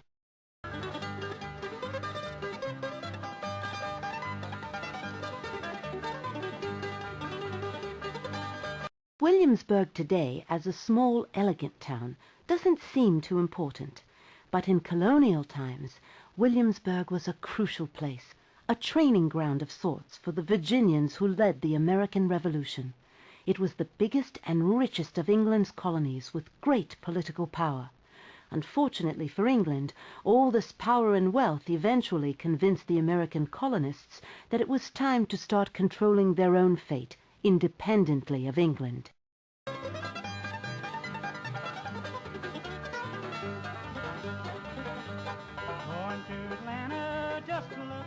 Here's the apothecary, sort of an old-fashioned pharmacy. Dr. William McKenna worked here. If you needed a medical procedure, say leeching or bloodletting, he was the man to see. It wasn't a great idea to get sick back then.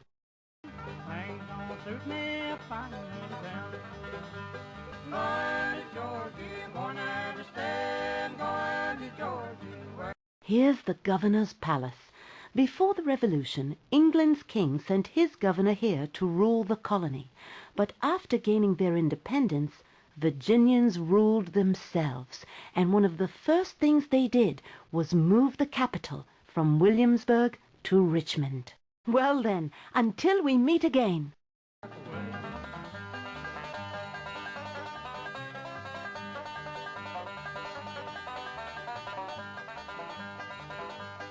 Had a dream the other night when everything was still. Thought I saw the Georgia bell coming down the hill. Going to Georgia, going out of stand.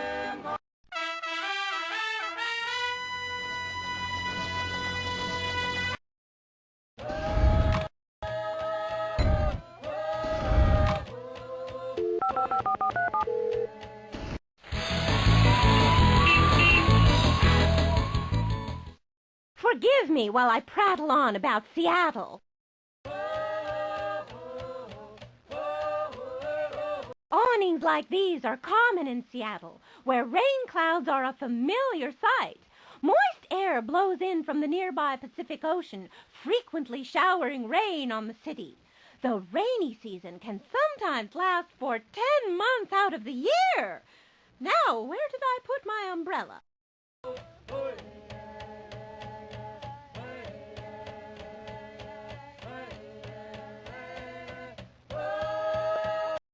Pike's Place Market. You'll find a whole community of farmers, fishermen, and craftspeople ready to sell you handmade jewelry, fresh seafood, and loads of fine produce. I hope you like broccoli.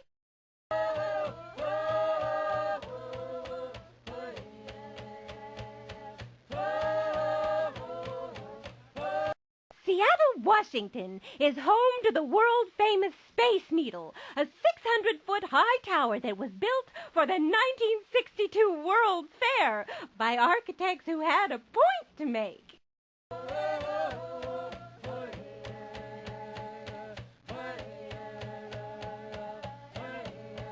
If alternative music strikes a chord with you, you'll love Seattle, the home of the grunge movement and the starting point for many popular rock music groups. I just wish they'd learn to dress a little better.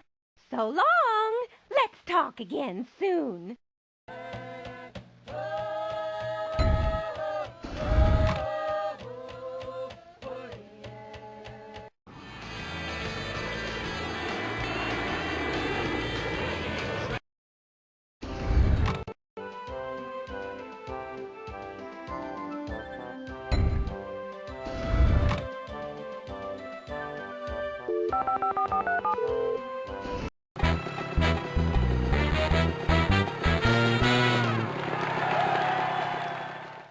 Welcome to Washington, D.C. The capital awaits us, so let's explore.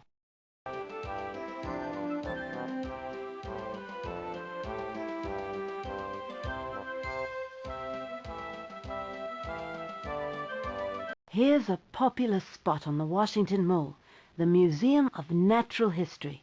If you're looking for dinosaur bones, this is the place. You'll also find lots of other exhibits on the history of our planet. Will you find a crook? That I can't say.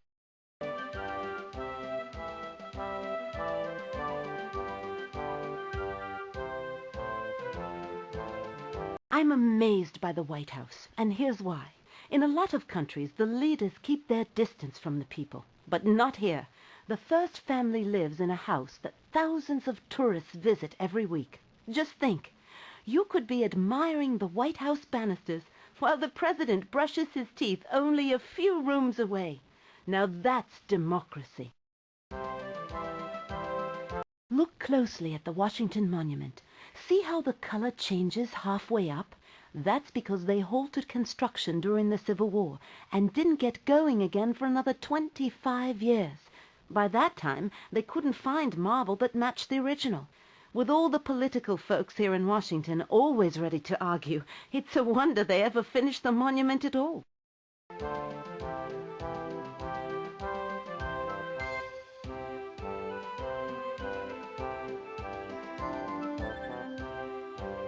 There's no king in Washington, D.C., but here's the castle.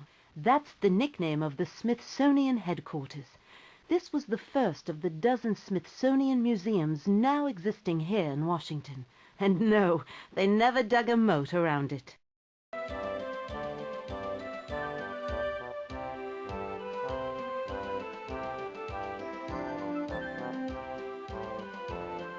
Washington wouldn't be the capital without a Capitol building, and here it is.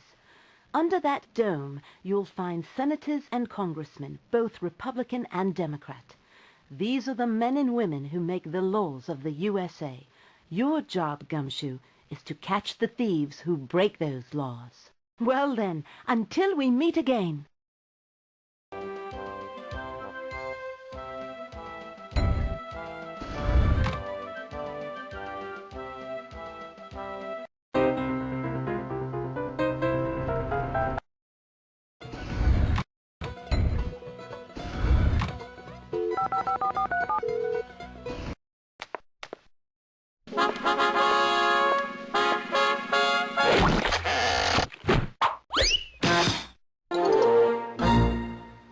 We're in Harper's Ferry, West Virginia. There's a lot to see, so let's start looking.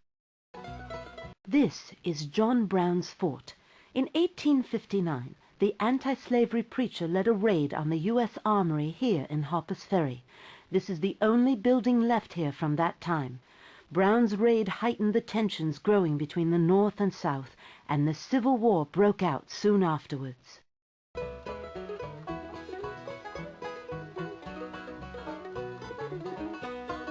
Before 1861, there was no state called West Virginia. But when Virginia split from the Union at the start of the Civil War, the people in its western counties decided to separate from Virginia and join the North. For a while, they called their state Kanawha, but the name didn't stick, and West Virginia soon became the new state's official name.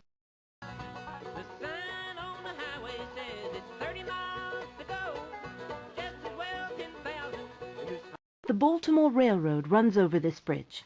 Before the Civil War, those tracks brought prosperity to Harper's Ferry. It takes people and commerce to make a city grow, and that's exactly what the railroad carried into town. Rain, snow, but that's not gonna stop me.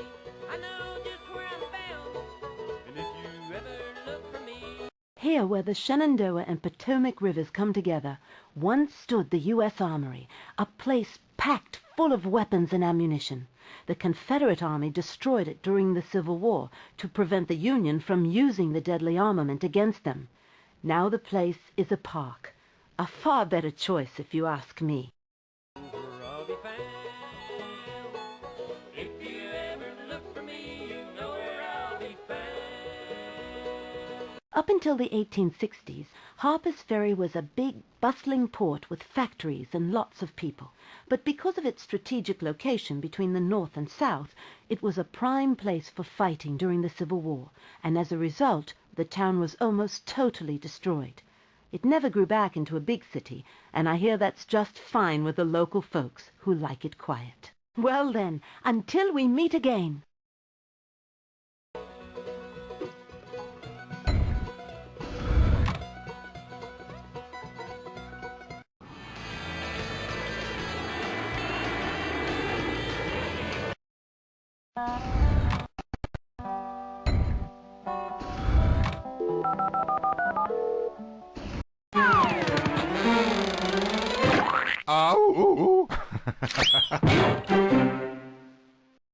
Where in the world but in Wisconsin would you find a place like this?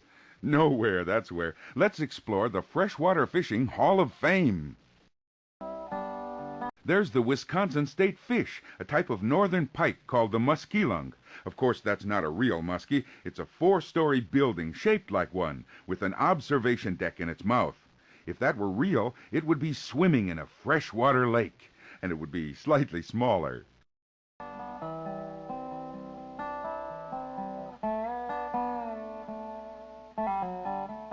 No, you're not seeing things. That's a really big bass made out of fiberglass.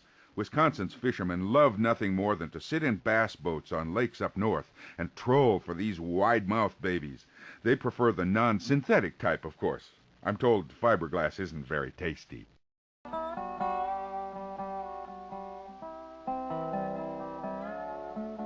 All this Wisconsin fishing lore could make a great saying.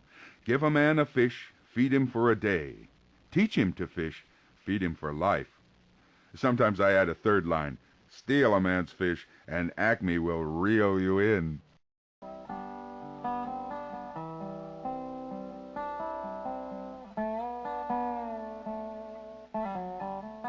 You don't find huge fish statues everywhere in Wisconsin, just here in Hayward at the Freshwater Fishing Hall of Fame. 100,000 people a year see these exhibits. Mounted trophy fish, big outboard motors, even hooks that have been pulled out of fishermen. I bet you didn't know fishing could be so exciting. Bye-bye!